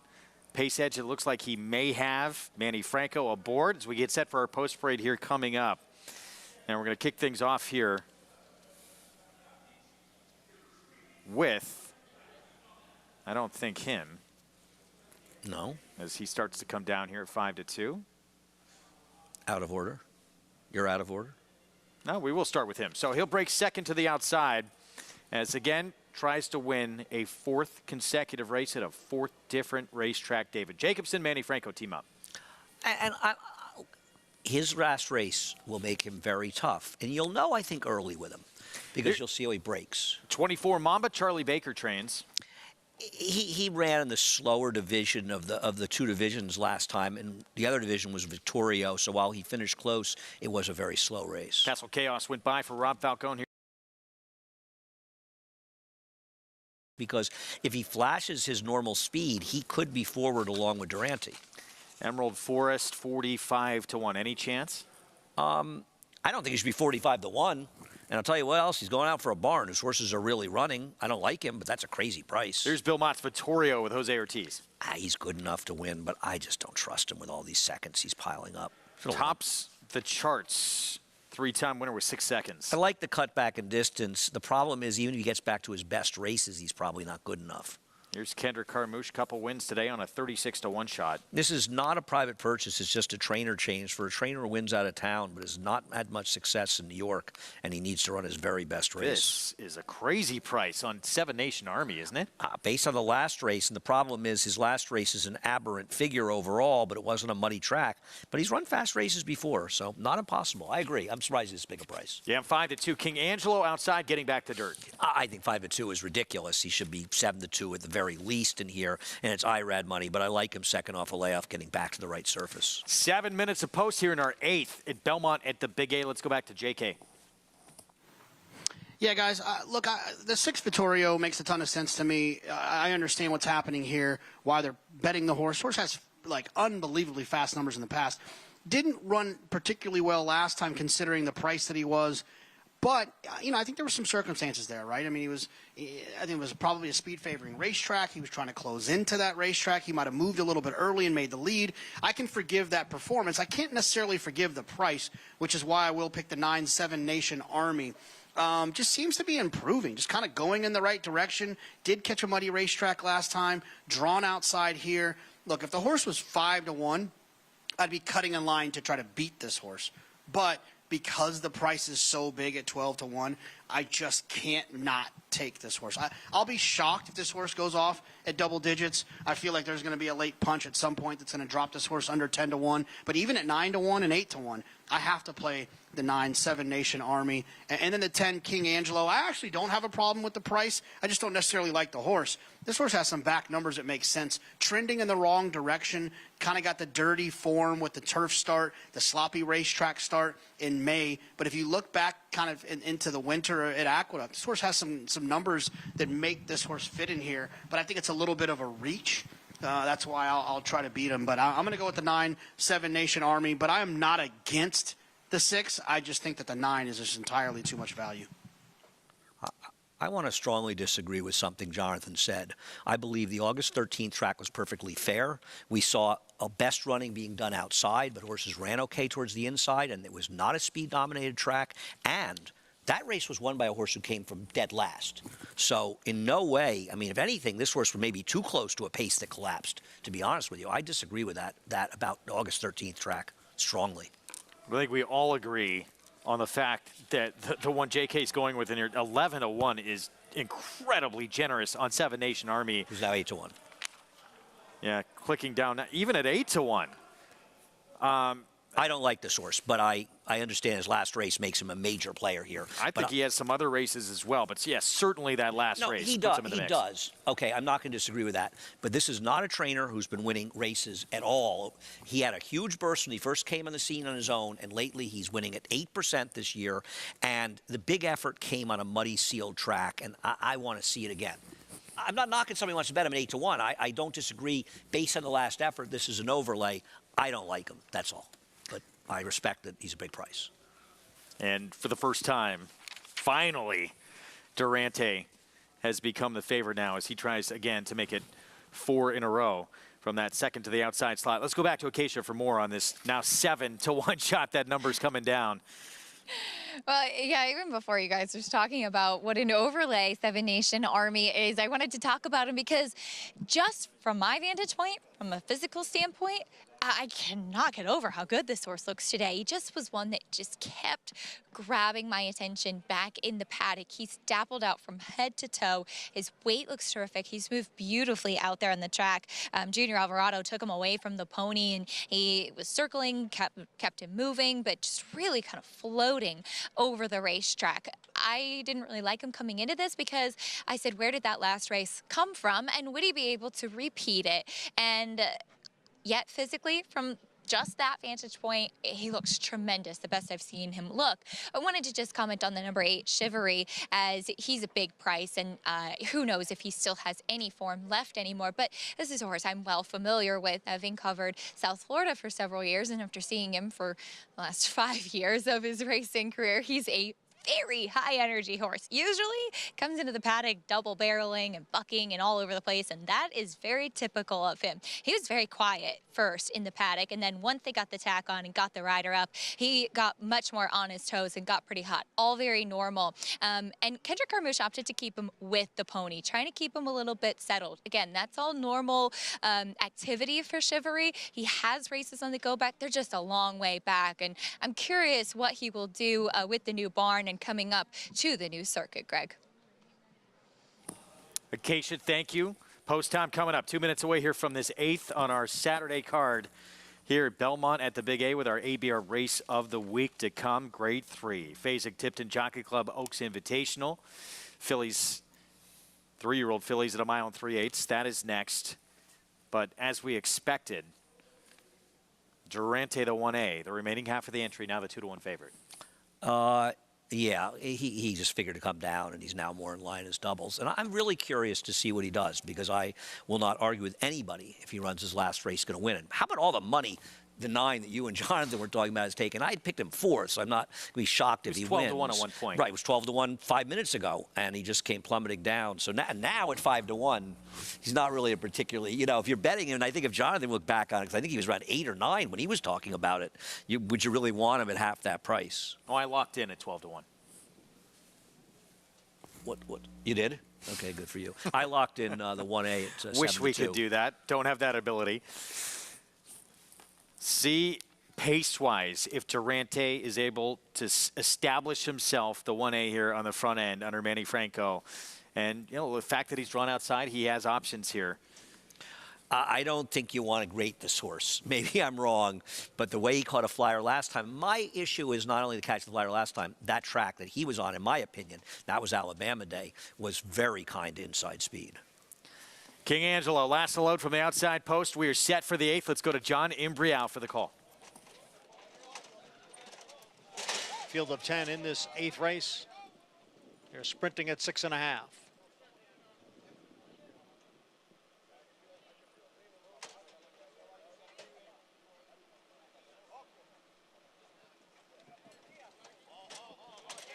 Jose Lezcano is off number 2, 24 Mamba. Vittorio has now gone into the gate.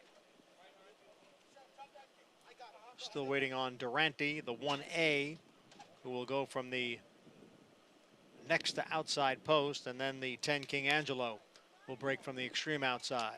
So Jose Lezcano is now back on the 2, 24 Mamba.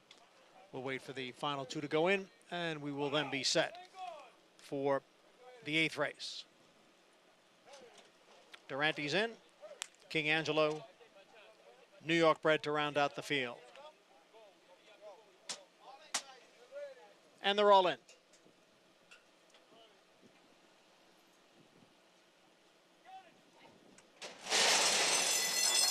And they're off. From mid-pack, it's Chivalry. Tops the chart is there. And Durante from the outside. Durante now takes the lead. King Angelo moves up alongside of Tops the Chart. They're right together, 2nd and 3rd. Vittorio down at the rail runs in 4th. Then 7 Nation Army next in 5th, followed by Jake Rocks in 6th. Then Emerald Forest in 7th. 24 Mama down at the rail in 8th. Alongside is Chivalry, and farther back is Castle Chaos, who trails the field in 10th. Opening quarter mile, 22 and 2. Durante is the leader here by 1.5 lengths, now by 2 lengths. Vittorio, 2nd. In between horses there is Tops the Chart, and on the outside is 7 Nation Army. King Angelo is now in 5th, and about 4.5, 5 lengths from the lead. And they're all chasing Durante. Durante is the leader by 3 lengths, now by 4. Vittorio runs in 2nd, then 7 Nation Army, followed by Tops the Chart and Emerald Forest on the extreme outside. Durante has it locked up here. It is Durante, much the best here under red-hot Manny Franco. Vittorio was 2nd. Castle Chaos came from way out of it to complete the trifecta. Durante did not break great, did not matter. He still got to the front and able to wire this field. He's now won 4 in a row at 4 different tracks. Yeah, no, he's obviously in sensational form, and he didn't break at all like he did last time. He probably broke about a half length slow, but he just cruised up the lead, and the others were just trying to ride there. I mean, you can see Jose Ortiz riding to keep up early. I read Ortiz riding to keep up early, and they just had no chance keeping up with him. He's in sensational form. And I want to point something out. This horse ran just a few ticks faster, in fact, exactly a fifth of a second faster than the 2-year-old maiden that won the first race for Todd Pletcher. And I had talked about how that race could get a mid to high 90s number. And I think, considering the way Durante ran here, I think that's absolutely true. This was a very fast race by him. But that maiden that won the first race today, Private Desire, keep your eyes on him. 1A 6.35, but it was all about that horse right there, and Manny Franco continuing his hot streak. Slow start does not matter. Able to get to the front and dominate this group. Start to finish.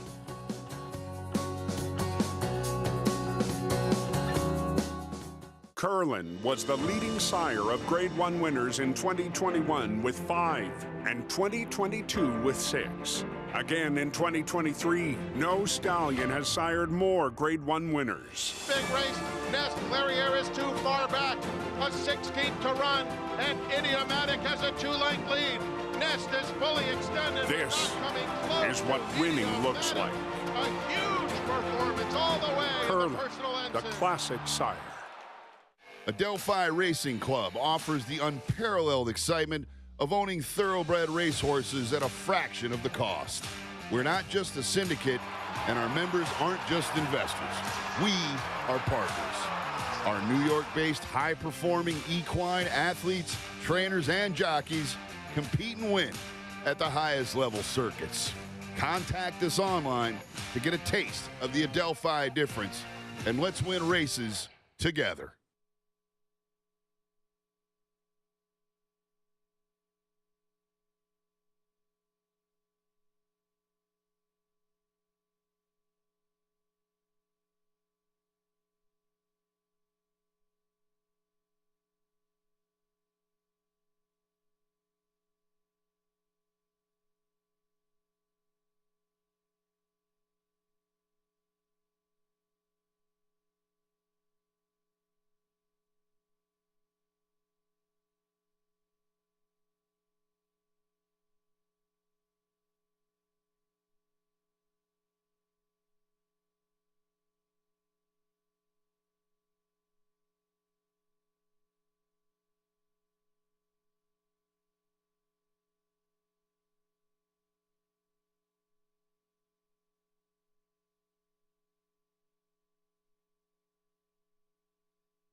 Back with you on America's Day of the Races on our FS2 coverage, brought to you in part by legendary Claiborne Farm. 100 years of doing the usual, unusually well. Race 8 in the books, and it's Durante.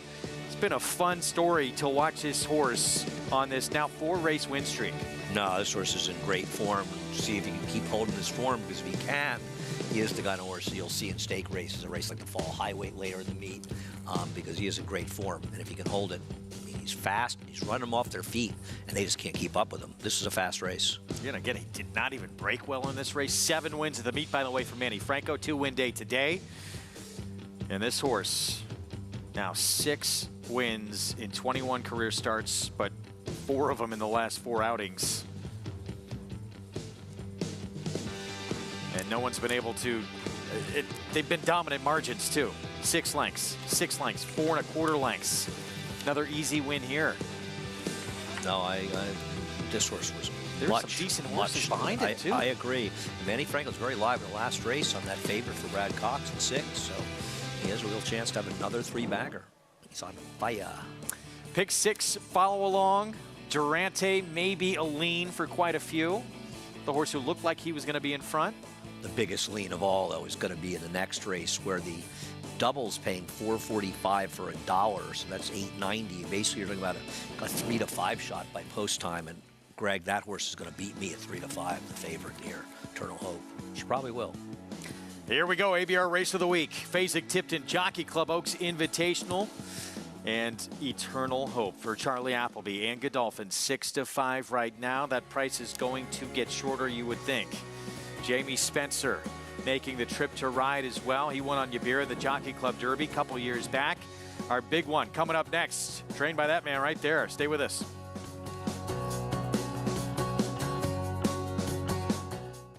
The momentum continues for War Dancer as War Smoke delivers at Finger Lakes. War Smoke in front, another one for Andre Worry. Barrage runs down the field at Saratoga. Here's Barrage with a final surge. Barrage got him. And Born Dancer goes wire to wire, outlasting all comers. It's going to get close. Be of Courage coming inside Born Dancer.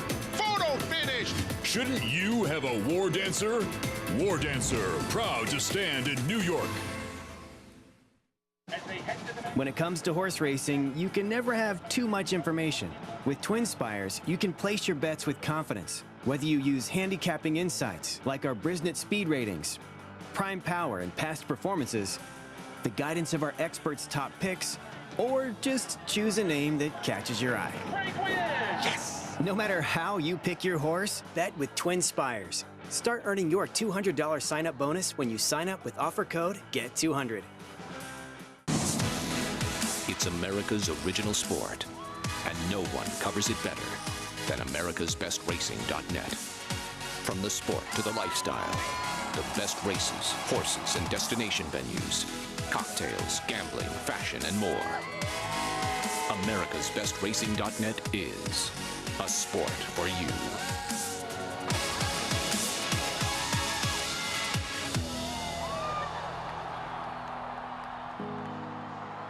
Racetrack Television Network brings you every race, from every track, on every screen, every day.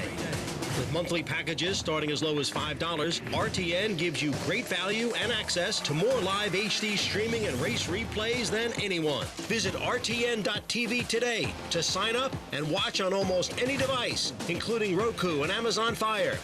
RTN has packages that start at $5 per month.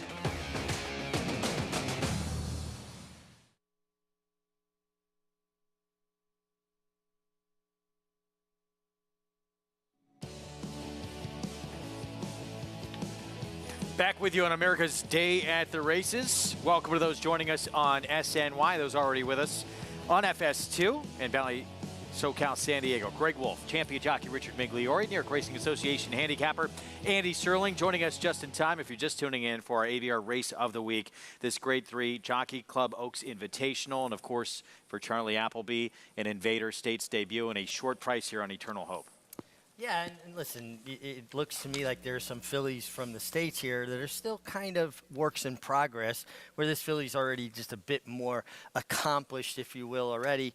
And, you know, Grade 2 place last time in France, and Charlie Appleby, maybe he didn't have the same year that he had last year shipping horses here, but a guy who knows how to get it done coming across the pond. But there's still some question marks. Also, I mean, the fact that she has yet to win on turf.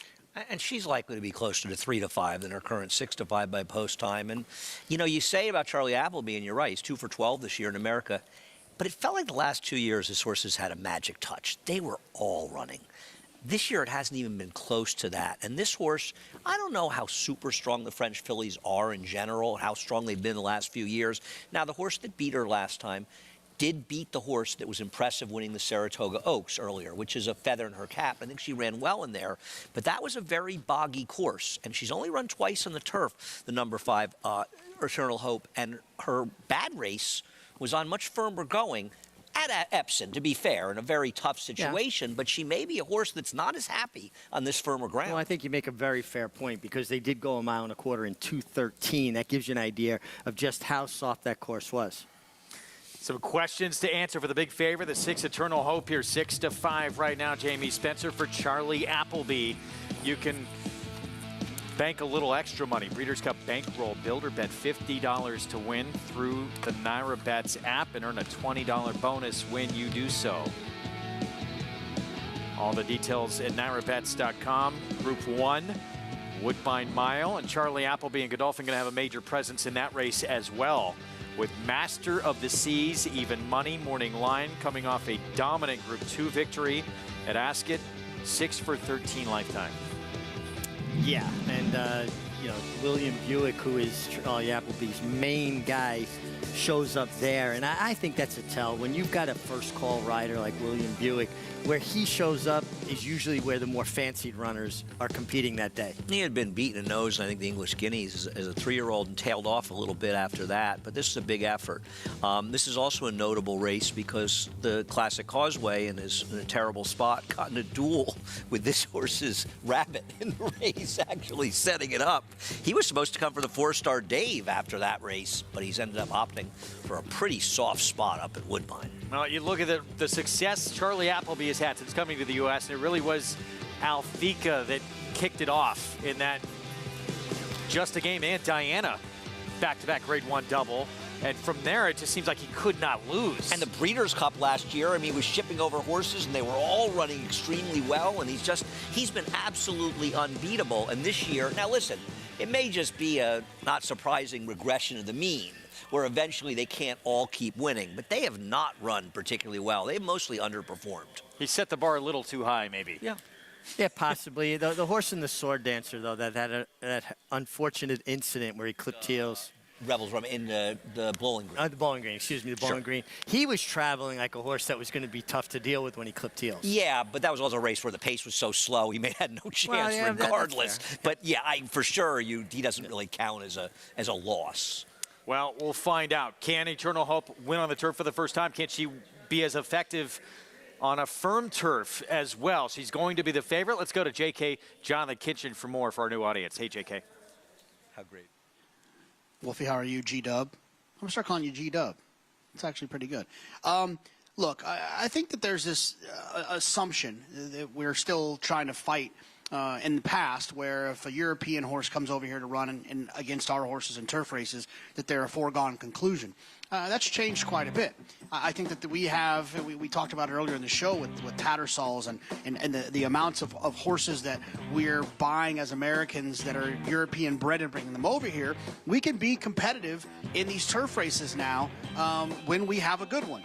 The problem that I see in this race is that I'm not sure we necessarily have a good one. So I'm just kind of deferring to Eternal Hope because based on the price, I mean, there's no one in here that really gets me going. The one last call at 3-1, that doesn't really do it for me. I think Eternal Hope is the type of horse for the connections in Godolphin and Charlie Appleby. If they find this filly is good enough to try to bring over here to try on the grass. Surely she's been on the grass. She hasn't won on it before, but she's run on the grass. She's run on the synthetic, and she's obviously probably trained on the grass. I think they know what they have in a horse like Eternal Hope. And look, you can try to get cute in here, and I wouldn't talk you off of it. But in a situation from a multi-race standpoint, I would only need Eternal Hope just because I just think that there's probably going to be a class edge here for a bunch of horses that, like I said, feel like kind of higher level allowance types. All right, Jonathan, thanks. We'll see if it is Eternal Hope. That means an international sweep in this Turf Triple Series for the Europeans. Aspen Grove. Yeah, 15-1 to kick things off in that Belmont Oaks, and then as the favorite, Elusive Princess, which we'll get to in that Saratoga Oaks. Here was the leg that began it for James Stack. She was a big price in here. I feel like she was about 15-1. She came back and she tried the boys because they wanted to run a more firm course. We got so much rain before that Saratoga Oaks. Very good trip to get it done in a very bunched field, but the Europeans have dominated this, and if Eternal Hope is able to win, it'll be an all-Euro wins in this filly turf triple. She did work out an absolutely beautiful trip. What a ride she got. She really From an outside post, too. He got right over towards the inside. man, it was a super ride. And it feels like this is when the Europeans excel too, right? When they get covered up in behind horses, and then they're produced that last 3/16 of a mile, and they're able to really kick home. How come the gaps never open for me when my horses get inside trips? This whole thing just spread for her, From right? that performance, she went on to tackle the boys in the Saratoga Derby Invitational, wound up 5th in that race on that yielding turf course that day. But she didn't want to run the day before in what was a real bog. Now we canceled after the Saratoga Oaks that day. As for the second leg of this series for the fillies, Saratoga Oaks, no Aspen Grove, so she faced the boys. Elusive Princess went off to favorite and would get a convincing victory. She was just too good for the field, and she ran against here. And as I pointed out, the horse that beat Eternal Hope last time out had finished ahead of her in a race earlier in the year. So went to the far rail to get this win. Yeah, well, I think with all the rain, they wanted to stay as far off the inside as they could, and I think that's where you saw the running being done. I don't know how strong any of these fields really were. And today's field is more reflective, in my opinion, of our 3-year-old fillies are not really mile and 3/8 horses in September of their 3-year-old years. They haven't had too many opportunities. It's not the way we train here. And frankly, Richie, aren't you surprised that more Europeans, their horses do run the longer races? Why are a listed European could win this race for $350,000? Yeah, it is a little surprising that they didn't, bring somebody over to try this mile and 3/8. Maybe the fact that it was a grade 3, but I think you make a good point. Horses that haven't had that graded placing yet would have fit very well here. I can't imagine there aren't some Europeans. And I thought when Coolmore's Rabbit won our Sword Dancer by 7 lengths, I thought we'd see more Europeans coming over. Well, that filly there trying to make it a Euro sweep in this series. Last time out on the turf, beat by an eventual Group 1 winner and Group 2 winner in the next start. Eternal Hope looks like the class of the field. Let's head downstairs to Acacia Clement for more. And we'll start there with her. And quickly, before I talk about Eternal Hope physically, I think it's worth noting that the first 2 legs of this Phillies Turf Triple were won by horses that then ended up staying here in the U.S. with other trainers, despite the fact that they're European runners. And so obviously, it was horses that their connections felt would be effective running here stateside. Now, as far as Eternal Hope is concerned, she came in here with the typical kind of equipment that a Charlie Appleby runner would have. They come in wearing that red hood in the paddock and are accompanied by Bam on his gray pony and doing all of those steps to keep them settled. This is exactly what Charlie has done with all of the runners that I've seen coming here to New York. So she's handled herself very well. She's been very professional. She is a teeny tiny little filly. There's not much of her, but she's strong. She's athletic, and obviously has shown with her wins, albeit on synthetic, that she can handle distance. Now, of course, the question is that she's yet to have a victory on the turf. They were all in a line in the Alec-Head last time out, but she was the one pressing the pace setter, made a first move to try and take over, and then was run down late by the eventual winner. The second place finisher of that race, Lumia Rock, came back to win a Group 2 at the Curragh in her subsequent start. So she faced good horses in that last effort. She looks like she should be absolutely fine on the turf. I'm not concerned with the fact that she's yet to have a win over it. I do wonder if we are going to see maybe some of these Appleby runners pick up, as he's only had 2 wins with the ones that he shipped this year here in New York compared to the complete domination we saw last year and the year before. Taking a look at a couple of others, the number 5 Highland Grace is a local horse that's in great form. And I did read in an article that the Connections skipped Saratoga on purpose, pointing for this race as she wants distance. She's not a horse that carries her weight well from race to race, and she's super tucked up in here, but for her standards, she looks good. That's just typical of what she is. And I saw from Robin Smullen, Barclay's assistant, that she shared that Flavian Pratt, who rode this filly last time, felt she really didn't love the yielding turf course. She was just good enough to overcome it. We know she wants distance, and she's in great form right now, finally having gotten out to doing what she wants to do. The number 1 Last Call tried a further ground last time out for the first time at Kentucky Downs, and I thought watching that race that she actually broke well. The field became strung out with a runaway pace setter, and she just never really got a chance to do her running. I thought that she was starting to pick up the pieces late. time will tell today, and we'll see if distance really is her friend, but based off of pedigree, she absolutely should handle it. She too's on the smaller side, but she's a typical English Channel physique, a little bit more angular, a little bit smaller, not the most substance. She's dappled out from head to toe, and I have never seen her in the flesh before, so I don't know what to compare it to. Of course, the 13-day turnaround is a little bit of a question, and Kevin Attard said the big question will be is if that race didn't take too much out of her coming back relatively quickly to face some tougher competition today. Winner of the Natalma last year, but she hasn't won since. Maybe this will be the day that she finally gets to run her best strides late, Greg.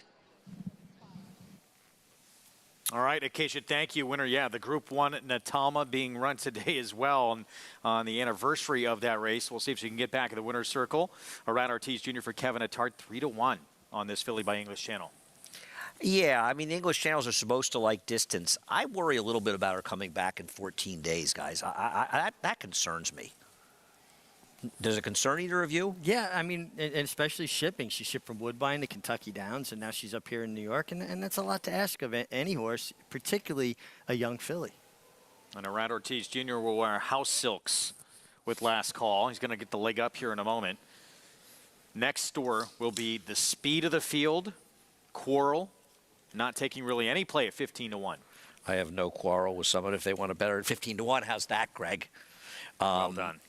She is the speed. She was able to get loose in a race where the favorite just didn't show up last time out. And I don't think she's untalented, and I respect Bobby Robato for taking a shot in this race. Why not? It's a big purse. She'll be in front. I just don't know if she's even good enough anyway, even if she handles the distance, Richie. Yeah, but she could have a tactical advantage. There's really not much speed signed on, and she's drawn towards the inside. So, you know, horses get brave. They get comfortable. They carry a little further. And, listen, it enhances her value greatly if she just can hit the board. No, I agree. I think it's a good idea to take a shot. I think you'll see, is it the 2 maybe? I mean, the 3 a little closer. I won't be surprised if Eternal Hope isn't that far off it. Post-parade coming up for our ABR race of the week, and we'll begin with the Group 1 Natalma winner, back as a 2-year-old Last Call. Yeah, I don't like this horse coming back in 2 weeks. Bred to go long. I didn't love her last effort, to be honest, but obviously she can win. Here is the one who should be controlling things in the front end, Quarrel with Jose Ortiz. Yeah, and her last race was her best effort yet, where she got to control on the front end, gets a similar set of circumstances against much tougher. Parks shipper Nisi Marie. A horse who was running in maiden 25s in the dirt, and she beat older horses last time, but in a much weaker spot. She better like the distance. Stephanie's Charm, biggest price on the board. Yeah, it just feels like she'd be a surprise, would have to get a little bit faster. Highland Grace with a win at this distance. She's my choice in this race. She'll love the distance. And here is the Charlie Appleby Godolphin runner, Eternal Hope.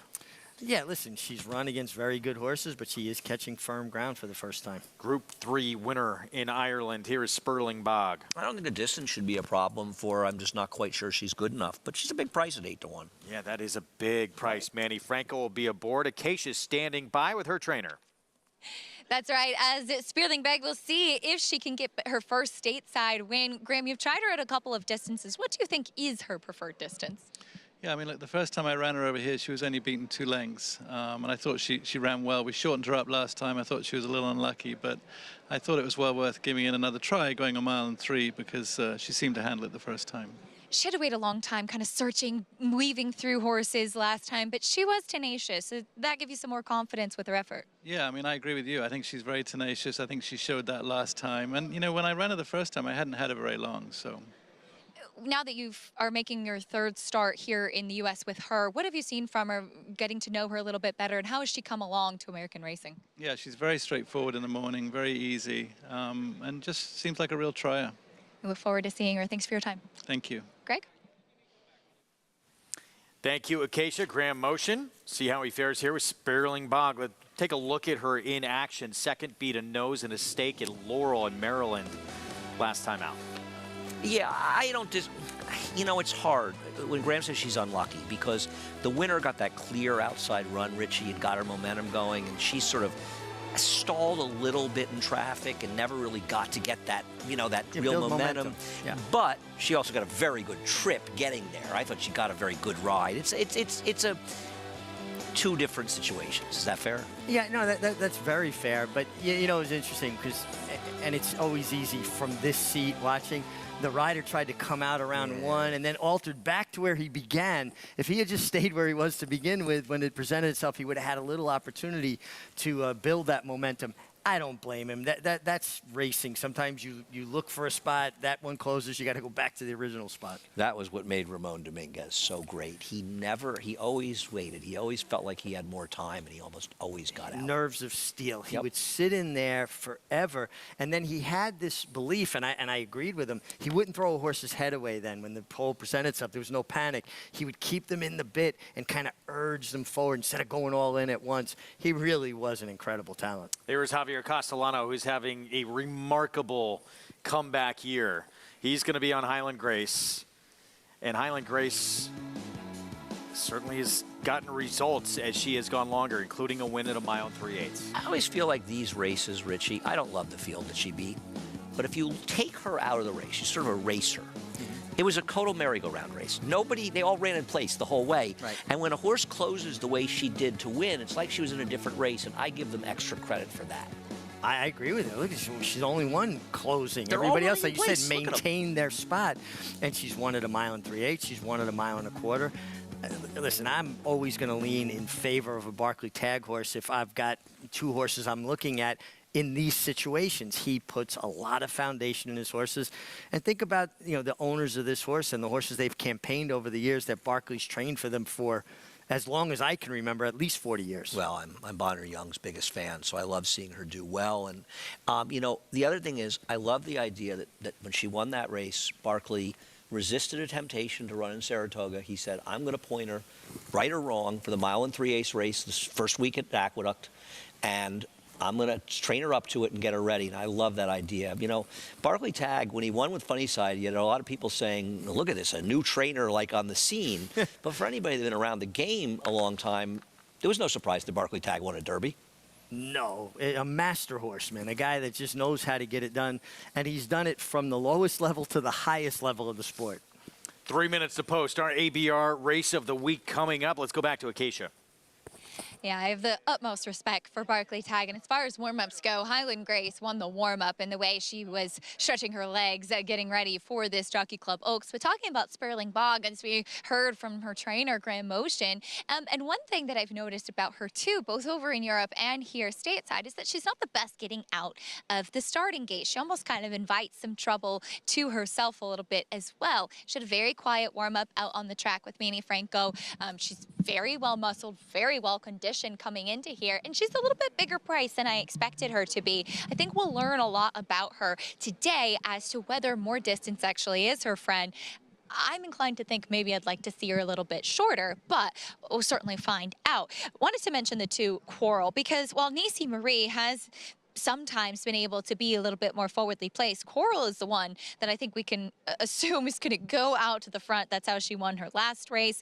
She's a horse that has come along mentally a lot, and overall, she is a turf horse. Speaking to Bobby Robato after that last race in Saratoga, he had a lot of trouble finding a race for her with races coming off the turf and giving her an opportunity to run, and even felt that she preferred a little bit longer. She has that early speed, which is dangerous, and we'll see if she can build off of that last effort. I don't know if she's quite as good as what she's facing in here, but I think her early speed is dangerous, Greg. And with what some of the other horses we expect to do in here, Mig, how much can Jose Ortiz open up with Quarrel? Well, you know, you would hope, and I believe in this, when you have established an advantage by taking the lead and setting a controlled pace, at some point you've got to play that advantage. And you've got to start to spread the field. I don't like when riders hold a horse up until the competition or the closers are on top of them. In essence, your strategy becomes, I'm going to out-kick a kicker. Not happening. No, it's not going to happen. I think at some point you got to try to create separation. I agree with you. See how much he does here on the two Quarrel, Jose Ortiz, at that 14-1 shot. Especially if you're likely inferior. Yes. You know, if you're also good enough to win anyway, but a horse, you're trying to get this horse to win that's just probably not good enough. And by the way, post time here as they load up. Eternal Hope 6-5. Little tepid. Yeah, it was even money morning line. We thought might even go shorter in here. Not the case for this Charlie Appleby Godolphin filly. ABR Race of the Week, Grade 3 Phasic Tipton Jockey Club Oaks Invitational. Let's go upstairs to John Embrial for the call.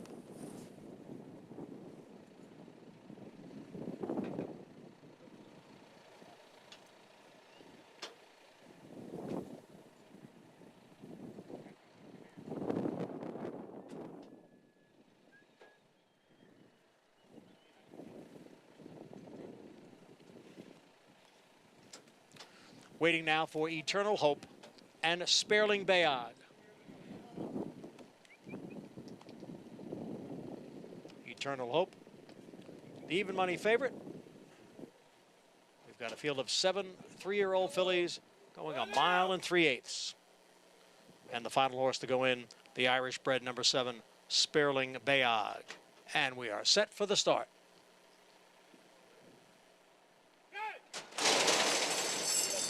And they're off. And it is Quarrel who goes out for the early lead. Last Call is right behind in second. And on the outside is a Stephanie's Charm, who has now moved up. So it's Quarrel and Stephanie's Charm. They are 1-2. Last Call is racing in third. And then comes Highland Grace next in fourth, followed by Nisi Marie in fifth. Sperling Bayog is in sixth. And the favorite, Eternal Hope, is the early trailer in seventh, but still a long way to go as they come into the stretch for the first time after a quarter in 24 seconds. And Stephanie's Charm has gone on with it here. Stephanie's Charm has opened up a 9 or 10 length lead. It's Quarrel who's racing in second, followed by Last Call in third. Then Highland Grace on the inside, Nisi Marie, Sperling Bayog, and Eternal Hope, the even money favorite, continues to trail. The half in 47 2/5 seconds, fast for this marathon distance here. And Stephanie's Charm is the leader as they go around the clubhouse turn and head for the back stretch. Stephanie's Charm in front by 8 lengths. Quarrel is in second, and then it's another 5 or 6 lengths back to the rest of the field. Last Call on the inside and Highland Grace on the outside. They're right together, third and fourth. Then comes Sperling Bayog and Nisi Marie with Eternal Hope continuing to trail. 3/4 went in 1-13-1, and it is huge long shot Stephanie's Charm who will take the field into the far turn. Stephanie's Charm in front by 8 lengths. Quarrel is in second by 4. And then Highland Grace next in third as they come for the head of the stretch. It is Stephanie's Charm. Quarrel is getting closer in second. Then Highland Grace as they head for home. It's Quarrel on the outside who has now taken over the lead. Highland Grace is moving into second. Then Sperling Bayog. Eternal Hope is out in the middle of the course. Eternal Hope is kicking in late here. And darting to the inside is Nisi Marie. Nisi Marie. Eternal Hope on the outside. Sperling Bayog is third. Eternal Hope got the job done. A narrow victory in the Phasic Tipton Jockey Club Oaks. Eternal Hope just outdueling this Parks shipper down the stretch for the victory. Jamie Spencer, Charlie Appleby for Godolphin. It was well back early. She didn't break particularly. It might have been a blessing in disguise, Andy, because the pace was just absolutely outrageous with Stephanie's Charm, 52-1 shot. Blitzing early, Quarrel took back, rated, was basically in another area code. It looked like the 5 Highland Grace worked out a beautiful trip onto Javier, but then here came the last runs that got it done. Yeah, I mean, Highland Grace, she just never really had the finish at all. She struggled to get by the 2, to be honest with you. And this race collapsed. A tough beat for Nisi Marie, who got a great ride from Adorno coming up. But it was that last move with Eternal Hope, and she won. She did not win like an even money shot should. She got that very fast pace to set it up, and it helped that both Last Call and the 5, the second and third choices, did absolutely no running at all. The 1 was dead last in here. She got it done. They found the right field to get it done. Do have to feel a little bit for Abner Adorno on Nisi Marie, who ducked to the inside, gave his filly every opportunity, and just got out-kicked by Eternal Hope, who was just better than this group. I agree with you. She got it done more of a workmanlike fashion, but she did come wide while the other filly got to save ground. Sperling Bog, am I saying that correctly? Bog, yeah. And I just want to say, if there are any European connections that are actually watching the show, how did not more people not ship over for this race? I mean, honestly, if we're going to run these races with this kind of purse at 1 3/8, what are they doing passing up on these opportunities? $350,000 purse on the line. Eternal Hope, first turf win of her career, and the Internationals Euros sweep this Turf Triple Series. Big effort in defeat for Nisi Marie. Sperling Bog, Highland Grace, 3rd and 4th. 6, 3, 7, 5, even money favorite for Godolphin, Charlie Appleby. Take our ABR race of the week, this Jockey Club Oaks Invitational. We still have the nightcap to come. Stay with us.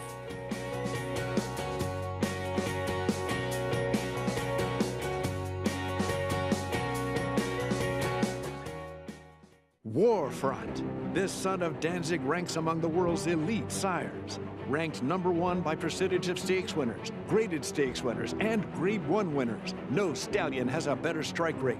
Warfront is the sire of over 100 lifetime stakes winners, including some of the sport's most talented runners both at home and abroad. Down to the wire, Verstappen. War Bomber in front, War Bomber. War Bomber's won the King Edward. Warfront, standing at Claiborne Farm. Experience the adrenaline-pumping, suspense-filled action of the Sport of Kings no matter where you are with Naira Bets. It's fast, easy, and secure. Download the app today and start winning with our lucrative weekly promotions, thrilling handicapping contests, and a one-of-a-kind VIP rewards program. Don't just watch horse racing, be a part of the action with Naira Bets.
Back with you on America's Day at the Races on our FS2 coverage. Regional networks across the country. Jamie Spencer, Charlie Appleby, and Godolphin take the Jockey Club Oaks Invitational, our winner circle lead-in. Brought to you by the Fades-Tipton November sale, the world's premier breeding stock event. Nominate now to the sale where stars are sold. So Eternal Hope, wide trip, gets it done. First win on turf. And yes, she can handle the firm going.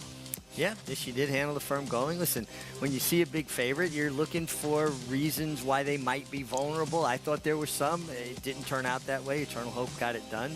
I also think breaking a bit slow turned out to be a blessing because the pace was a little bit stronger than I anticipated it being. Wow, what a moment for Jamie Spencer to get a trophy presented by Naja Thompson. I mean, that's got to be bigger than winning the race. Let's go to Acacia. I'm sure very special. So I'm happy to be joined by Jamie Spencer as Eternal Hope. Jamie, your first time climbing aboard her, and while there was a runoff pace setter early on, she responded in the late stretches when you asked her. Yeah, it wasn't the plan to be where I was, but I was a step slow from the gate, and just at the play the hand I was dealt, were quite spread out, but I wasn't too far off Javier, and I thought he was possibly one of the ones to beat, so I was keeping an eye on him and had to give a bit of ground away on the bottom turn. And obviously, this track is very tight on the inside, so it was a little bit alien to her. Once she straightened up, she put her head down and got stuck in. We've seen Charlie Appleby and his team have tremendous success shipping horses here at stateside. Had to give you confidence donning the Godolphin blue and climbing aboard her, though she was just looking for her first turf win today. Yeah, I think you could say she ran a career best last time out in Deauville, and she's come forward from that. The ground is very firm here, and I think she might be better with a little bit of kinder track. I think she'd have beaten them more easily otherwise. But a nice big win here, and how are you enjoying New York City? We only just got here about 4 hours ago, and I'm going home in 3 hours. The last time I was here, I left in an ambulance, so it's a better experience this time. Well, glad to see you in the winner's circle instead. Enjoy, and glad to see you here. Congratulations. Thank you. Cheers. Greg? Champion jockey in Ireland, and Brittany won his first classic at just 17 years old. I just love the last line there. I mean, you know, just leave it to a jockey to come up with. The last time I left an ambulance, this time was a little bit better of a trip.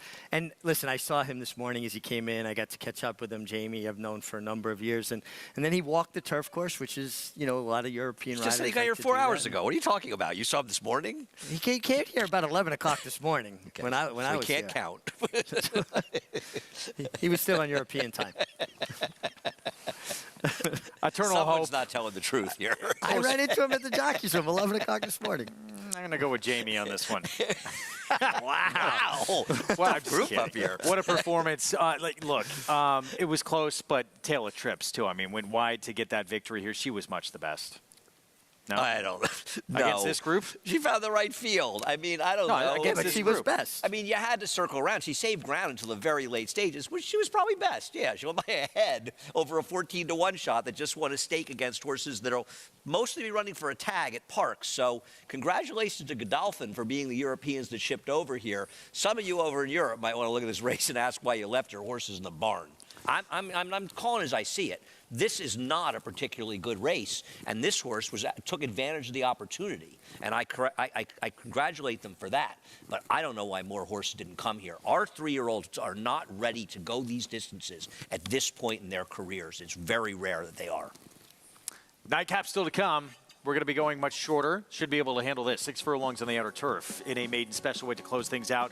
Brad Cox started off the sequence with a heavy turf sprinter. Heavily backed turf sprinter is going to have the big favorite in here as well. Into Stars, who has a big turf pedigree, did not get on the grass in that debut. Was washed off. Talked quite a bit.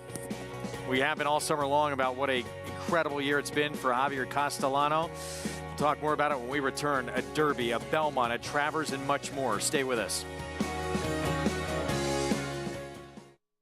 They say breed the best of the best and hope for the best. Macoma broke well on the outside. And But you don't expect to get speed like this. It is Macoma, the one to catch. Macoma has a 5-length lead in this Grade 1 corner.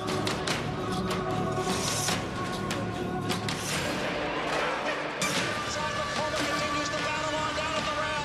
It is Macoma who's going to win the Met Mile. The Fasig-Tipton Mid-Atlantic Fall Yearling Sale, offering a catalog of yearlings from many of the sport's most lucrative state-bred programs. Among the nation's richest sources of stakes caliber horses, graduates of this sale have won or placed in over 200 stakes races in just the past 2 years alone. Recent stars include Leave No Trace, winner of the Spinaway Stakes, and runner-up in the Breeders' Cup Juvenile Fillies. Mid-Atlantic Fall Yearlings, Monday and Tuesday, October 2nd and 3rd in Timonium, Maryland. Where will you be? Speightstown. Munning. Echo Town. It's Echo Town for Joe Talamo, and Echo Town raced away. And Echo Town is drawing away in the stretch. Echo Town wins the Allen Turkin Stakes. A sire line so prolific, it repeats itself. Echo Town. Just minutes from downtown Saratoga Springs, you'll find GMP Farm, a utopia of healing for equines and humans, offering revolutionary, customized equine care using state-of-the-art imaging and therapeutic technologies for horses of all disciplines. Immerse yourself in tranquility in our sacred spa, offering specialized spa treatments and holistic therapies to refresh and rejuvenate among tranquil mountain views. Start your journey to wellness. Visit gmpfarm.net and sacredspaandwellness.com to schedule a treatment today.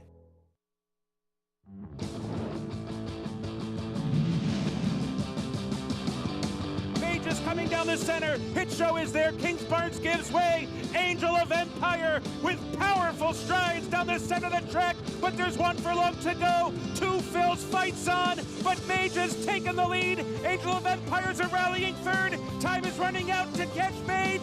Mage digs down deep, urged onto the wire to win the Derby. Drought over for Javier Castellano in the Kentucky Derby with Mage, and his summer would get even better. Yeah, little did he know when he won the Kentucky Derby on Mage that he might not be the best 3-year-old he'd wind up on this year. Arcangelo reeling off 3 victories in a row in the Peter Pan, the Belmont Stakes, and the Travers. And listen, this was a tremendous effort and victory by Mage and Javier Castellano here. And then it became, because of what Arcangelo did in that Peter Pan, and the Belmont Stakes win, that huge decision all summer, or the biggest decision we've seen in a long time. Which would he ride in the Travers? And basically, a non-decision wound up being the right decision, right? He kind of was trying to hold up both, parties, which is what a jockey's, and a jockey's agent's job is, to try to kind of keep everybody, because horses are like strawberries. They can go bad overnight. You don't want to give up one ride to have your ride, come down with the sniffles or something, right? So everything worked out. But what's been impressing me about Javier Castellano? Think about the level of horses he's riding, like Arcangelo, like Mage, big races, grade 1s. And then he'll give a horse like Air Show the ride he gave him today, coming up the rail in a lower level kind of claiming race. To me, that's when a rider is really hitting on all cylinders. Well, that's what Javier did when he was winning those Eclipse Awards, right? He was riding down at Gulfstream, and he was riding a lot of lower level races, similar to the way Irad does now. Yeah. And he was giving rides down there on lower level horses, like he was riding the Kentucky Derby or the Breeders' Cup. And that's one of the things I like about those riders. Every rider does not do that. They almost look at the opportunity, almost like you're playing a video game and you're trying to find a way to navigate and get your horse to have its best chance. And that's something that Javier always did. Putting himself squarely in the conversation this year for an Eclipse Award. He won at one point 4 years in a row that top honor. Let's go to Jonathan for more on the incredible year Javier has had. No, you guys are absolutely right. And look, I understand that that what Irad has accomplished is I'm not trying to take anything away from him. I'm just simply saying that the Eclipse Award for Outstanding Rider should not just come down to money earned. I think you should take into consideration a lot of other things. Very similar to the MVP in football or basketball. It doesn't always go to the best player on the best team. There's a lot more nuance to it. And what Javier's accomplished this year throughout this kind of, I would say, this back half of his career has been outstanding. To check off the 2 boxes of the Belmont Stakes and the Kentucky Derby to give himself the lifetime Triple Crown is outstanding. But then to come back win his 7th Travers and then to win a handful of other grade 1 races says something about the year he's having, especially into the teeth of the success of some of the younger riders like Luis Saez and Irad and Jose and Joel and Flavian and Manny. He's doing it still at the highest level, and I think that it needs to be taken into consideration. Let's see how the rest of his year goes, but look, a couple more grade 1s, a couple of Breeders' Cup races under his belt. I'd like to hope that he would be honestly considered and not just default to the money earned conversation that often happens.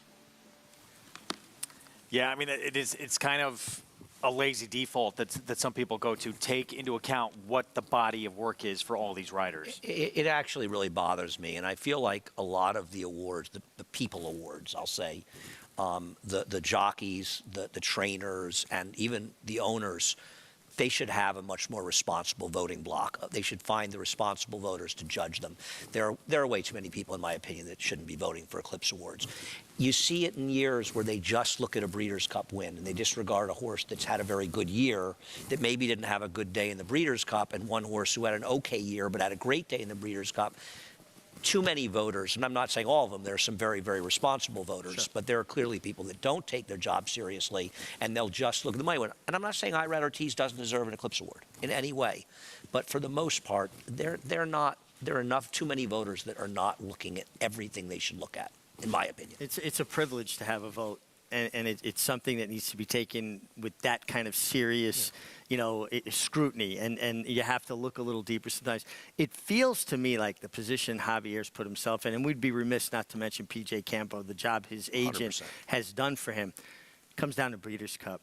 If he has a big Breeders' Cup weekend, I think it strengthens his case and could put him over the top, despite what the money was. Listen, I am a huge Irad fan because just what you're saying, he will ride a $5,000 claimer as hard and with the same intensity as he will a Grade 1. Yeah, no. It's the award show music, guys. The hook's coming out. Right. We're going to be back in a minute. Used to hook. We can pick it up after this timeout. We'll be back. The finale coming up, 6 furlongs outer turf to close out our Saturday coverage here from Belmont of the Big A. We'll be back right after this.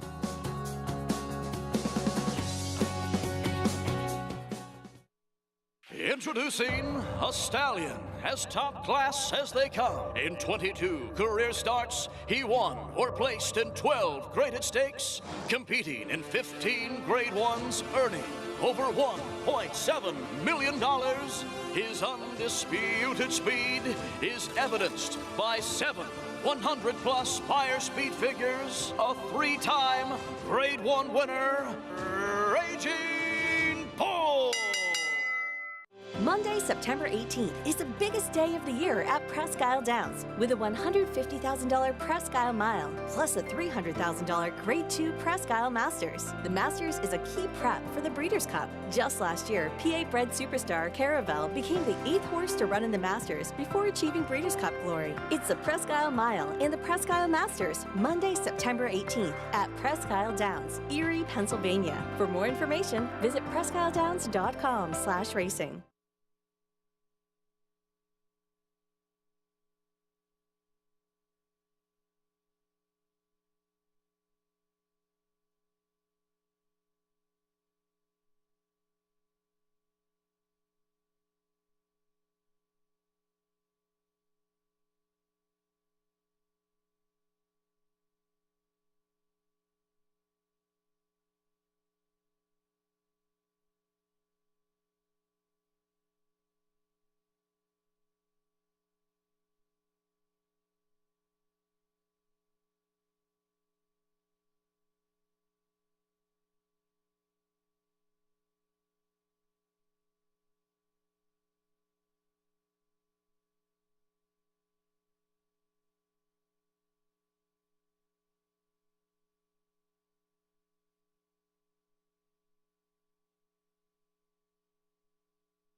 Welcome back to America's Day at the Races, brought to you by America's Best Racing. For the love of the race, visit americasbestracing.net today. We wrap up the day with 2-year-olds on the turf, and we'll start off with one horse with experience and then take a look at some firsters, beginning with the 6 Into Stars, Into Mischief, but out of Star Billing, who was a very good turf horse. And while this one ran in that off-the-turf race at Saratoga and ran fine, ran second that day, the pedigree would suggest that she'll appreciate getting a chance chance to get onto the grass today. Also has the benefit of having worked on the turf course up at Saratoga, and she does have a turf hoof, and she's athletic. She looks like she's a little bit more tucked up in her second start as well, kind of a typical into mischief that carries really good condition, really broad behind, and has what Europeans usually call a badger tail, a little bit of that flaxen tail. It's beautifully put together filly, and I think is definitely a major player in here getting onto the grass with that pedigree. Looking at a couple of firsters, the Three Kings Daughter I thought intriguing, coming in at Colts Neck Homebred. The dam was a two-time turf winner who was by Giants Causeway. The second dam, Social Queen, was a multiple graded stakes winner and won 5 times on the turf. And if you're ever wondering what we talk about when we say a turf hoof, this is the perfect example. Big, flat, pancake-like hoof. And pedigree would suggest that maybe she wants to go a little bit longer, and her physicality would say that too. She's pretty tucked up, but she's just very long and stretchy and very laid back, and I think she's on the right surface. Just maybe down the line we'll appreciate a little bit more ground. The number 8, Street View, comes out of the OBS March sale where she went 10-1. Had to be asked a little bit at the beginning, but she finished strong, and she moves like a turf horse. Had a little bit of a higher knee action to her, and I like these Street Bosses sprinting on the grass. She's very, very fit for this debut, and George Weaver with his sprinting firsters has been dominant, especially with the 2-year-olds, and just ready to roll at first asking. And this one, I think, very intriguing starting out here, and she really perked up a lot once they put the tack on her too. Very alert, smart-looking filly. The number 5, Rosie Jeeks, also comes out of a 2-year-old sale, went 10 flat at OBS April. Was a little high-headed, but I thought finished well, kind of leveled off well at the end. World of Trouble is so far 4 for 16 with his turf sprint progeny, and while he was able to run on the dirt, he was an excellent turf horse, as we know, and I think there's maybe a little bit of hesitation with him as a new stallion at some of the sales. The dam was a dirt sprinter, though she never won, and she did produce Balpool, who won the off-the-turf Memories of Silver. Never actually tried the turf, and is a dirt horse. So there's not much turf pedigree on the bottom side, and this one is trained sharply on the main track. She's not an overly turf-looking physical either, but usually when Chad Brown does this kind of counterintuitive move with surfaces, he's right, Greg. Yes, he is. We saw Archivist go by. Does have some turf pedigree at 50-1. Tap the cake, 23-1. Yes, had trouble getting away from the gate cleanly. Needs to break better and needs to improve on turf. King's Daughter debuting with Isaac Castillo. Dam's multiple wood on the turf. Really more distance, though, but there is turf pedigree. Jose Gomez at 28-1 on Daisy's Angel. Yeah, not taking any money, and we look for the board to help us a little bit with horses without proven form. Here's the Chad Brown first-time starter by World of Trouble. Yeah, there's turf pedigree. Work a very impressive 10 flat on the sire side, but I want to know, is this going to be a dirt or turf horse?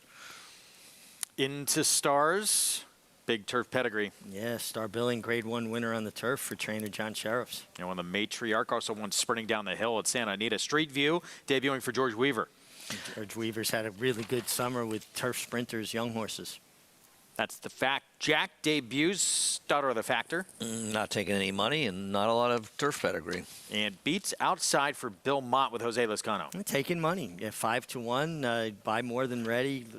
Says turf sprint pedigree here. Horse that is trained well, and I like Beats. We both like Beats. Our producer does not. What does he know?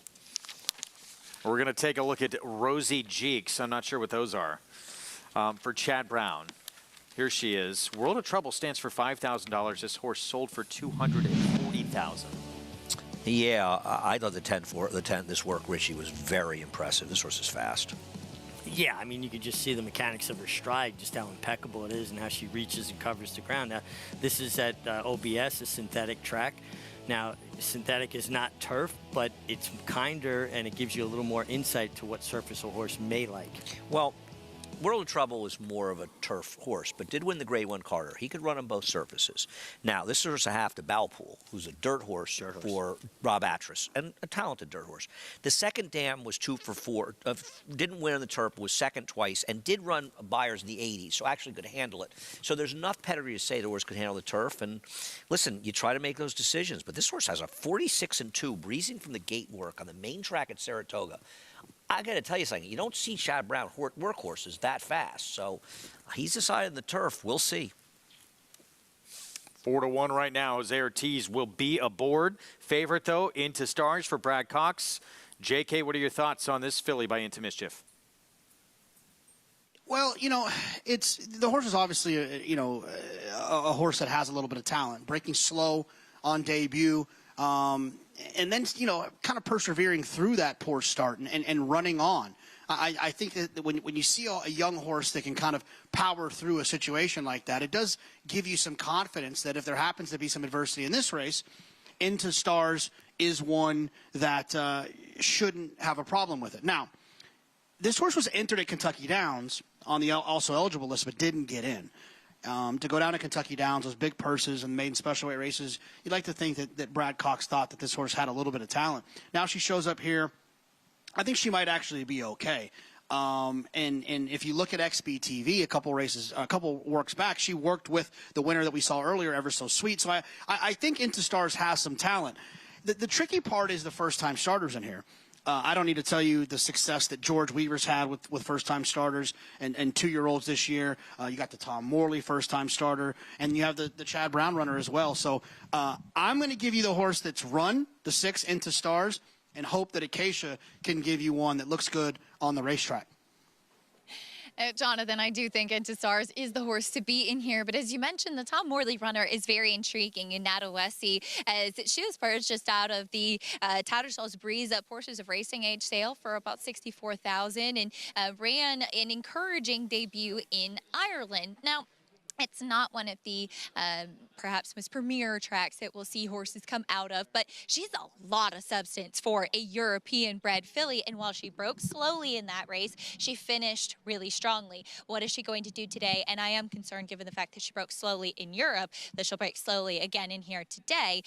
Is coming in off of relatively quickly, having a few works here at Belmont, making her first start for Tom Morley. She's intriguing. We'll see if she's ready for her stateside debut, Greg. It's interesting, and Casey's right. She did break slowly in her debut, but the comment is dwell. We consider, Rich and I were talking about this, a horse dwelling 3, 4, 5 lengths behind the field. She broke about a length and a half slow in there.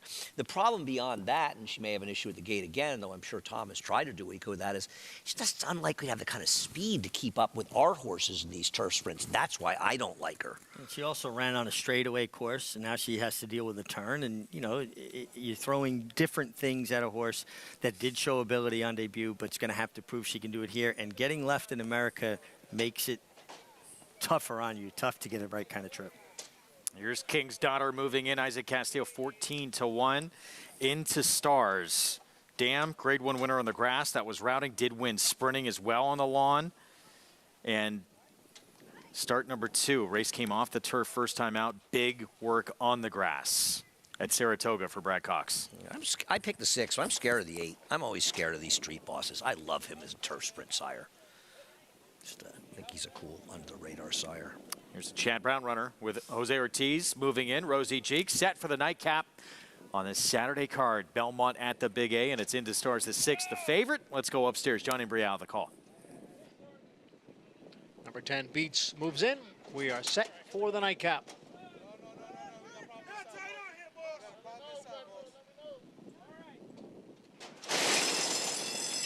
And they're off. A slow start for number 10, Beats. Also, number 3, King's Daughter off slow. Rosie Jeeks is out for the early lead with Into Stars racing in second. Tap the Keg is down at the rail in third. Then Street View next in fourth. Nadawesi is in fifth. In mid-pack here, about 4.5 lengths off the lead. Archivist is down at the rail, and on the outside is That's the Fact, Jack. Gaining ground is Beats, who was off slow, has now moved up on the outside. At the back of the pack are King's Daughter and Daisy's Angel. The quarter went in 23 seconds.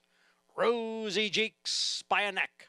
Into Stars on the outside. The favorite is a close second with Tap the Keg down at the rail. And then Street View. Widest of all is Beats. In behind horses is Nadawesi. The half in 46 and 4/5 seconds. Rosie Jeeks is still the leader with Beats gaining ground on the outside. And then it is Street View and Into Stars. Rosie Jeeks has built a 4-length lead as they come on for the finish. And it will be the first-time starter, Rosie Jeeks, to take the finale Beats finished second. Into Stars was third. Rosie Jakes, Chad Brown, first time out. Jose Ortiz broke incredibly sharp out of the gate. Yeah, popped out of the gate and looked comfortable every step of the way. Nice effort by Rosie Jakes. Also, very nice effort by the runner-up Beats, who didn't break particularly well and was caught wide throughout with that tough post. Yeah, I know you were interested in Beats, Richie, and you were dead right. I mean, to be fair, taking nothing away from the winner, who was very professional and ready, it kind of wasn't Beats. You know, didn't break well. And once you don't break, I don't blame Jose. She got caught out wide. No. You can't win with that kind of trip, not breaking, especially when the race is won on the front end. Yeah. And whatever chance Into Stars had, and I'm not saying it ended up being much because she didn't run particularly well, I think it was a mediocre third, is taken away when Rosie Jakes is not only good, but she's fast. And this is unusual. You don't see these Chad Brown firsters, and that's one of the reasons he doesn't have great numbers in turf sprints with firsters. They don't usually have that kind of speed. This one did. This one's fast. She bounced away from there with run on her mind. She just looked like a very professional, intense kind of horse. And listen, I think this was a nice effort by Beats, but you take nothing away from the winner. She ran big. No, I agree. I didn't like Beats, and you did, and you were right. Beats ran great. 5-10, 6-8 to close out our first Saturday is Belmont at the Big A meet, and it's Rosie Jakes, Chad Brown, and Jose Ortiz to put a bow on things here. 5-10, 6-8 once again. Saturday in the books. Always good to be with this crew on the desk. It's like old times. We had some fun in Saratoga together. A lot of big moments still to come at this meet. We're going to see a lot of horses with eyes on the Breeders' Cup in the next couple of weeks here. Looking forward to it. Great. Good being with you guys. It was fun. We're back for coverage tomorrow. 1 Eastern start time on FS2. We will see you then. Our ABR Race of the Week. Euros dominate once again. All three legs of this Turf Triple Series for 3-year-old fillies. This time it's Eternal Hope, Charlie Appleby, Godolphin, and Jamie Spencer. And this filly gets her first victory on the lawn with his Jockey Club Oaks Invitational win. In our feature on the first Saturday of the meet, again, we'll see you at 1 Eastern on our Sunday coverage tomorrow. Check your local listings for coverage.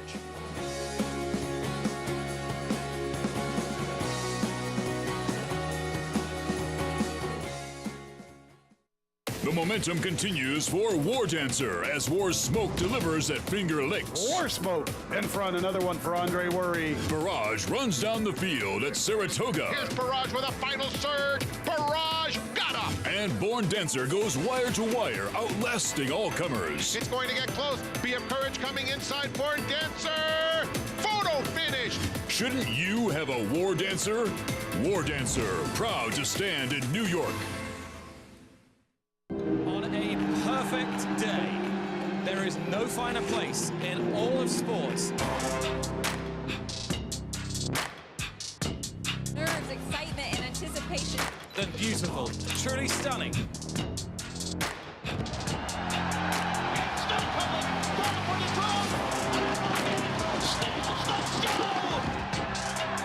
For the Breeders' Cup World Championships.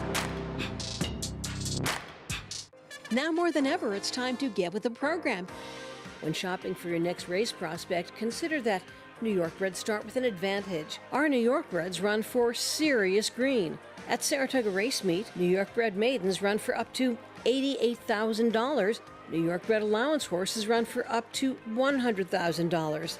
And New York bred owners can collect awards of up to $20,000 per horse per race. So get back with the program.